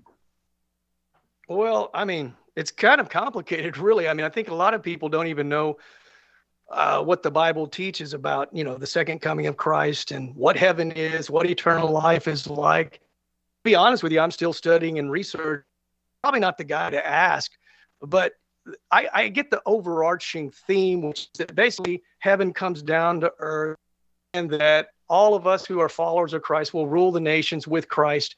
And basically, it's not this idea that we're disembodied spirits floating around. I mean, it's kind of like I would describe it maybe as a return to Eden, the way that it was designed, at the very beginning, where God actually walked with man in the garden, and so God comes down to earth. He's the light of the world. Every tear is wiped away. Death is, finally put to rest. Death, oh sting, where is thy victory, as the scripture talks about. So it's kind of complicated. And then there's the millennial reign, which many Christians believe has already happened or is metaphoric. I'm a personal believer that it's a literal thing. But I don't think that the Bible is like crystal clear on everything. I think part of it is the mystery of it. And that's why we call it a faith. It's not like everything is set in stone. But my belief is as you walk with God and you get close to God, that testimony inward becomes very real to you. And that can never be challenged. There's no amount of evidence that science can bring that will ever convince me that my faith in Christ is not real, because I'm experiencing it. No, I hear you. But I just want to differentiate between Judaism and Christianity to the degree that in Judaism, they believe that what you just described as the second coming will be the first coming, right? When God comes down to earth. They reject Christ. Right. They reject Jesus pretty much as a general rule. Correct. Yeah. But when the second coming happens, they will be right with you and will say, boom, here it is. We predicted it. Who was right, who was wrong, whatever. Who cares at that point? And I just want to bring that point out to show that there is a sort of a mutual overlap between Judaism and Christianity that a lot of people don't understand. Okay. Now, I wonder if there is a way to draw that overlap with the Muslim religion as well. And I'm, again, hard-pressed to do it, even though it's an Abrahamic religion. In other words, the God of Abraham. So they do, in some degree, pull from, Abraham and those stories, but in a very, very different way to reach a very different conclusion. I think so. I think you're right in saying that. So I don't know. I just, we're talking religion, so I just want to kind of share with everyone my understanding of how these religions all intertwine. And I find it fascinating, by the way. That's why I bring it up. I don't want to put anyone up or down for what they believe. I just want to Sure. share this understanding of it because it's really fascinating to me how this all intertwines. I think it's important to note that if there is a God, we're all going to Mhm. find out who was right. So And okay, I'll even go a step further that the Temple of David, one of the prerequisites is that the Temple of David needs to be reconstructed in Jerusalem. Okay. And that is currently where the Al-Aqsa Mosque stands. mhm. So that's just an interesting thing for everyone to understand, that kind of like tension is hanging in the air for a lot of the people the scholars who study this stuff. They understand it. So when you see things happening in the background and you wonder why this is happening, why that's happening, there's a lot of people that believe, hey, when you talk about Jeff Bezos or some of these people that want to live forever, they think they can actually achieve the ability to live forever in their lifetimes. Is this what they're talking about? And what needs to happen in the meantime for them to get there? And if all-out war breaks out in Israel, well, it's written in the Bible that God will eventually intervene. I mean, I think it's fair to say that, and I say this humbly, not arrogantly whatsoever, but the biblical narrative is playing out in 1,001 different ways. I could go over that on social media every single day, showing people how the biblical narrative is from both the Old Testament and the New Testament together, how it's playing out. I would say even in America, the Exodus narrative is playing out. Well, we're trying to break free from the tyranny. And there's so many, different things biblically that are happening. But then again, that doesn't mean it's the end of days. It just means that the biblical narrative has all these amazing truths in it. And I would just encourage people, if you are a doubter, get in there and read the book and find out for yourself. See if it is a hoax. Personally, I found out it was not. That's my personal opinion. And I embrace the faith wholly because of that. But it's kind of unfair if you're going to sit there and criticize it, but you've never even opened the book and read it to see, if there is any real truth in it. Like I know you've read it. You've read it from, front to back many times. A few times. Exactly. Yeah, well, not many, but a couple. Yeah. And I've studied sections of it. I mean, I went to a Jesuit college that, we had to go through and study certain, lines of thought that travel through the book. And so that's why I kind of come up with these sort of conversations, because I do have a background in it to some degree. Sure. And I just find it really interesting. I find it interesting to see how this stuff plays out on a world stage and how we interact with it all through time. You know what I mean? It's a fascinating study to see this stuff and know what the underlying powers that be, that really what they want to see happen, what this side wants and what that side wants. And the Muslim religion is holding on to Al-Aqsa Mosque and calling it one of their most sacred sites when it really isn't one of their most sacred sites, when it absolutely is the most sacred site to Christianity and Judaism in the entire planet. And yet it sits as basically occupied land, I don't know what you call it, right? So it's going to be something that's going to play out in a big, volatile way, maybe in our lifetimes. Again, some of these people that are older than me are saying they could achieve eternal life in their lifetime. Is it through this strategy of creating an opening door for the second coming? To just trigger it in any way you can to make it happen now? I don't know. Yeah, I don't think you can force God's timeline. That's just my personal opinion. He's got his timeline, and man has very little to play with it. So, but a certain keys unlock the doors. People that want to try to bring about biblical prophecy, I find that those people to be quite dangerous. Of course, absolutely. And that's why I bring this up, because that's the scariest stuff I've ever heard of, right? If you think, you're not going to trigger it and make it happen, but you can set everything in place to mimic exactly what's been described as the conditions needed for it to happen. And then, then you sit back and say, okay, let's do it. Let's go. Where is it? Let's go. Start raining. What'd you call it? Rain and hail or something? Rain and mana? What's that? You talked about some rain event. Who are you talking about? I don't remember. Oh, the Yeah, it's fun. millennial reign. You talking about the millennial reign of Christ? Yeah. Yeah, that's in the book of Revelation. A reign A thousand years of peace on planet Earth with Christ reigning as the king. Before basically, heaven comes down to earth. If you really study Christianity and heaven and all of this kind of thing, it's definitely much more sophisticated because God is sophisticated. He's complicated. He's amazing. He's spectacular, magnificent. So I can't imagine it being anything less than that. Yeah. It would, if it was something just cheesy, I would probably doubt it. But the fact that it's so meticulous in the detail, actually, I feel like gives it more credence and credibility. It isn't, right? Like I remember in one of my theology classes asking, hey, what about the dinosaurs? Like, what's the explanation for that? Why they shouldn't exist, right? If the earth is, in the Bible, it says it's what, 3,000 years old or 5,000? I think that's highly contested by a lot of different Bible scholars. You have a wide array of biblical beliefs from old earth, young earth, old universe, young earth. I mean, and then of course, if you look at Genesis and you read it from the Hebrew text, it says something a little bit different as well.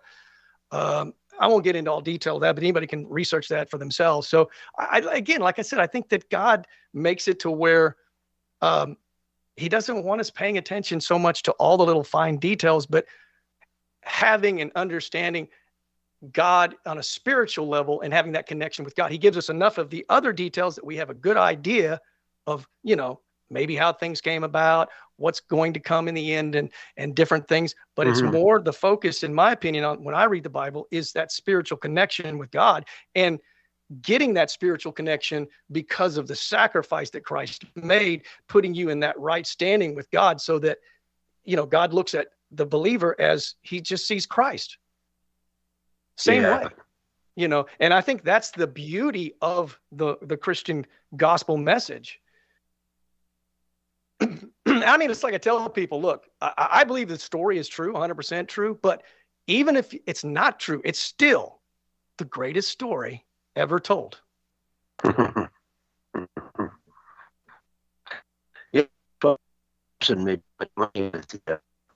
What's that? Was the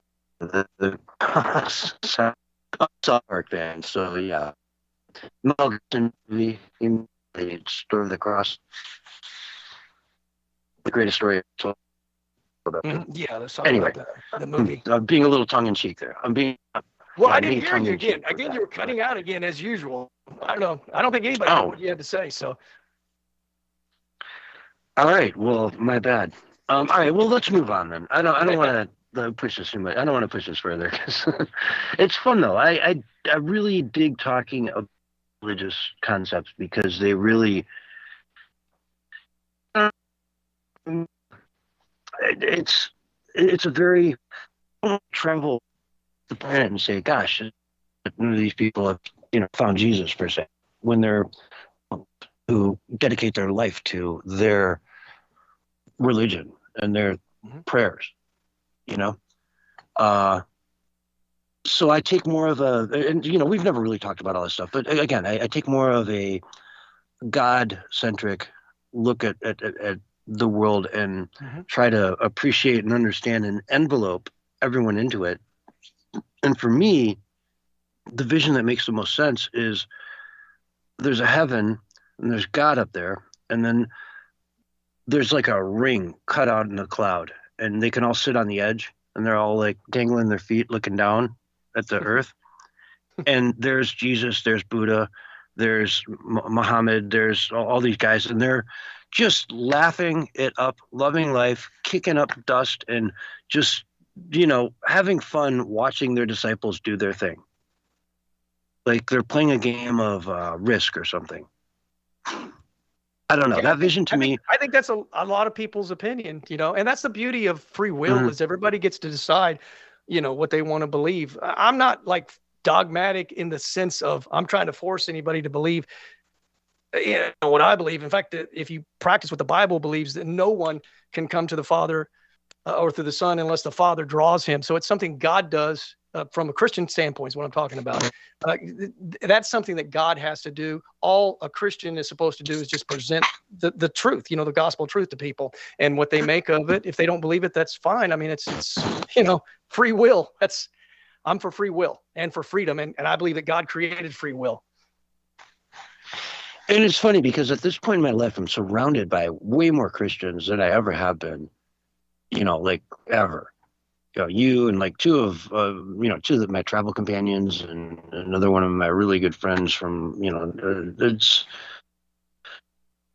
most of my good friends now are Christian, and it just is what it is. But it seems like it's more out there now. I don't know if I'm just met these people and that's just like roll the dice kind of thing, or if are locking onto that nowadays. Well, there's one thing for certain. I think people are definitely looking inwardly and looking for answers because the world is in a really sad state. It's in a place of turmoil. The world is basically on the verge of being on fire, possibly World War III, and people want to have answers. They want to have some security. They want to have some inner peace. And so everybody, I feel like, is looking inwardly. And of course, everybody's going to draw their own conclusions. And with my Christian faith, my job is just to put it out there and let God do the rest. But I love everybody, regardless of what their faith is, what they believe. And I see God in everyone. I see that likeness of God in everyone. Maybe not George Soros, but you know what I'm saying? Just kidding. You know what I mean? Well, there's also evil up there, I picture, that image I drew of everyone sitting around that circle looking down at Earth and sort of playing a game with it, of Satan sitting there too. I would imagine, right? Mm-hmm. There's those forces that are out there playing the dark side.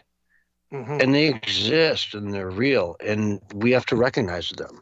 Well, it's like that photo of eyes wide Marina shut. Abramowitsch, and that's how she wants her name pronounced. I'm not calling her a witch, even though she is a witch, but that's how she likes her name pronounced. Marina Abramowitsch, and one of the Rothschilds behind a big giant painting of Satan.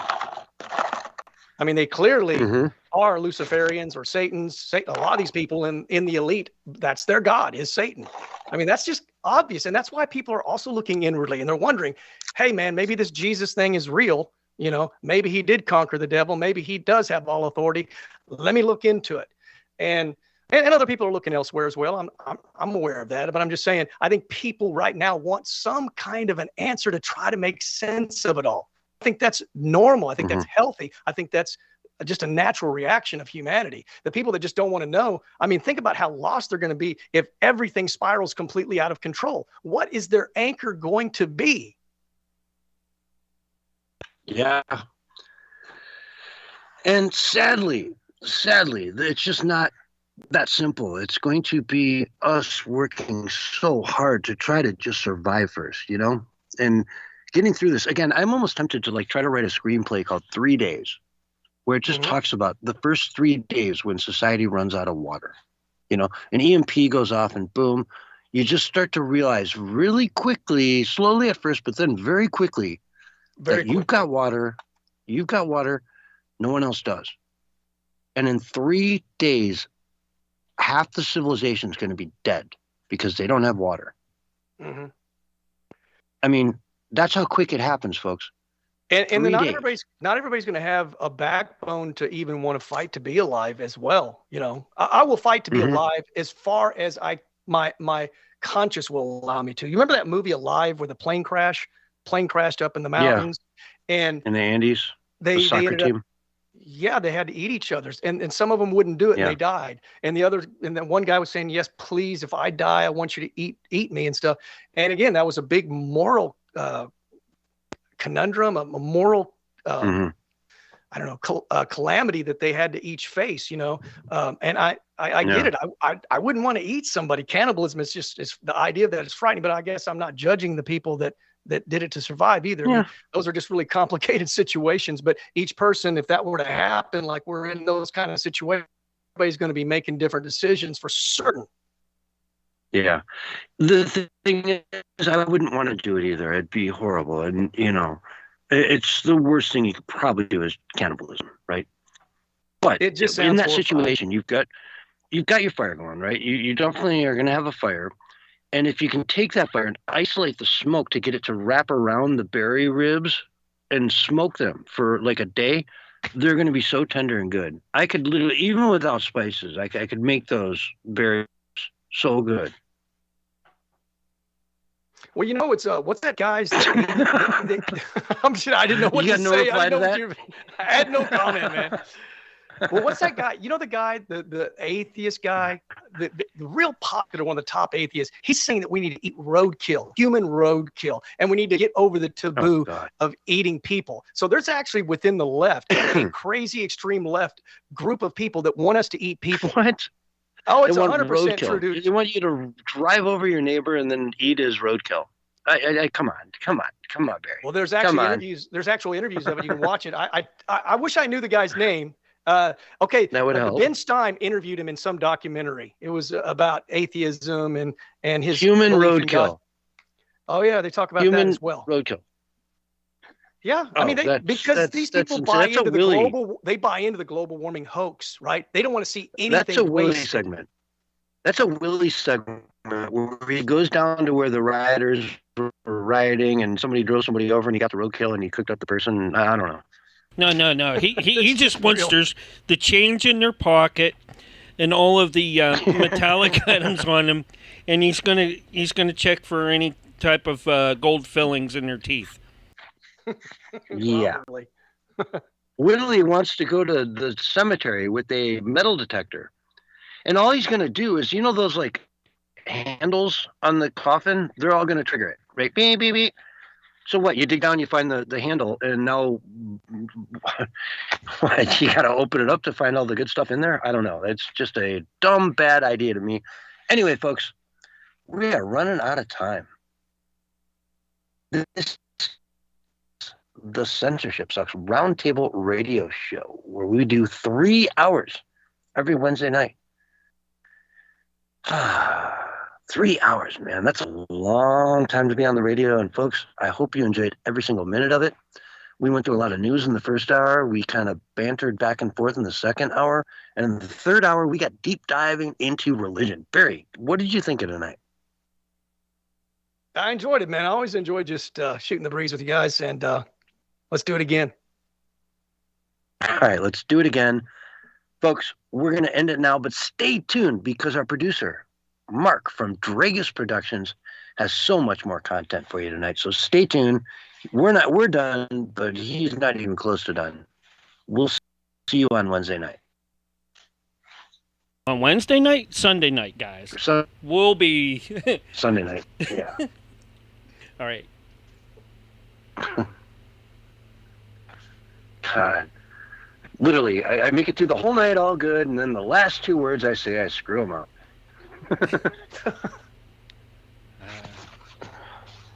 Yeah. If you were only breaking up at the time. I'm sitting down right now. I'm telling you that for sure. Oh, have you been standing through the whole show tonight? Yeah, pretty much. Good for you. Remember, I'm 58, right. so I got to do something to fight back. We had a pretty good We're show, all other about the than same age, right? the reception issues. We got to work on that, but other than that, I think we had a really great show tonight for the first show of the night. Let's see how let's see how Cafe Enigma turns out later on. Issues, man. There's just like nothing I can do about it unless I want to throw big money at it. Yeah. Or and by big money, I tower. mean 1,000 down and 150 a month. Yeah. Or like I said, or sit next to a tower. Well, it's not the reception. I have 5 bars for sure. Oh. It's the amount of people. It's the volume of. Exactly. Remember, we're in like the peak part of the season here, where there's 200,000 people out here. Okay, man. I got the guy's name. The guy that wants to eat cannibal. Wants to eat people. Willie Richard- Levy. Willie Richard was Dawkins. saying earlier he was listening on Facebook. Oh, Who boy. was? Willie. He said Saul Good's Okay. a jerk, and he was calling him out and all that. I'm like, nah, I wasn't even gonna take and relay that on a Wednesday show. Now, if he would have done that like on the first part of like a Sunday show, oh yeah, definitely, but He didn't have enough It- guts to it- come into the it- actual feed, though, man, and just go in the chat and just call him out. yeah, Well, and, come on the show. yeah, and then He's damn welcome in here. yeah, well, Willie can pop in knows. anytime he wants, He knows that, but it's Willie. Yeah, I mean, we're doing 3 friggin' hours here. Willie, come in. I mean, that tonight I thought we'd have 2 other people in here. We had nobody. It was just you and me. That's why it went well, though, man. It really did. It was fine. No regrets. All right. Let me see here. Check on Zombie Zach. And everybody out there, man, please share, share this stuff. Next week when you show up and share it, We really my just, gosh. help us grow this channel so that people can come by and hear what we have to say. We appreciate you so much. Please, share it, like it, comment, Absolutely. all that beautiful stuff. True. All right, man, there's probably a few people still listening. So I know that I left people hanging about the whole Richard human roadkill thing. You can literally go to YouTube, type in Richard Dawkins cannibalism, and you can scroll down. There's just short clips. I'm sure you can find the full interview somewhere. It occurred, it looks like, about 11 years ago. This one says Richard Dawkins on cannibalism and human roadkill. I mean, we're dealing with leftist psychopaths, man, and they really believe this is a good thing. I'm not kidding, man. And he's not the only one. He's got supporters as well. There's other people that believe we should be eating each other to save the world, from the whole global warming, baloney mumbo jumbo.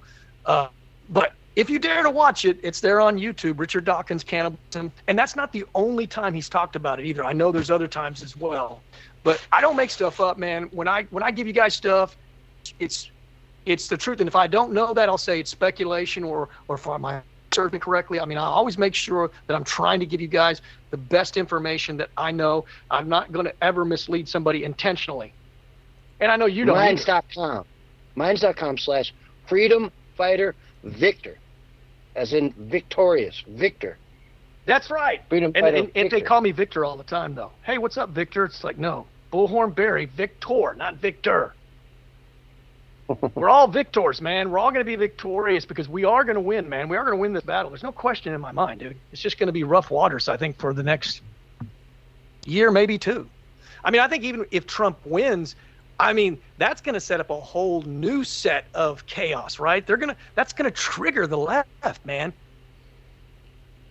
Big Oh, yeah. time. And All right, Trump is going to have fellas. to make sure, I gotta man, clear that out if and there's get any more rebellion. the all-new Cafe Enigma radio show set up and get them going. So you guys take care, and I will catch up with you Okay. on Sunday. Peace out. All right. Thanks, everyone, for listening. Peace. Enjoy Mark's next show. Absolutely.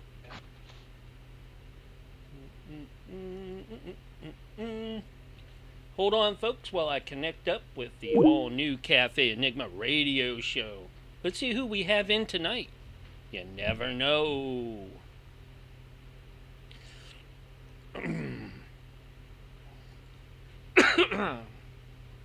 We talk about all sorts of crazy stuff on this show.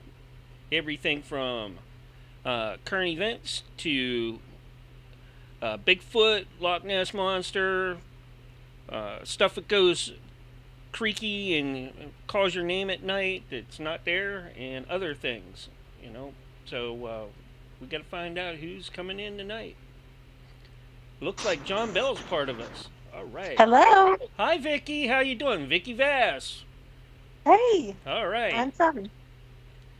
Get this How are get you this holding party up in started. the great state of Texas? Oh, it's been pretty nice here the last couple days. Little on the cool side, but and some wind. But other than that, it's been really nice. How have you been? Glad to hear it. That we're pretty protected here in Tennessee. My brother lives up in New Jersey, so they got hammered, and then I guess people in Florida got kind of hammered. Yeah. We get hammered all the time. Yes. How rude. Not Vicky, only do me a hurricanes, favor. but tornadoes too. That's just rude. Well, also liquor. Vicky, can you do me a favor and check the stream for Telegram? I got a lot of windows open here, and if you can take and man that up for me and monitor that, I'd really appreciate it. Okay. I don't know if we got Nancy in and Dee. I hope he's feeling better. Are you feeling any better, John? John, I know you haven't been feeling Yeah, well. I'm getting there. You're sounding pretty good when you came in. Nothing wrong with my voice. It's just the rest of me. So Yeah. I'm getting around a little bit better. Just trying to get myself back together. Yeah, that wasn't fun to be in the hospital over the holidays. No, but I'd rather be in the hospital if I had not, because they had to try to figure out what the hell was going on, and they still don't know. It's just a gamble. They gave me the same medicine that I found that I was taking before I went in the hospital. Really? Is it working? Yeah, oh yeah, it works. A little bit of prednisone goes a long way. It's just small dose. Mm-hmm. It allows me to move my arms and stuff. So a lot better than I was before. So it's it's an autoimmune thing. Whatever it is. They don't know what the hell it is. All I know is I lost 55 pounds of muscle in 5 months. Wow. Didn't lose fat, just muscle.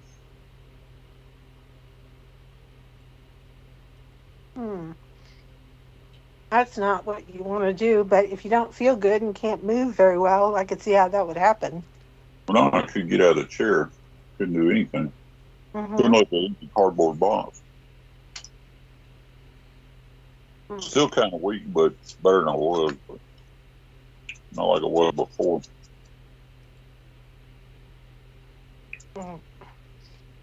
I have an autoimmune thing, and I just started taking that black seed oil, curcumin, as mine is a thyroid thing, so that has made me feel a lot better. Yeah, I couldn't lift my arms up past straight in front of me. I couldn't reach one arm with the other one. There's a bunch of stuff I couldn't do. Is it streaming pretty good over there, Vicky? I'm looking to see where.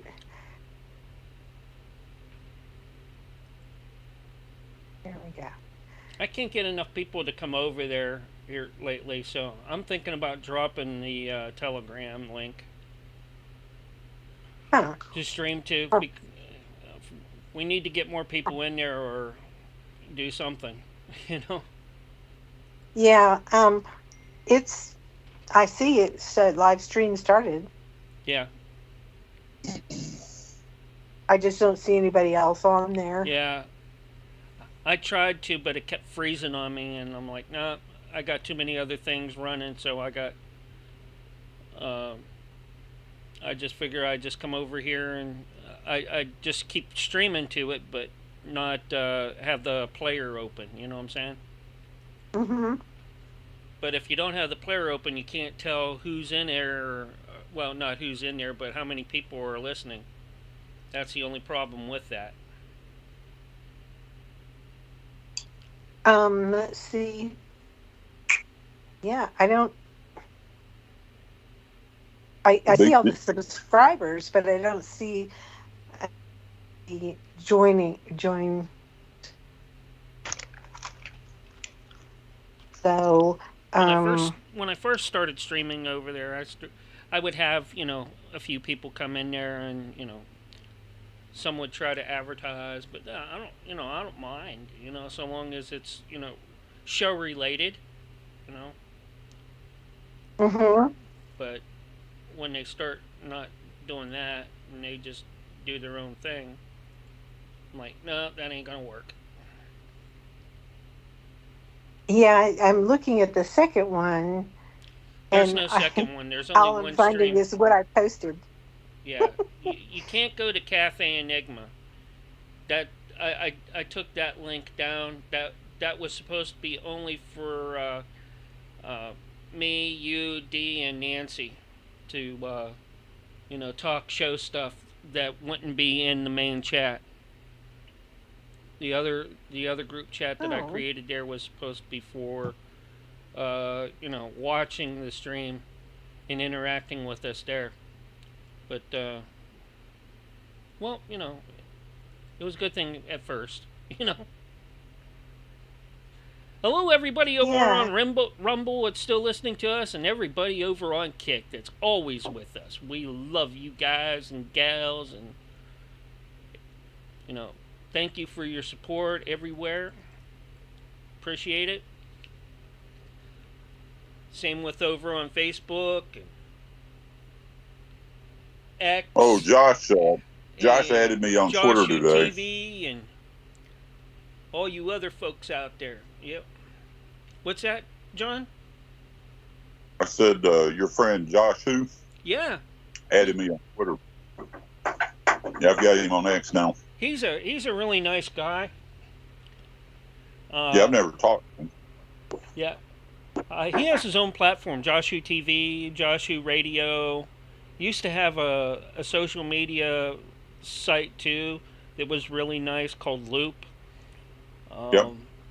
And his news aggregator was like one of the best there was. I mean, I always liked it better than looking at either Bongino or what Drudge. I don't like looking at them. He was more impartial when he takes and puts stuff up. And Josh posts a lot of cool stuff that nobody else is seeing. Have you seen that? No, I hadn't seen it yet. If anybody out there is on X or Twitter, whatever you want to call it, look up Josh Who. Josh is a great guy. He's got great information, and I've supported him ever since I started out. And in fact, he's the one that actually got me to start streaming on platforms like we are right now that folks are listening to us on. So if it wasn't for him, I'd still be just doing radio side. Thank you, Josh, if you're listening. And I know somehow he is. Even if he had to hack a Russian satellite, he would do it. Because Josh is just that kind of guy. Yeah, but Mark, if it weren't for you, I'd be a movie star by now. Oh, if it wasn't for me? Yeah, I believe that. Hey, D, comedian, how you right? feeling, man? Hey, D, How you feeling? I am feeling a ton better, guys. You sound thank a lot God. better than you did the last time I talked to you. So that's a big plus. Oh, You didn't have the big C didn't sneak up on you, did it? no, shoot. COVID scared me. No, actually, I'm like Nancy. We've got about 3 different things going on around here. Yeah, we do too.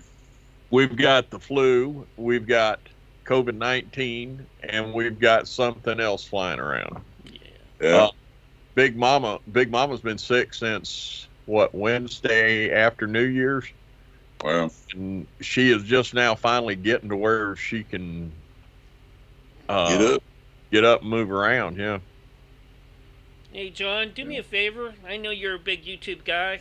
Can you go into your YouTube and take a look how the stream looks on your side? yeah. Hold on 1 second. Appreciate it. I And if just you used can, the phone though. If you can, what I'll do, if you get over there and I get you in there and you're marked, I can make you a mod later on, which I really need to do with all the hosts that can do that. Well, I would have to do that on a computer though. I just got my phone. No, once you're in there, I can make you a mod later. Okay, I just got to get you to say hi. Because I'm all about doing the easy way. I don't want to look up your damn email and all that. That's kind of invasive, you know what I'm saying? So. Not invasive. Everybody knows it. Yeah, well, anyways. Hey, since you're talking about Josh on here. Oh, yeah. I want to put my 2 cents worth in, if you don't mind. Sure. Hey, Josh, I know you're probably listening. You sorry dog. You can hack Russian satellites. You can go places most people can't. And you can't show your butt up here on our show? Ha! Oh, we've been dogging him on the Censorship Sucks Roundtable radio show for the last 3 years about that. So that a lot of good that's going to do. But Josh is not his real name. Yes, it is. No, it's not. It's Melissa Carrington. What?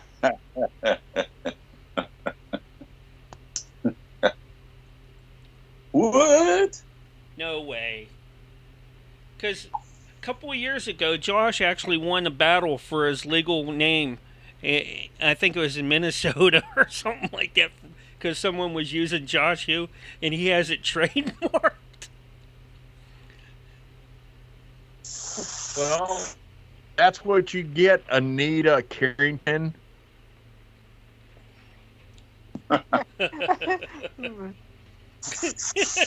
You're just trying to egg him on. Yeah, there you go. Who do you think gave me the tutu? Tutus. Oh, we haven't had the tutu talk lately. Well, see what we've been listening since. If you hear Josh, come on. It will sound a lot like this. Hold on. Let me light up my pipe. Josh, what? You have to take you have to get clearance from Elon Musk and do a countdown. That's the proper way. Okay, Mark. Mark makes him sound like Columbo.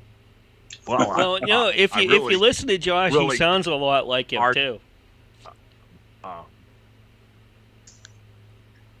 Hey, trivia question. Does anybody know why he would always look down before stopping to talk to somebody? I do, because he was reading his lines. Nope.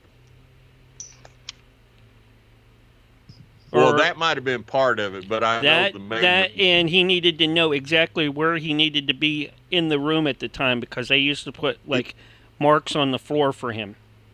That's right. He had a glass eye,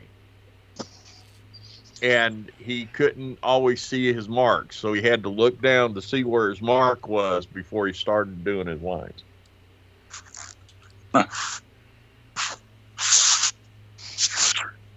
Oh, by the way, guys, got a new computer for Christmas. Good for you. Hey, I'm telling you what, this thing is awesome. So that means you're going to start your own show up again? No. No. No, the heat sink for the CPU has its own fan on. Let me go back. The CPU in it has its own fan and a heat sink that looks like it could be the radiator for my truck. I kid you not. I have never had one of these new M2 drives. It looks like somebody cut a credit card long ways in half, and it's 4 terabytes. Wow. It's got 6 fans in it. 3 of them light up. Looks like a disco ball. And the video card on it has its own 3 fans. So I got 9 fans running in this thing. Why don't you just pull the plug and put air conditioner on the damn thing? I'm actually thinking about hooking it to the house. Yep. But no, my son-in-law decided he came into some money, and he'd always told me he wanted to do something nice for me. So he built this thing, and then he downloaded about 3 games that I was playing or had played that I wanted to play again. One of them called Crisis. And wow, I'm telling you, this thing, I've got all the settings turned wide open, and it's not even slowing down. You give it about a month or two, you'll be complaining. Yeah. Now, if I could just figure out how to hack like Nancy, I'd have a computer to do it with. You have fun with that. Hey, Nancy, I made a video just for you. Oh, you did. No. Please, hey. don't tell me. Hey. Yeah, it's in the lobby. It's in the main lobby. The views expressed and the opinions given, and this is for mature audiences only. Blah blah blah. Da da da da da.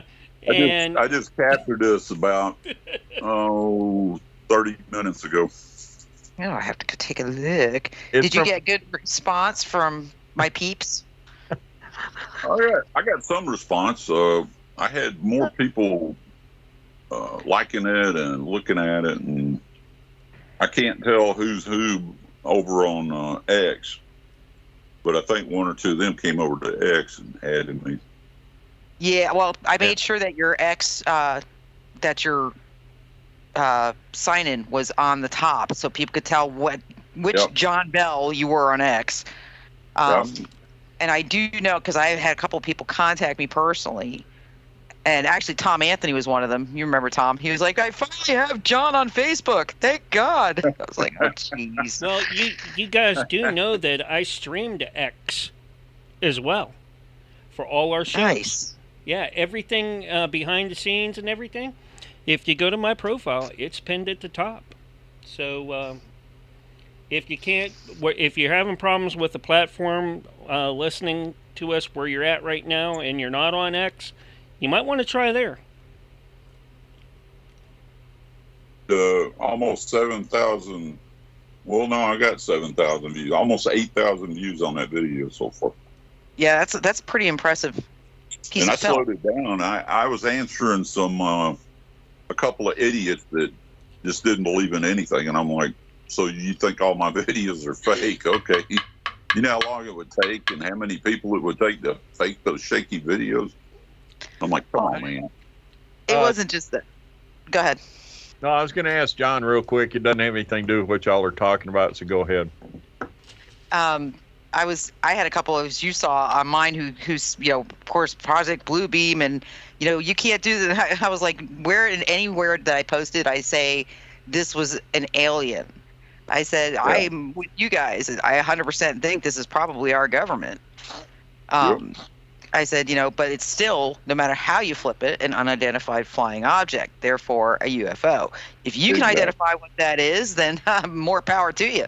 I certainly can't. Yeah. Yeah, if you look at that video, you see I got blasted right off the word go. It's just rare that I captured it before it blasted me. I'm telling you, dude. Did you take my advice? Next time you go to the doctor, you really do need to get checked for radiation poisoning. I'm not playing. Dude, I'm not playing. I mean, like I said, between the ELFs and the EMFs that are set to surround those things, you got to be careful. John, well, I know at least my pee doesn't glow in the dark yet, so I'm safe for that. I was gonna ask John, when you turn the lights out to go to bed at night, is there an unknown glow that you see?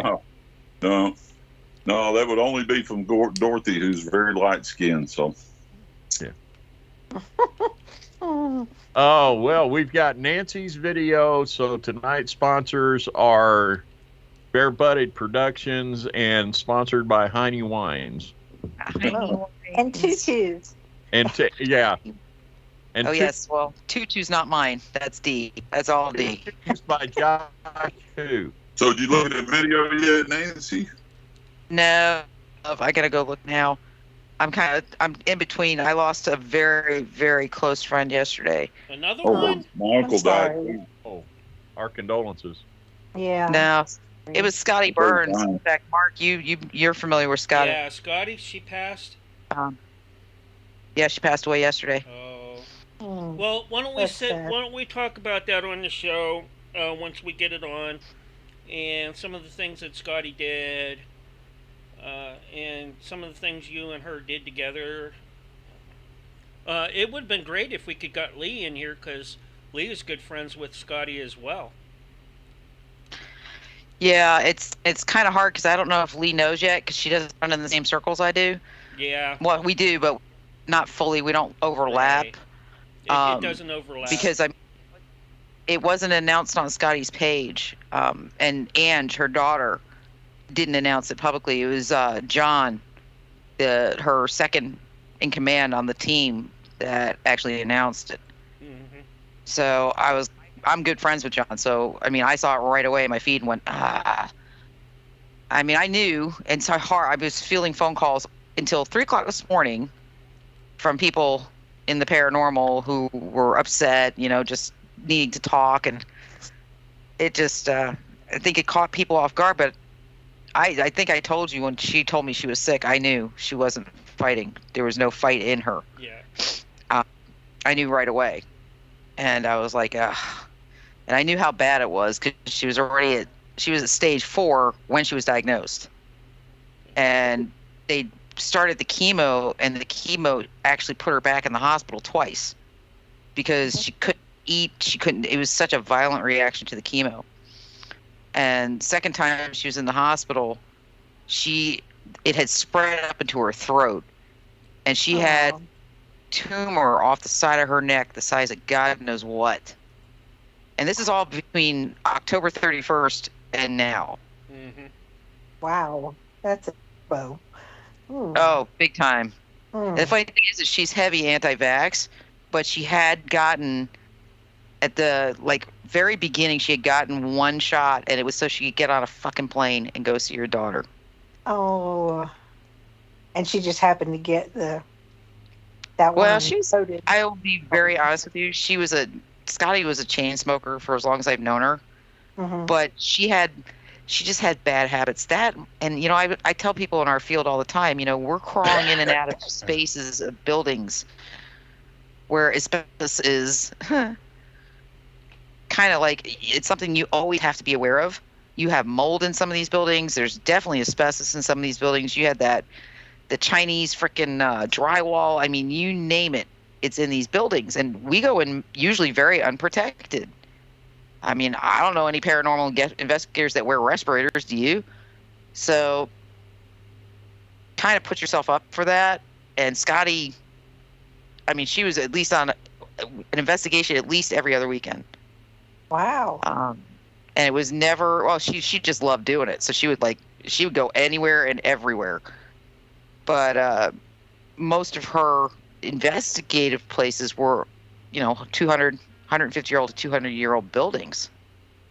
So it's, I'm going to miss her. I am going to miss her. I used to call her, I called her Jolly Green because she was almost 6 feet tall. And she called me Smurfette. So Jolly Green and Smurfette.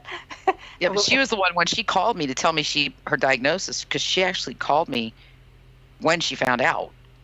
And I started yelling at her. I was like, oh, no, you don't.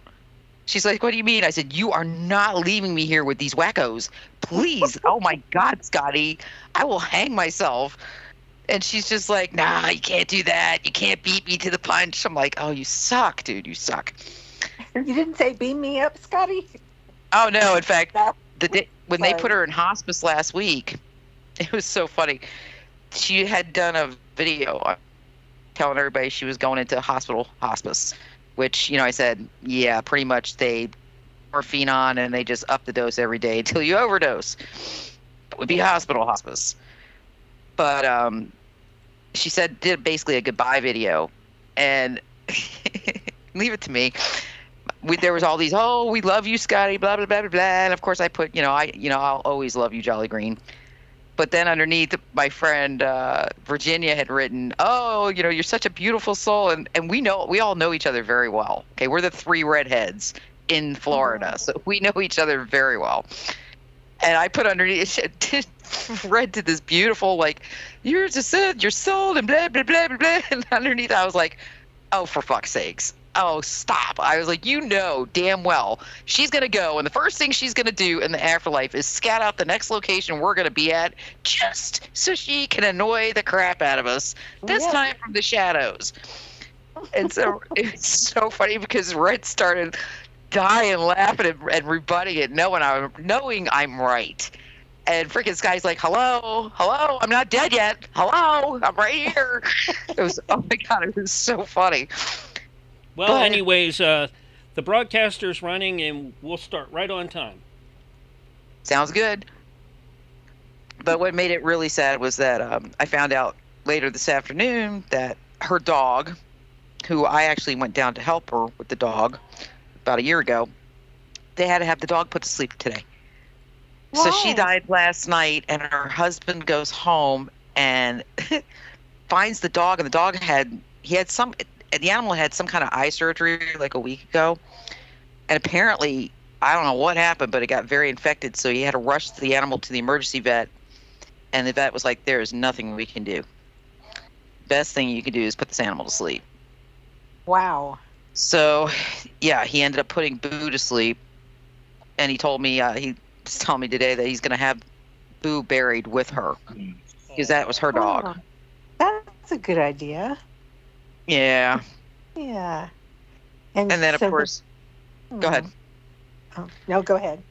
No, and then today I go outside and my neighbor's dogs got into my yard, killed 4 of my chickens and my big male turkey, Jack. No.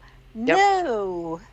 It's been, I'm telling you, I can't even believe I'm on the air tonight because it's been one of those days. Whoa. I was wondering, I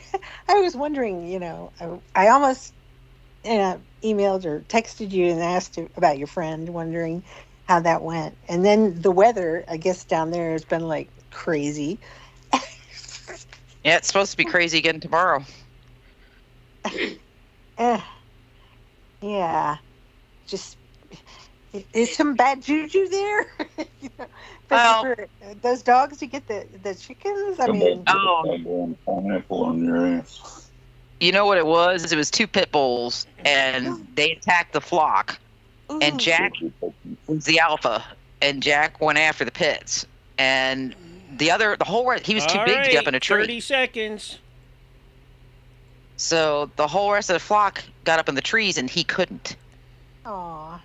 3, 2, 1, and you're live. Well, he didn't. Okay, I'm thinking. Are you there, Dee? Yes, I'm here. I'm waiting for live and on the radio side. Right now, you gotta tell talent these new changes, dude. Hi, everybody. This is Big D, and I am with the all-new Cafe Enigma right here, right now, coming to you live from the Double Wide Bunker here in Franklin, Georgia, an unknown location. Give me just a second. I got caught just a little unaware there, but it takes me a minute. With me tonight is my co-host, the woman who has been mistaken as a shadow figure during a ghost hunt. The woman who has brought more joy to my life than a bowl of oatmeal. And she's Nancy. Hi, Nance. Dude, where do you come up with these things? Honest to God, it's like a bowl of oatmeal. Okay. Oh, I think I'll take that as a compliment, but really, I always thought of oatmeal as like oil paint. So there's that. Woman, the only person that looks better in a tutu than me. Oh, I don't know about that. Also with us tonight is our resident fairy, our little sprite, Vicky. Hi, Vic. Hi. It's good to be here tonight. People. Yes, and it's a new year, and I am so glad that I could finally make it. There is no way I could have talked to y'all a week ago. retired radio host and national personality John Bell is with us tonight. Yeah, I'm retired twice. Oh, it's not the same John Bell, is it? That was Art No, Bell. there's a bunch of us. Actually, no. There was also a radio personality by the name of John Bell. Well, You gotta wonder. Everybody knows you that guys- Art was my uncle, right? Yes. I was gonna say, y'all, are you sure y'all weren't connected to like the Bell Witch? Just one just big still happy related. family. We're not sure, but we know they're all a bunch of ding dongs. So. Oh, nice. Uh, That was good. Oh, speaking of that, I had that joke for years. Why do they call women in the South Southern belles? Because they're a bunch of ding dongs. Oh. Oh boy. Wah, wah. Oh, Lord, folks, it's so good to be back here in 2024 on the 10th of January. It is now 9:35 on the East Coast. It's 8:35 Central Time. It's 7:35 Mountain Time. And to remind you, because I know you have short memories, if you're in California or on the West Coast, we don't care. I'm starting a countdown clock for the Marianas Trench for you out there in the West. We're hoping that UFOs nuke it, please. Wow. Yes. Well, I started this grand tour in life out just south of Oceanside, California. I was born in La Jolla, California. Grew up just south of Oceanside and have no undying need to go back and see the old homestead. So Wow. I looked it up on Google and almost threw up. So anyway, California is its own world unto itself these days. not no more. My parents used to say it's a land of fruits and nuts, right? Well, yeah, what ain't fruits and nuts is flakes. Yeah. Well, they lived in Pebble Beach, and then my mom lives in Monterey now. So Yeah. There's also a saying that in certain parts of California, the only thing straight is bridges. So Wow. yeah. Mm. Anyway, we're starting off, folks. If you're new to the show, if you've just found us, we'd like to welcome all y'all that listen. Got a question for you, Nancy. Yes. Everybody knows about the Bermuda Triangle, right? Yes. I found out the other night, I did not know this, but there are probably a dozen other something triangles in the world. Oh yeah, you got one up in Alaska. You got one over by the United Kingdom. Japan. You've got one up by China. Bridgewater, Yeah. Yep, you've got one by Australia. the And Great they Lakes. every single one of them has that like triangular measurement to it, where the activity or the strangeness, the disappearances begin within this area, and they don't actually expand outside that area. The one in Australia was actually featured on, I want to say it was Unsolved Mysteries years ago, because of a young pilot that just disappeared. He went up, they had contact with him on radio, and he was just gone, bye-bye. Yeah, he called in what he was looking at too, which is another object just before he went on. Yes, yes, that's right. That is correct. He got it out of his mouth on the radio before he went down or up or wherever the hell he went. And I believe the Alaskan Triangle's actually got more bodies under its belt than the Bermuda Triangle does. Yeah, more disappearing. Yep. I heard that. I thought the Great Lakes Triangle was the one that had the most. The Great Lakes? Yeah, Great Lakes Triangle had the Yeah. most out of all I the think so. triangles of people missing, and as well as like boats, planes, and other Yeah. things. Well, shoot, they lost how many just with the Edmund Fitzgerald? I mean, the problem with the Great Lakes is there's some big rigs on those lakes. And let me tell you, the weather conditions out there, it's probably worse than being on the ocean. Yeah. I mean, Yeah. from what I understand, it gets very bad very quickly, and there's nowhere to go to escape it. And That's it's just, scary. yeah. Yep. Speaking of that, isn't that where they have those? Forget what they call them, the ice flows. That once they start. Yep. Actually been known to take houses out and stuff. Nah, Yeah. I blame it on Yep. Godzilla, In fact, Ogopogo, and Champ. They're probably fighting under the water. Hey, is anybody watching that show on Apple TV, Monarch? Am I the only one watching that show? Of course I am. I'm waiting for it to go. on the show. I'm waiting for it to go to DVD so I can get the whole series. Oh, dude, it's actually really, really good. I mean, they just wrapped up the season. It was well worth it. I'm not a big fan of Apple, but that particular show, I was like, wow, that's really well done for a Godzilla show. They did a really good job. Storyline was, I think they wove that storyline so it worked with the what they're calling the Titans. So it's not just Godzilla. It's all different types of these beasts that are somehow crawling out from schisms in the planet.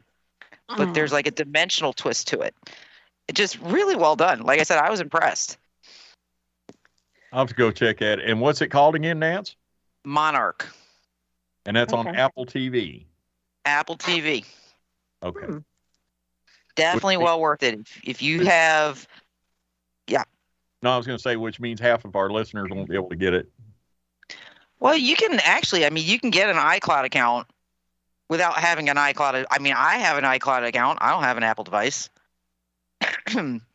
I have it because I do hacking and stuff like that, and I help different customers. So I have an iCloud account in case I need to up into my account to help them.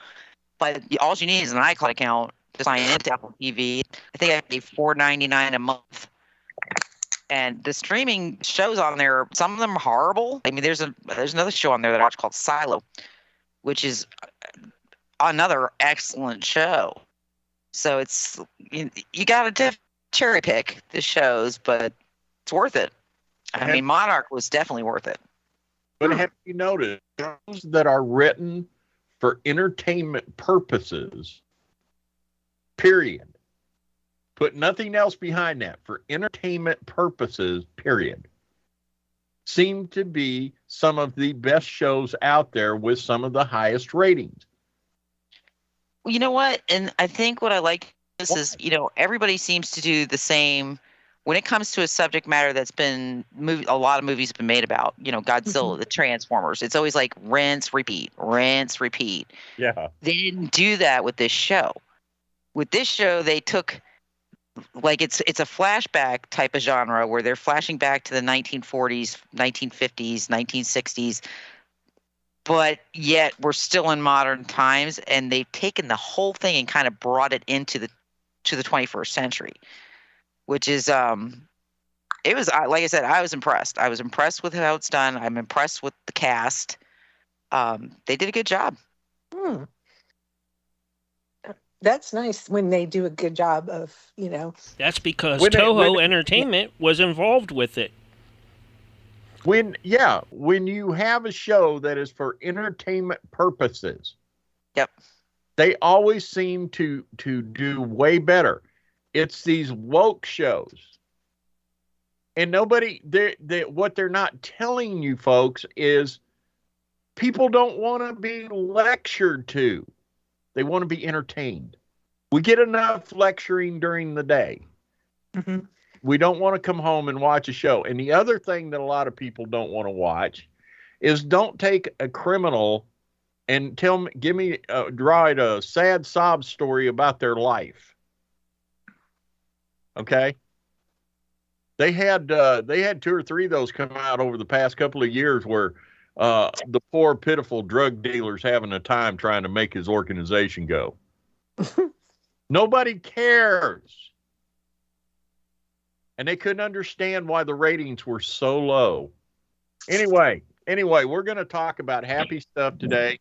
Unfortunately, we do have some sad news, and I'm not trying to one up. I'll tell y'all after Nancy tells you her sad news. Nancy, we've had some sad news in the paranormal community, haven't we?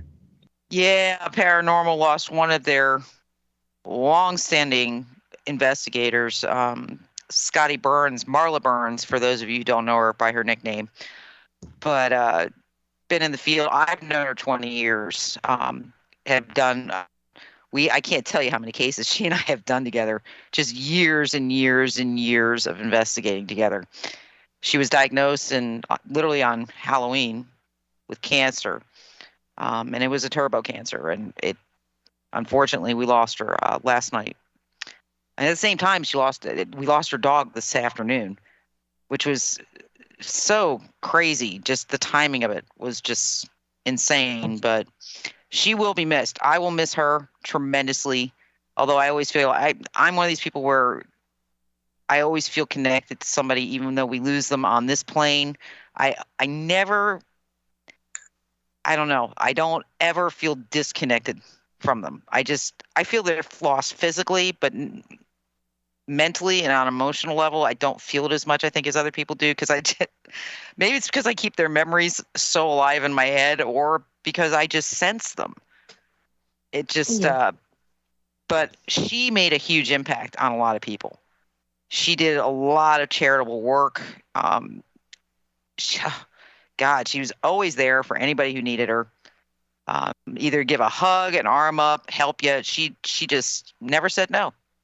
If she will be missed. If I'm not mistaken, did you drag her on a couple of my shows? Oh yes, yeah. We've had Scott. Yep. Mm-hmm. I mean, she worked before she had her own team here in Florida called War Party Paranormal. Great team. Out of Southeast Florida. But before that, she was with Florida Ghost Team, which was one of the top paranormal teams in the United States. So she had the history. She put, as I said, we put in the blood, sweat, and grime. Those of us who are 20 plus, I'm heading up into 30 years in this field. So you put in your time, and yeah, that includes that. Every single one of us has served or worked on a team or at a team at some point. And I used to give her crap all the time because she still was running a team, and I was like, oh hell no, nope. I said I got to an age where I was like, done with kindergarten. I'm not doing this drama anymore. I'll go freelance. I will advise whoever needs advice. Anything you need me on, I am there. But I'm not doing this team thing because the drama that this mama don't need is just insane. And when you start mixing the entertainment industry into the field, everybody thinks they're the next ghost hunter. Everybody thinks they're the next what was his name? Zach, the next Zach Baggins. I mean, they all, it creates monsters left and right. Me. Oh, Lord. And I was going to say, folks, I have been involved with the production side, the video side, and I can tell you right now, if you think a producer in 90% of these shows gives a flip about your reputation, you're barking up the wrong tree. They're looking at the next paycheck and the next sale of the next episode. That's what they're looking at. They don't give a flip. If you go under, they just move on and find somebody else. Because nobody ever blames the producer. Yep. Even the sizzle reels and the treatments. I get blamed a lot for a lot of things. Come on now. Sorry. But even like the sizzle reels and the treatments and stuff, when hold on, World War III. Basically, when they would put things together. All right, depending on who put it together, production would accept it, or an entertainment group would pick it up. And they'd get everything set, and they'd include the writer in on everything, because of course the person who wrote the treatments is including themselves as casting. And they buy everything and they get it all through, and then right before they go to film, almost every single time, if the person who did the writing didn't look a certain part, nope, they got cut from the casting. Isn't that horrible? Yeah. Yes. But Yeah, it was so, I can't tell you how many people I know who wrote treatments that it either got accepted into one of the shows that's already currently running, or it became a show. And yep, they were cut out last minute. Yeah. Well, listen, by the way, since we were talking about Scotty, I'd also like to jump in here and say that I found out a few days ago that my sister passed away. Oh, sorry. What a shock. Yeah, it was. Unfortunately, her and I had been estranged for about 10 years, but still, you don't like to hear news like that. But she was suffering with a lot of medical problems and had been for many years. So hopefully now she's better, doesn't have to suffer anymore. So anyway, that's my year start. And to Scotty's family, please, all of our heartfelt condolences, our love. Those of us that, like me, that even briefly knew Scotty, were touched by her. Yeah, she's very good people. The world will be a lesser place without her here. So I will say, though, folks, I mean, I fielded a lot of phone calls last night from a lot of people who were close with Scotty, or even people who were close with her and had falling out with her. Folks, don't leave it until something like this to make things right with people.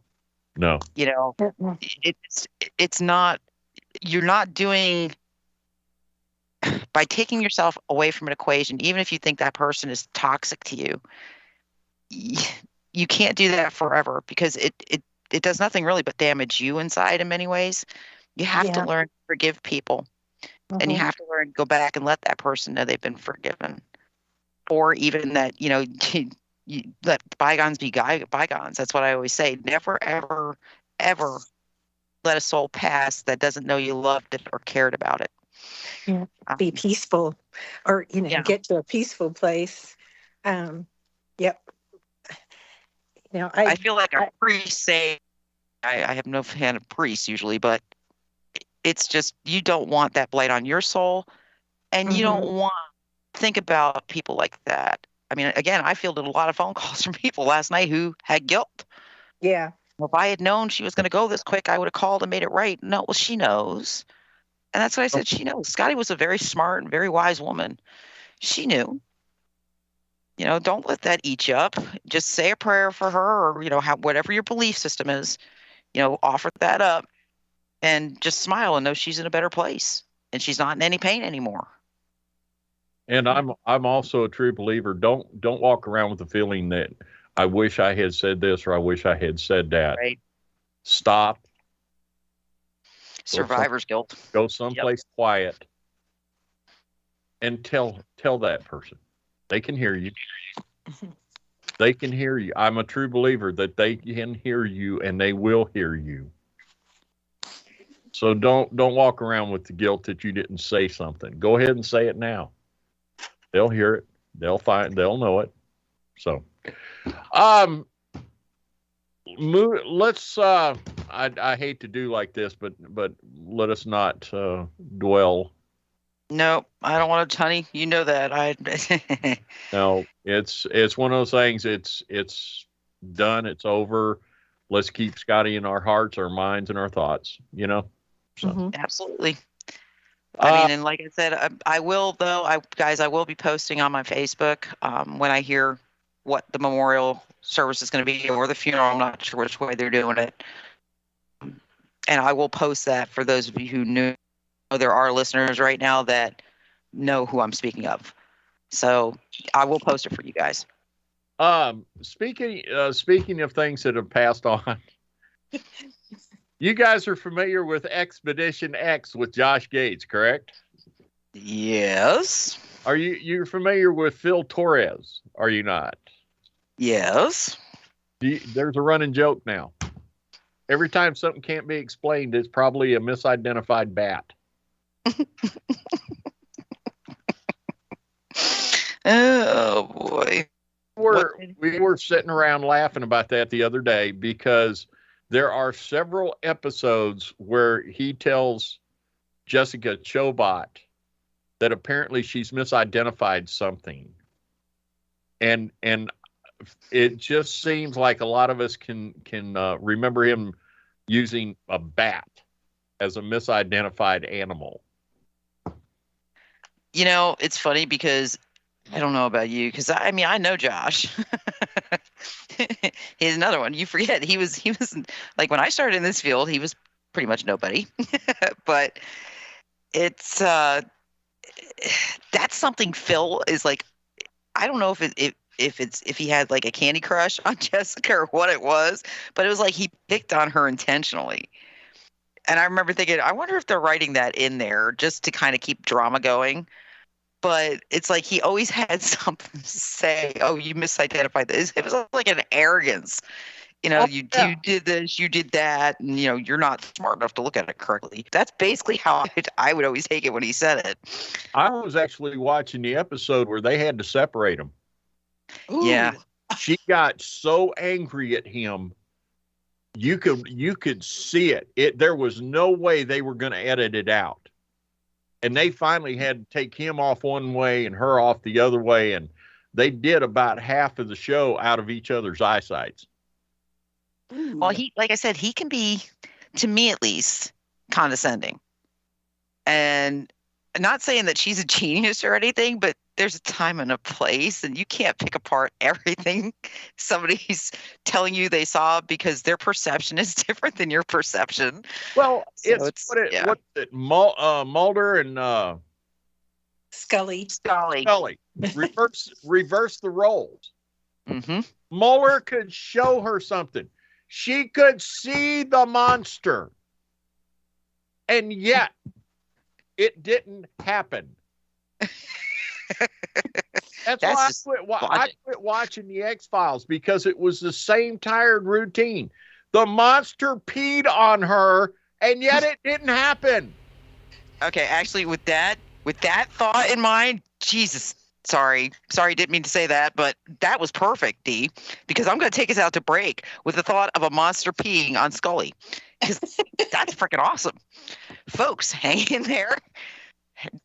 Actually, try to push that thought from your head. Really, really, really. Get up and get yourself a drink. Come back, and we're going to reset, and we're not talk about urinating monsters. Hang in there, folks. We'll be right back with the all-new Cafe Enigma in just a few moments. We're on radio break. Poor Scully. Oh boy. Dude, you know that in real life, like, she hates him. Scully. Where do you? Who are you talking about? Gillian Anderson can't stand David. You're on the wrong show tonight.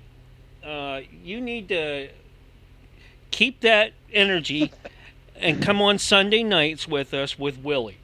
You and Willie will just hit it off real good. Oh my God. Who are you talking to? You. Oh, okay. All right. See, I'm not the one that has monsters peeing on Scully. For God's sakes.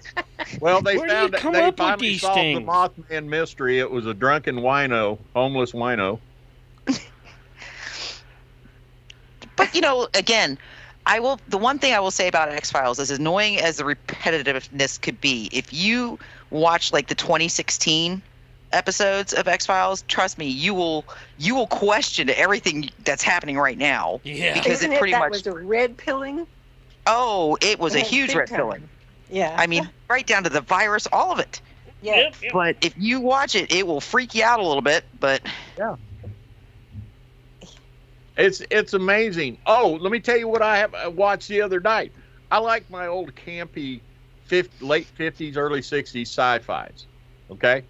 Mm-hmm. Where they had to have really bad scripts because they couldn't afford special effects. Let me guess. The Forgotten Planet comes to mind. Well, this one was Prehistoric Peter world. Graves, and he was finally talking to people on Mars. And of course, they talk about the things that they do on Mars, and he translates the messages, and it causes our economy to start collapsing and all this stuff. And then finally, they ask him, they tell him where they get all their power from. And he asked me, he said, with all this awesome power, how do you keep from destroying yourselves? And they start sending back scripture. Yes. Kid you not. Yes. They did. They said you had a man on your planet 2,000 years ago, taught you how to do this. And yet look at how you live today. Yeah. Let me guess, Ray Bradbury wrote the script. I don't okay, who wrote because it, I've got a ton of Ray Bradbury shows that I've been airing as part of the daily streams on a few of the platforms that are listening right now. So everything from Kick, LiveSpace, Twitch, and one other one. Oh, Rumble. Yeah. So if you like that kind of thing, the radio, the old radio dramas, you can hear them there. Lots of Ray Bradbury. I used to watch Ray Bradbury theater. Oh yeah, It's, great stuff. He's a hell of a writer. Yeah, he really was. Yeah. Mm-hmm. Don't everybody gasp at one time that I'm very familiar with Ray Bradbury, please. You're just blowing my mind with your disbelief. What did Ray Bradbury and the guy who Gene Roddenberry have in common? Yeah. Oh yeah, they knew what was coming ahead of time. Yeah, I think. Cute. Did you guys see? Actually, I want to talk about that on the air. But did you guys see where they're 30 getting ready to seconds. launch the remains of the Star Trek crews, minus Leonard Nimoy? I think he's the only one they weren't including, to the moon. No, I didn't know that. I thought Scotty already got launched Yeah, into he was orbit. the first. He's in orbit, but the rest of it's going to the moon. That's Was funny. there- All right, somebody get else- ready for a was it countdown. Look JFK out. Jr.? 5, 4, 3, 2, 1, and you're live and on the radio side right now. Thank you, our producer down in Texas, Mark, for that rousing entrance into the show. This is the all-new Cafe Enigma. I'm your host, Big D. My co-host, Nancy, my partner in crime and hard times, John Bell, the man who has more sex with aliens than anybody I know. I'm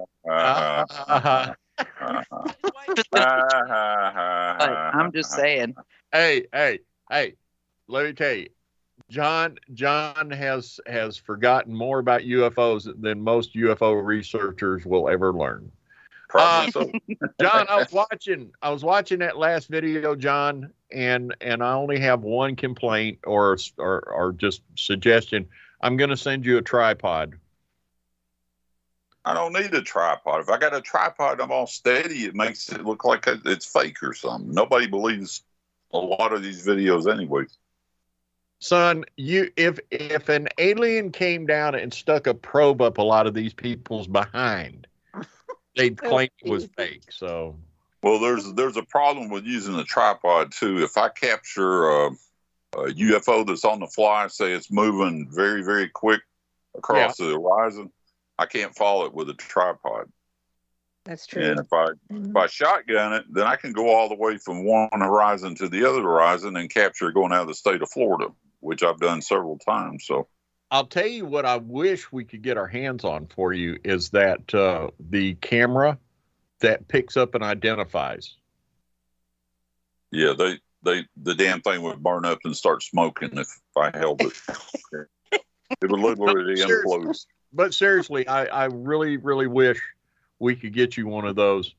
There'd be a little caption that comes up and goes, "What the hell is this?" Little guy, a little icon comes on the screen. Guy scratching his head, going, "Huh?" Getting back to what we were talking about earlier, though, you were talking about people who wrote some really weird sci-fi stuff. Gary Anderson was another one. Gary and his wife Sylvia, they did shows like UFO out of Britain. Nice. They did the Apparently, Thunderbirds. I am They older did than you guys. Space 1999. They did all sorts Yeah. of stuff. Yeah. And some really bad ones that never took off. Well, I hate to say it, but my uncle Randy Simpson wrote some sci-fi books. Also, he passed away this week. Also, so It's not a good week. It's been like a week of well, I'm out of here. See y'all later. Well, I'm going to tell you right now, my favorite, talking about books, the best sci-fi book or set of books that I ever read was Rama. Yeah, I like Dune. Huh? I like the book Dune, but it was so damn long. Yeah. It was so long. See, I blew through Dune. To me, I thought Dune was one of the best visual aspect books I've ever read in my life. In other words, it allowed your brain to create incredible imagery. Well, just waving your hand across it, Nancy, doesn't count. It Dude, took a while. Even if you you sound like my I do speed read. I was taught to. That's how I was taught to read. It still took all day. Yeah. Yep. I mean, I think it took me not even a day to read the full novel Dune. And then of course there's Children of Dune and Dune Messiah. So there's like the whole series of books. That's right. That's right. By our new sponsors, Nancy Learned to Speed Read by the Evelyn Woodhead Sped Red and Quarter. Dude, let me tell you something. I always made fun of that, but I was a part of an experimental program in New York State. And literally I was in kindergarten and they tested everybody in kindergarten. My dad had already had me IQ tested anyway, but they tested all the kids to see if there was any aptitude towards reading and spelling. And apparently I was able to spell the word caterpillar in kindergarten. So I got put in this test group and they literally taught us to read using the speed reading machinery and teaching us the techniques of speed reading. That's how I was taught to read.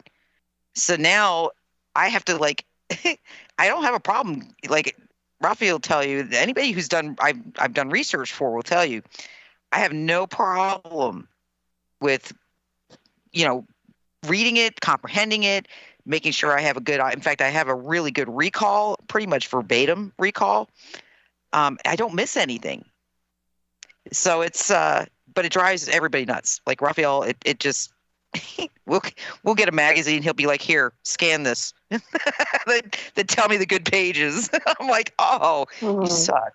I don't want to scan the whole thing. It's like, but yeah, it's probably why I did well in college too, because it takes me no time at all to get through pretty comprehensive amounts of reading. But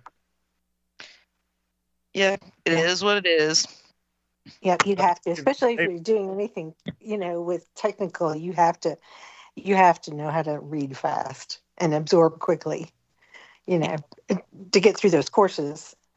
Yep, you have to be able to see patterns and group things appropriately. Yep. Mm-hmm.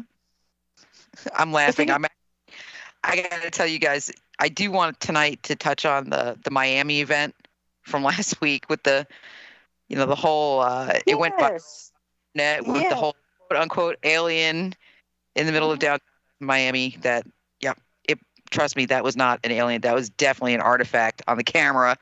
Probably, it looked like to me 2 or 3 police officers walking, and it was just because it was so pixelated, it made it look like one figure, and it was zoomed in. It was so blurry and pixelated. I'm like, people are really thinking this is like the end of the world. These are aliens in the middle of a mall. Yeah, you got to see the new ones that's popped up now, though. The doctor videos. Oh man, of God! You seen the one that looked like crickets going across the yard? Yep. That's one of them, and then the other one is a guy was supposedly running away and bumps into the alien that just appeared in front of him, and he took 2 pictures of it, and I'm like, okay, yeah. Why were there so many cars there? I think what Exercise. Yep, I said because John and I were talking about it in chat earlier in the week, and I said I think it was an op that went backwards. Or Oh. distraction. I mean, they're trying to keep the Epstein list out of the media, so they got to have something else to talk about. So It's Well- it's the lizard people. Well, the thing is that Epstein, people forget the original case against Epstein was where? Where did it come out of? Miami. It was in Miami. And that was it. That was why what everybody kept saying, oh, Trump's on the list. Trump's a pervert. He's a pedo. I'm like, Trump actually helped build the case against Epstein in 2009. He worked with the prosecutor's office. Not only that, but the one of the main prosecutors on that case was Bill Barr's daughter. wow. I was like, so there's so many connections here that it's ridiculous. But Trump, after Epstein himself, because apparently a couple years before that, Epstein had actually gone after the child of one of the clients at Mar-a-Lago. Yep, that's what I heard. Trump had Epstein was Mar-a-Lago. Yep. So, again, I'm sorry to burst the bubble of all the liberals who saw Trump's name. He did fly on one of Jeff Epstein's planes, was from West Palm to Newark, New Jersey, not the Lolita Express down to the island. Right. But, And have you heard the new one on Trump? which one? There's so many new ones. A New York news agency looked at the backgrounds and the families of past presidents and found out all presidents had slave ownership in their past, including Obama. Right, that we knew. except for one president. Donald Trump. Yep. Yeah. He's the only president to serve in this country who does not have any history of slave ownership in his family. And again, Arabs are about to go nuts. they go nuts. I mean, right now it's gotten to the point of such idiocy. I shake my head. You've got the judge in New York who just basically told Trump that he can't speak at his own trial. He can't leave to go to his wife's mother's funeral. Mother's funeral. Nope. He can't speak at the trial by judge's order.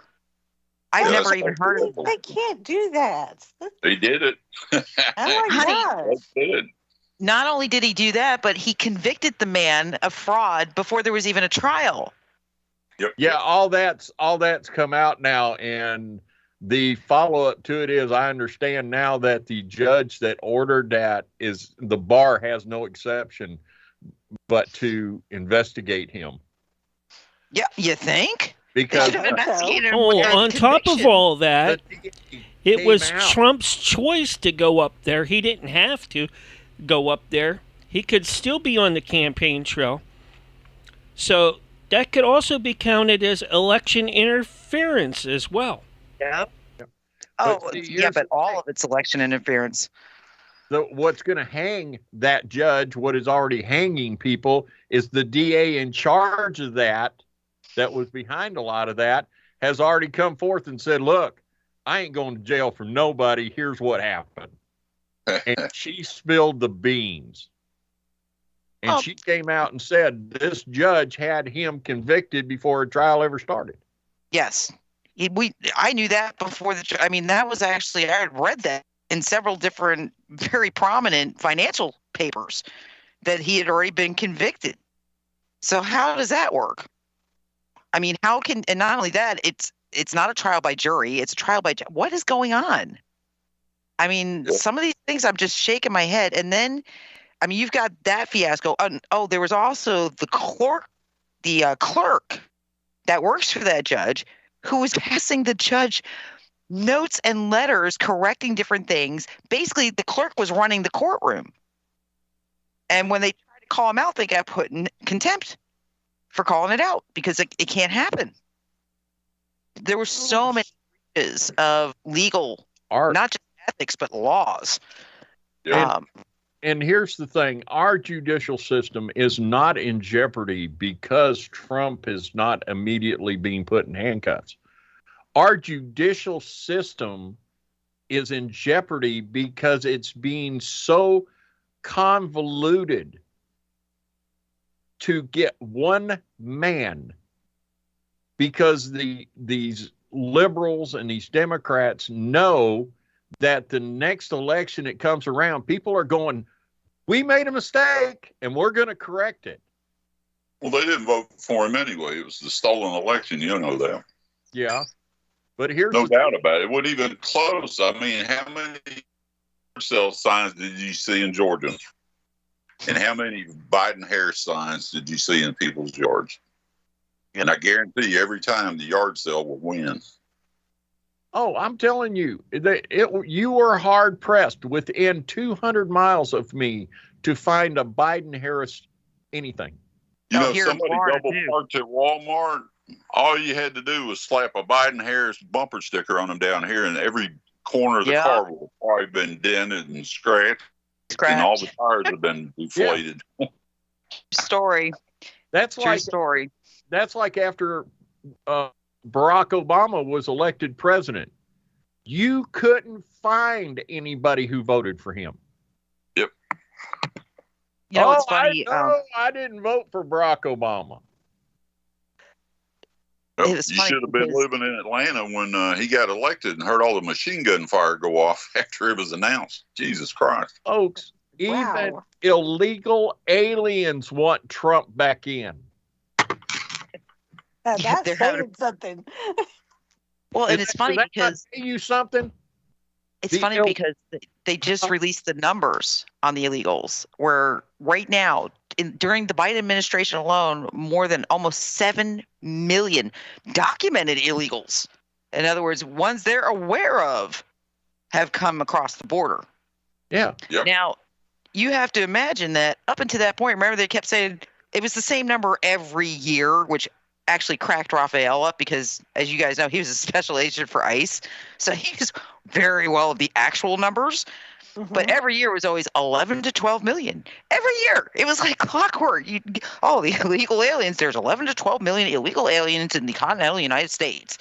And Rafi would look up and go, yep, so just take that number, multiply it by 10, and that's how many they actually are aware of. He goes, and that's not including the ones that have scurried across that we're not aware of. He goes, every year they lie. Every year they tell you it's the same number. It's not. He's like, they're really at that. When we talked about this in 2014 on the air, he was telling me when he left ICE, they were aware of 28 to 32 million. Yep, even though publicly they were saying 11 million. It was then. I mean, that's why Arnold Schwarzenegger, he was worked for ICE when Arnold Schwarzenegger did that big press conference where he was like, we got to do something about the border. We have to shut the border down. There's too many illegal. We can't afford them all. And like overnight, he did an about face. Okay, we're trying to find a place for them. I was like, yeah, look at his wife. Hey, Sherman, let's take the way. You and I did a show. And we had some other people on the show, and we were laughing because there was Mexican groups, special interest groups in California saying that we will get so many people back in California that we will take California back. Oh, wow. That's pretty brazen. This was 6, 8, 10 years ago. You think they already haven't done that, though, Vic? I mean, right now in California, Mexican, Puerto Rican, Colombian, Venezuelan, any nationality that's not American can wear their flag on their T-shirt, but you cannot wear an American flag on your T-shirt. No. So, yeah, I think they've done a pretty good job with taking back. No, well, they're actually going what their actual plan, and this was quoted in several articles. They intend to get so many people that Mexico can just annex California and be done with it. Yeah, but the thing is, Mexico doesn't want. I mean, number one, they're not telling you again. Is a lot of what's coming across the border are not Mexican. No. They're Colombians, they're Ecuadorians, they're El Salvadorians, they're Venezuelans. I mean, and actually, I believe Biden put an tons of Chinese, and the Chinese have been coming over for years. Yeah. All males. I mean, Every one of them are males. Mm-hmm. decades and decades of the Chinese coming in, and not little groups of them, like en masse. And then us paying Mexico to take the Chinese back, because rather than ship them overseas, we just basically a border patrol would say, okay, we have about 50 that we caught like in the last day. So, all right, Mexico, we're going to give you $10 million to take these 50 Chinese people and do something with them. And so they do the exchange, and the next day they'd find the same group of Chinese guys coming across the border. That's good business. Oh, heck yeah. And 10 million. And all of the crap that you've been hearing about, oh, we're so cruel at our borders and blah, blah, blah. Why don't you find out what Mexico does to people when they catch them coming illegally across the southern border? Oh, yeah. Most of these people will never be heard from again. Ooh. Yep. Okay? Now, here's my solution to it. Instead of us attacking Afghanistan and places like that, why don't we just pour troops over the border, take over Mexico, and make it the 52nd state? Do you really want to take over Mexico? No, I have a simpler way to do it. It'd be no worse than having simpler way to South do LA. it. No, I have a simpler way to do it. We have lots of them in stockpile. We could tactically nuke the border. If you glow, you don't belong. You can't fly over it, and you can't dig under it. I think the northern border needs nuked, too. Oh, from Canada? Because the northern border is actually a larger problem than the southern border is in a lot of ways, because there's no. Okay, you only have a couple of access points on the northern border. I accidentally, about 15 years ago, with my ex-brother-in-law, drove across the border, and we were in the woods in Canada somewhere. And the only reason we knew that we were back road, we were off-roading. And the only reason we knew we were in Canada was because when we finally found a pavement road, get up on the road and we're driving down the road, and my ex-brother-in-law is like, I don't recognize this road. And when we looked at the speed limit sign, it was in kilometers. Oh. And I was like, uh-oh. Where's that ditch? But that was, we had no, that's what I'm saying. There's no border security. There was nothing. You just drove through the woods. You came out the wrong side. Whoopsie. But yeah, imagine how many people, and do you know how many Chinese there are in Canada? Yeah. I mean, there were reports right before the elections. There were reports of just mass migrations of illegal Chinese coming from Canada into the United States. Right. To the point where the point where the northern states were having big problems. But they don't take off and run with that on national news. Did they talk about on national news, how they were going to empty out that high school in New York and make the kids stay home, American kids stay home and Zoom, and then they would bring the illegals into that school? I don't know, maybe to live. Did that make mainstream news? Yeah, I did not. I don't remember. I remember hearing about it. I didn't read about it. I think I saw it in one of the chats where people were talking about it. But I can tell you, they are right now. The problem they're having is there's so many non-English speaking kids in our classes in our schools that the English speaking kids are having issues. That. And it's very hard here because we do not have an official language here in the United States. We accept that the language is English, However, nowhere in any government form or any other thing is it written down that English is the official language of this country. So it makes it kind of hard to push that on people. That's why I said, let's use a little common sense here, folks.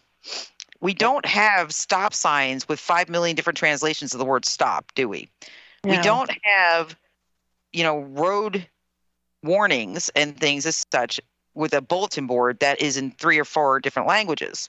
So why in God's name do we have driver's license tests in all 50 states in 72 different languages? If you can't understand English, you can't be driving.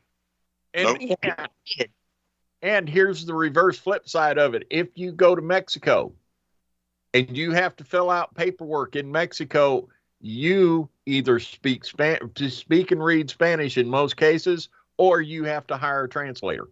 Correct. Yeah. Correct. And that's any foreign country. Now, we are spoiled because, like the European countries, a lot of them, English is kind of like their second language. Mm-hmm. So it's kind of rare when you go to the European countries to actually get in a town where absolutely nobody speaks English. But here it's getting rarer and rarer to get into a town where somebody doesn't speak your foreign language. Even like in Minnesota, because I have a couple of really good friends that live in Minnesota, and every single one of them, and they're all different areas, every single one of them has told me that they are infested with Somalians. Like, it is like the U.S. government took every Somalian that entered this country and dumped them in Minnesota. No joke. Oh, good Lord. Didn't they even have a flag? Aren't they? Yeah. Yeah. Yeah. And it's to the point where you go through some of these towns, these little towns in Minnesota, farming communities and everything, where once upon a time you'd see all, the mom and pops with the straw hanging out of their mouth, the stereotypical picture. And now it's all Somalian, like gang guys hanging out. Actually, Scotty Roberts was one of the people that was telling me that last time he traveled through Minnesota. He said it was scary.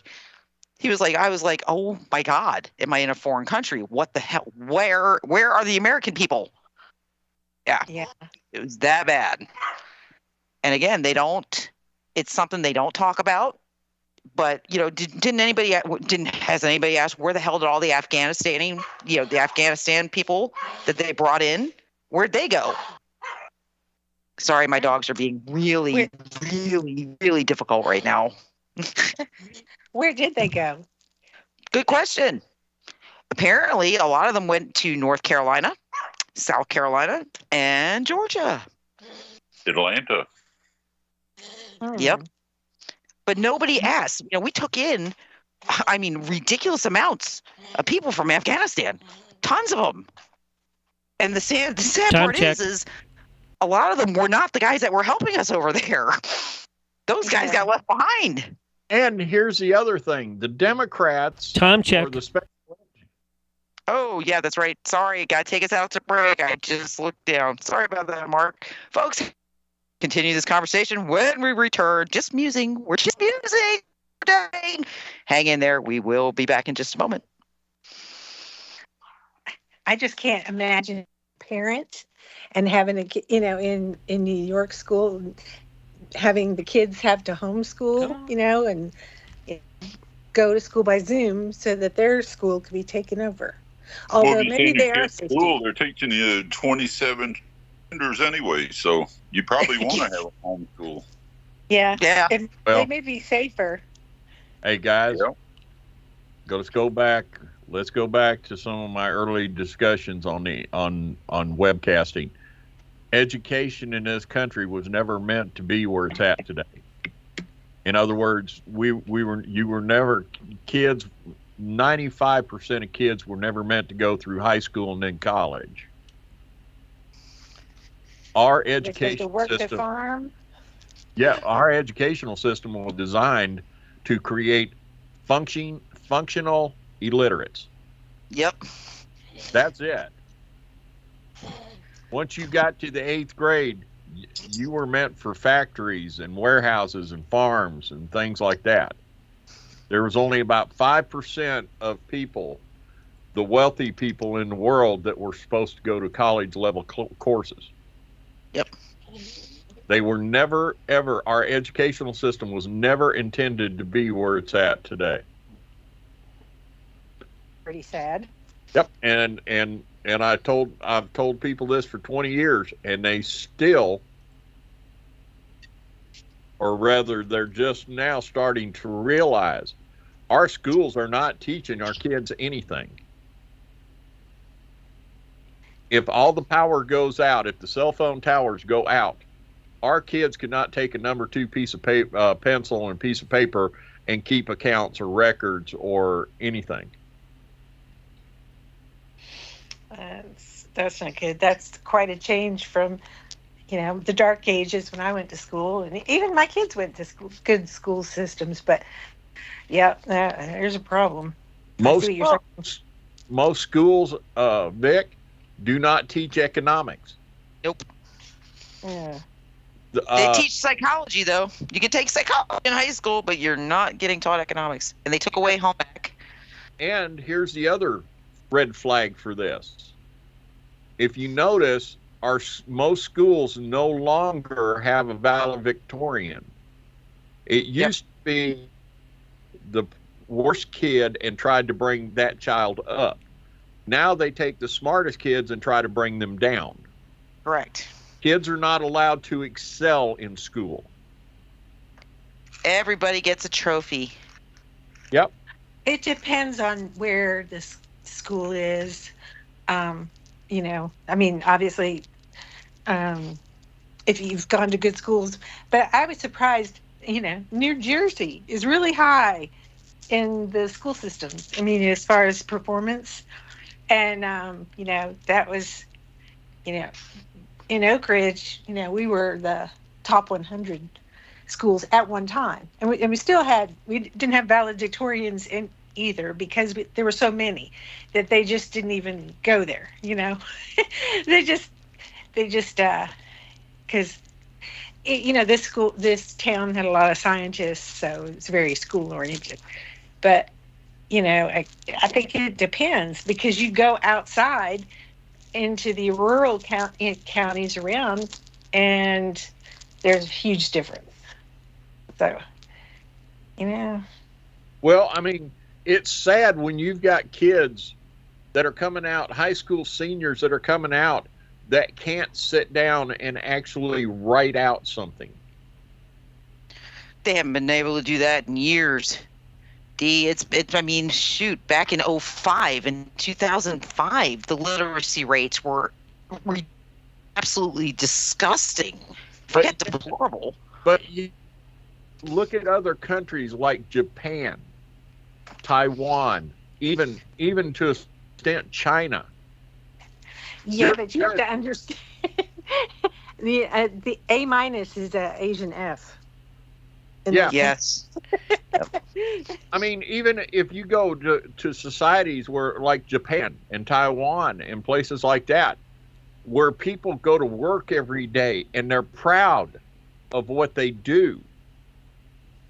Okay? Mm-hmm. That kind of work ethic has been absolutely destroyed in this country. Well, that's a different model. If you've ever read Michael Crichton's 30 seconds. Rising Sun, they have a whole different business and work ethic. Yeah. But there's also a very high suicide rate, like in Japan. If they don't perform well enough, my sister had a classmate at UVA who, shot himself. He was Japanese, and here's the countdown: 5, 4, 3, 2, 1, and you're live and on the radio side right now. And then we're back for the final installment, the last half hour, the last 30 minutes of the life you'll never get back here on the all-new Cafe Enigma. No, tonight we're just kind of getting into the year. We got to see what the year is going to bring us.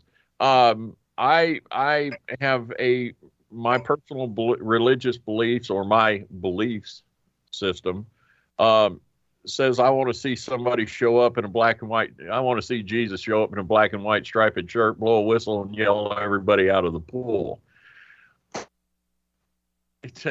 I'm serious, guys. I'm ready. We're getting there. Did you guys see the? Did you see the? Did you see the? Huh? I'm sorry.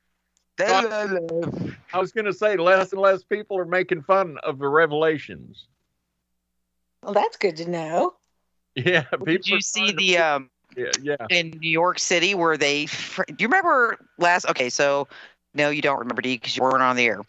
Last week, I was talking about the earthquake under Roosevelt in New York City, and how could not believe the mainstream media literally printed that it was an earthquake. And I was like, that was, I mean, even the dumbest person on the planet is going to look at that and say, yeah, no, that under one spot and one spot only. And it blew the manholes off. It was so strong, it blew the manholes off the covers. And it was, but it was an earthquake. It wasn't an explosion. No. And I was kind of laughing last week because I was saying, you know, an explosion will cause a seismic tremor. It's like, but it's going to be a lot more local, like this one was. Well, apparently over the weekend, what did we have happen in New York City? Not too far, actually, from Roosevelt Island. So the Shabbat Lubavitch people, correct, were raided. Yep, and pedophiles in their underground tunnels.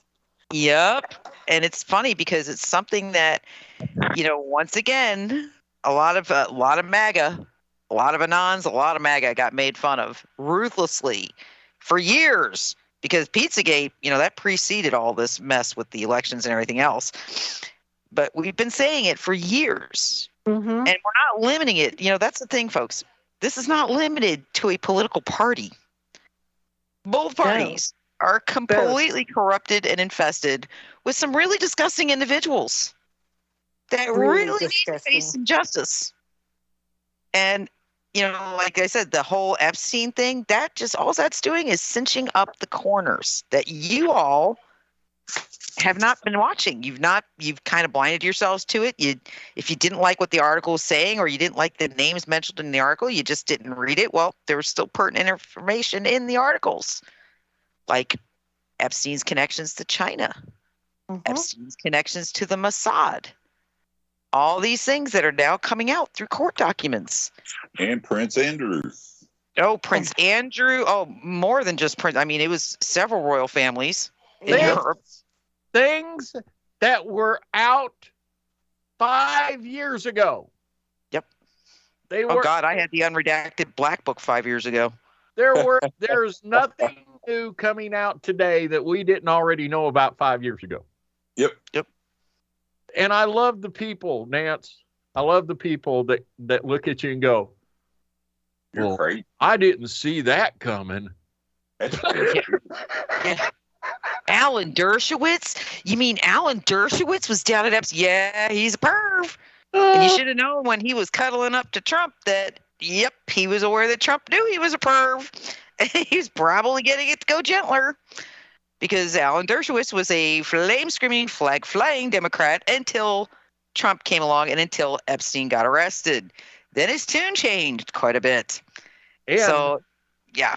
For those that don't understand, convicts are bad people. Many of them have done very heinous things. But a lot of them are family men. A lot of them have children of their own.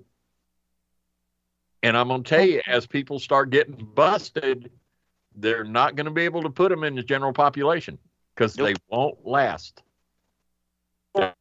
Dates will come around quickly. Yep, you just say the word pedo, and everybody in the jail goes nuts, and it has it out. That's a death sentence. It's kind of funny. That's almost an unwritten rule. You don't screw with kids. Well, it's kind of funny, like I said, that you know, nobody is, again, what you don't hear from Democrats is they're not questioning the quote unquote death of Jeffrey Epstein. They don't question it. And it's like even Tucker Carlson has come out and said point blank, yeah, no, that was not a suicide. it was definitely murder. So even he is questioning the whole scenario of what occurred in the jail, what happened to Epstein. And I am personally of a belief there's several people I think are still alive. Oh, yeah. Jeff Epstein is one of them. Mm-hmm. I mean, I also still to this day believe that Hunter Biden probably turned state's evidence. Because I cannot on any level get my head around how the Secret Service, how the U.S. Marshals, how the FBI somehow missed the fact that he pawned his laptop with government emails in there and a government email addy. I'm sorry. Those things are tracked. Even my laptop is tracked. Okay, so let me tell you that you don't pawn it and have them not know where it is. Not with that type of information on it. Right. No way in hell. It's like the Wiener laptop that has disappeared. No, it didn't. Somebody's got it, and they're gonna. I'm telling you, it's gonna be played as a trump card. And they're just waiting right for the right minute. Let's go back to another famous laptop, the Nancy Pelosi laptop. That disappeared on January 6th. Oh, correct. Folks, they know exactly where that laptop is. In fact, it probably has been in the hands of authorities for a long time. And that's the thing. It's like I said, I think there's so much here that it is so blatantly corrupt. I mean, It's so obviously blatantly corrupt. I'm sitting here shaking my head going, there's no way this is not something choreographed. There's no way. There is no way. Nobody is that bold. Christopher Wray would not answer direct questions during an actual subpoenaed appearance before Congress. Refused to answer certain questions. I'm sorry. That's unheard of. Yeah. Today, Hunter Biden walking out because he decided that did you see that today where he showed up for they were having a congressional hearing on whether or not to hold him in contempt for refusing to appear before the select committee. So he shows up, walks into Congress, no invitation, just walks in and presents himself to be questioned by the full extent of Congress publicly. Which, no, that was not what the subpoena said. The subpoena said you were to be questioned by the select committee in private. Mm-hmm. So he's playing games. Well, I fulfilled my thing. I showed up. No, but you don't. This is what I don't understand. You don't get to write the play card. Trump couldn't write the play card, and he was president. So why would Hunter Biden, the drug addict, pedophile, complete derelict, why would he get to write his own dance card? I don't get it. I'm sure it has something to do with him writing his book now, too. He's doing some sort of memoirs. Let's, instead of writing the book, how about he writes who bought his art?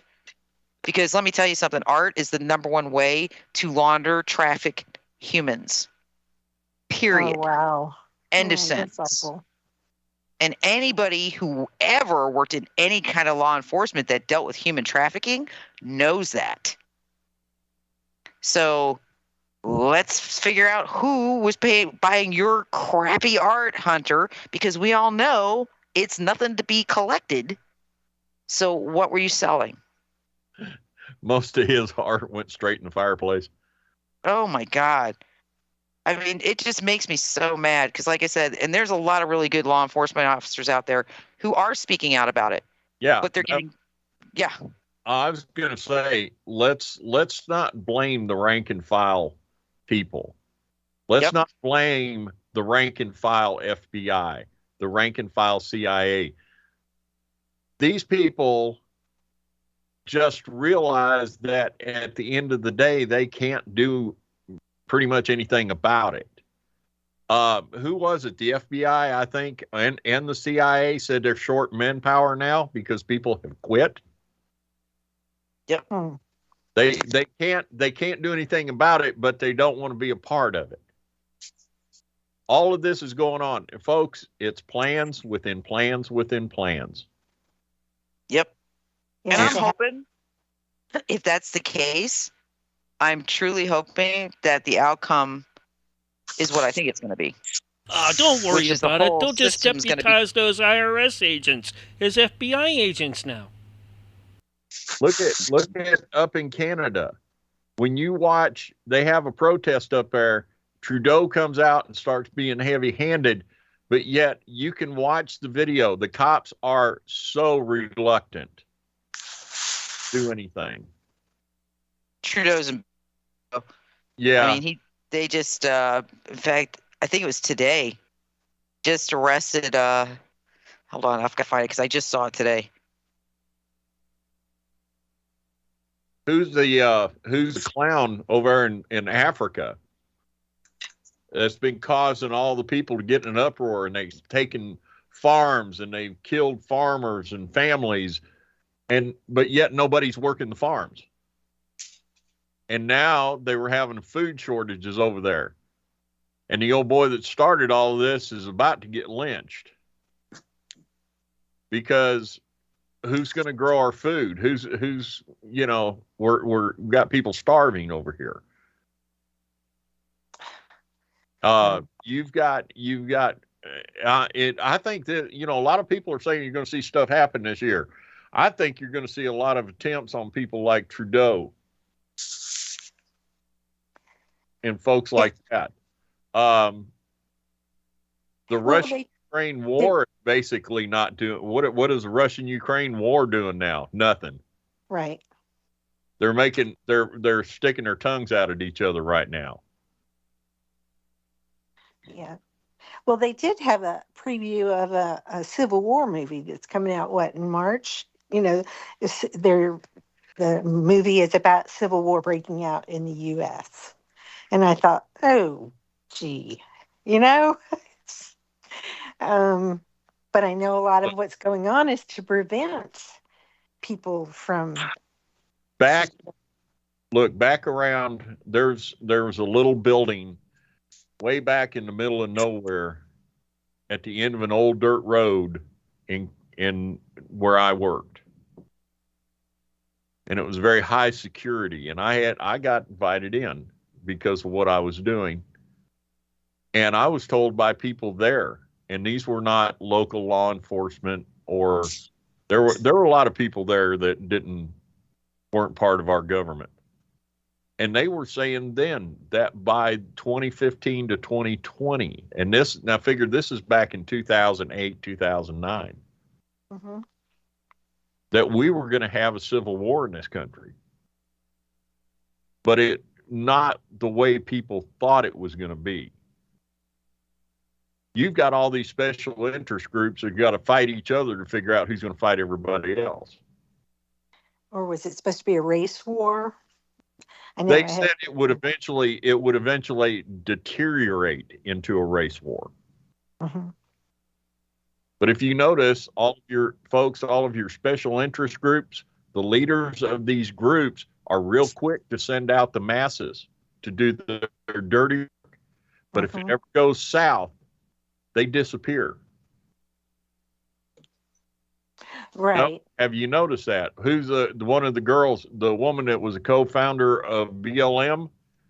All that crap went down about where the money was going, and she disappeared. Well, didn't she buy herself some mansions and jewelry and all? Yeah, they bought $1 million homes, and supposedly these were supposed to be safe places for people. Only certain people could use them. They trashed them, and then suddenly bank accounts are missing a bunch of money, and she's gone. Okay? So these, again, folks, be careful what you hitch your wagon to. Because even local BLM groups was telling BLM National to shut up. Because they couldn't, and a lot of BLM groups locally actually support cops. That's not their problem. So. Yeah, like anyway, the Antifa groups or the, what is it, the casting, those people, the crisis actors. It's like, And Tifa has been proved out to be exactly what it was: troublemakers. mm-hmm. They were people of Middle Eastern descent and rich kids. And everybody was doing it because they knew they could go out, tear stuff up, and run off into the crowd, and nobody would be able to catch them. Right. How do you fight fascism by being a fascist? You don't. My point. Yep. Well, they also said, I read that Trump was very careful to, follow the rule of law. He was very, very careful to do that, because it really shows up the corruption that way also. But see, it does. But Vic, here's how it plays out. These people who are running these psyops know that all you got to do is put out something, and a certain amount of people are going to believe it no matter what. Right. If a young man gets charged with rape, and it comes out in the trial that he wasn't even in the same state when it happened, it doesn't matter. There's always going to be a few people around that are going to try to make his life miserable because he got away with something. Which is really sad. Yeah, so it doesn't matter what comes out. It doesn't matter. Did we lose Nancy? Yes, we did. Oh, I wonder if one of the dogs was sick or something. Anyway, that needless to say, be careful what you hear, what you believe. Do your own research. Remember, they work on the adage, believe me, or are you going to believe me or your lying eyes? So. Yeah. Well, I know that what they put out a lot is a narrative or something on the mainstream media, but no, I know this movie is coming out. I was just kind of appalled that, that someone would have had planned it to bring it out and actually finish the movie. To me, that's just really couldn't have made a movie about something nice or something, honorable. No.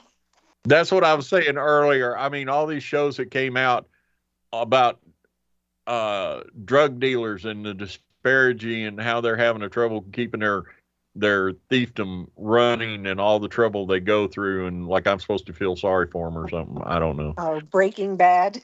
I didn't even watch Breaking Bad. I didn't buy the premise, and I still don't today. So anyway, John. Yes, sir. Since you're down in Florida, you guys got hit with some storms last night or yesterday. Yeah, I sat in the yard and watched most of it.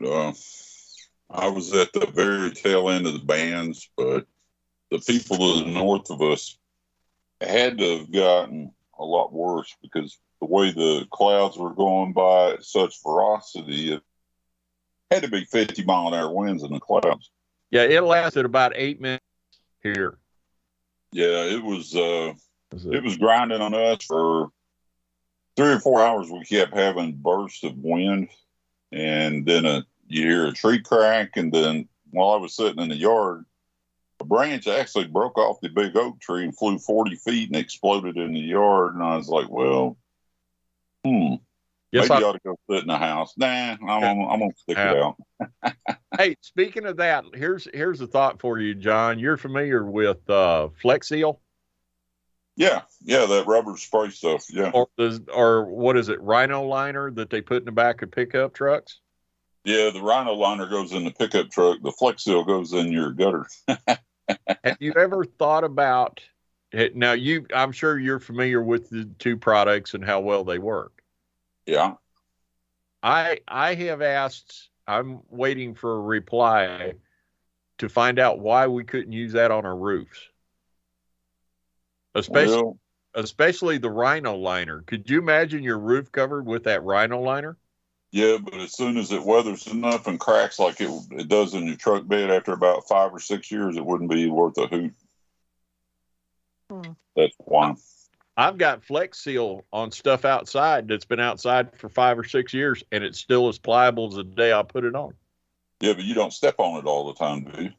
If it were on my roof, I'd never step on it. Well, if you go up there and blow leaves off of it and stuff. But think about it. If you, even if it did develop a crack, you just go spray over the crack and be done with it. Yeah, if you could find it. If you're going to do that, you'd better off putting a TPO roof on, like Home Depot and Walmart and all that stuff. It'd be much cheaper that way. Yeah, it would be. But I had wondered, if it's that durable, why couldn't you come up with a formula for roofs? Well, you could Bondo the whole roof if you wanted to. It would hold until it got a crack in it. But finding the leak is just a problematic. If you got shingles on the roof, you can find the hole. You can find the nail sticking up. It's always something stupid, like a limb hit your shingle. But with something like that, you're looking for a needle in a haystack. Yeah, but see, that's the thing. I've dropped things that weigh hundreds of pounds on the rhino bed, and it not even dent. Well, and I'm thinking, limbs through your roof or stuff like that. Well, we got the rhino liner in the Chevy truck. And the Chevy truck was a crab truck. It held a few crab traps in the back of the truck and pulled the boat, to the water, which is salt water out of here. But most of that rhino liner is cracked and fell off now, and literally wore off. I mean, the shells on those traps are just really abrasive. And yeah, see, that's what's salt weird. Water. Yeah. Yeah, but see, that's what's weird about it, because I know guys that have got trucks that are 10, 12 years old, and the rhino bed looks better than the rest of the truck. Well, some of those guys keep their trucks out of the sun, in the garage, in the carport, and stuff like that. Well, if you are listening and you are a chemist or somebody with a familiar, drop us a line. Get in touch with us. Let us know what you think about that. I know the solution to it. The solution to it is just put a big bed liner over your roof, and then you're done with it. Yeah. A roof liner. A big roof liner. Oh, what is it? What's the one where they laser your car and make the mats for it? Oh, I don't know. Yeah, it got a commercial. There's a commercial. What are they called? Weather Tech or something? Yeah. Well, down here, the longest lasting roofs are the terracotta. The only thing you got to do, you got to wash them every now and then, pressure wash them. Which, if you just shoot some bleach up there and keep the algae and the green mold and mildew off of it, that lasts a really long time. But there's a lot of things in Florida that you got to throw bleach on. So. Yeah. Hey, we're getting down to it. We're coming down to the last minute of the show, guys. We are so happy that we are back for hopefully another year. To all the people on all the different channels that Mark is putting us out on, we thank you for coming to the show. Please tell your friends. Let's get a following. And a show that I'd love for you to go look at, because it'll give you a lot of ideas for discussion, is the Y Files, WHY Files. We're not being paid by them. It's just a show I have found very entertaining and presented in a very good format, especially Hecklefish Moriarty and yeah, that's a good name. Fear the Crab Cat. So. Yeah, he always plays both sides of the fence. He doesn't just entertain you with a bunch of hearsay. At the end of the show, he always goes back and tells you what he's found and what's real and what's not real. Yeah, what he can prove and what he can't prove. And you find out a lot of times that what people believe comes down to simply what you want to believe. Yep. If you ever want to play a mind game, what is truth? Ask that question with your friends and have some really, really good discussions. So what's your most interesting? We're running out of time, D. Well, we're out of time.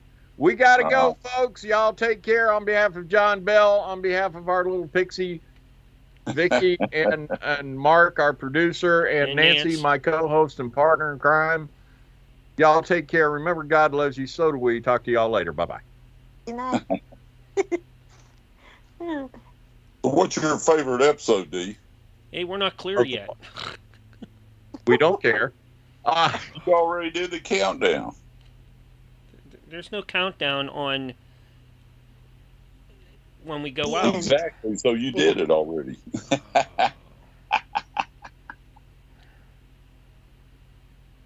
Oh, here comes the silence. Dead air. No, we're not on Real. dead air right now. We're off the air right now. Okay. Oh, that's what I said. But we So, weren't D, what's quite your clear, and you favorite guys episode? kept talking. I'm like, you guys got to wait until I say, hey, we're clear. My latest was one he did on what did they call it? He's done 2 or 3 on remote viewing. Yeah, I've seen those. My favorite one so far is the one that shows all the dead scientists and inventors at the end of the episode. He was pretty serious on that one. Yeah, but It was bunches and bunches of them, the inventors. Really, I don't remember that one. Yeah. This one was, they built some kind of shiny metal thing, and when people walked in the room where it was, it gave them a creepy feeling to start with, but once you got inside, it reverberated your mental capacities and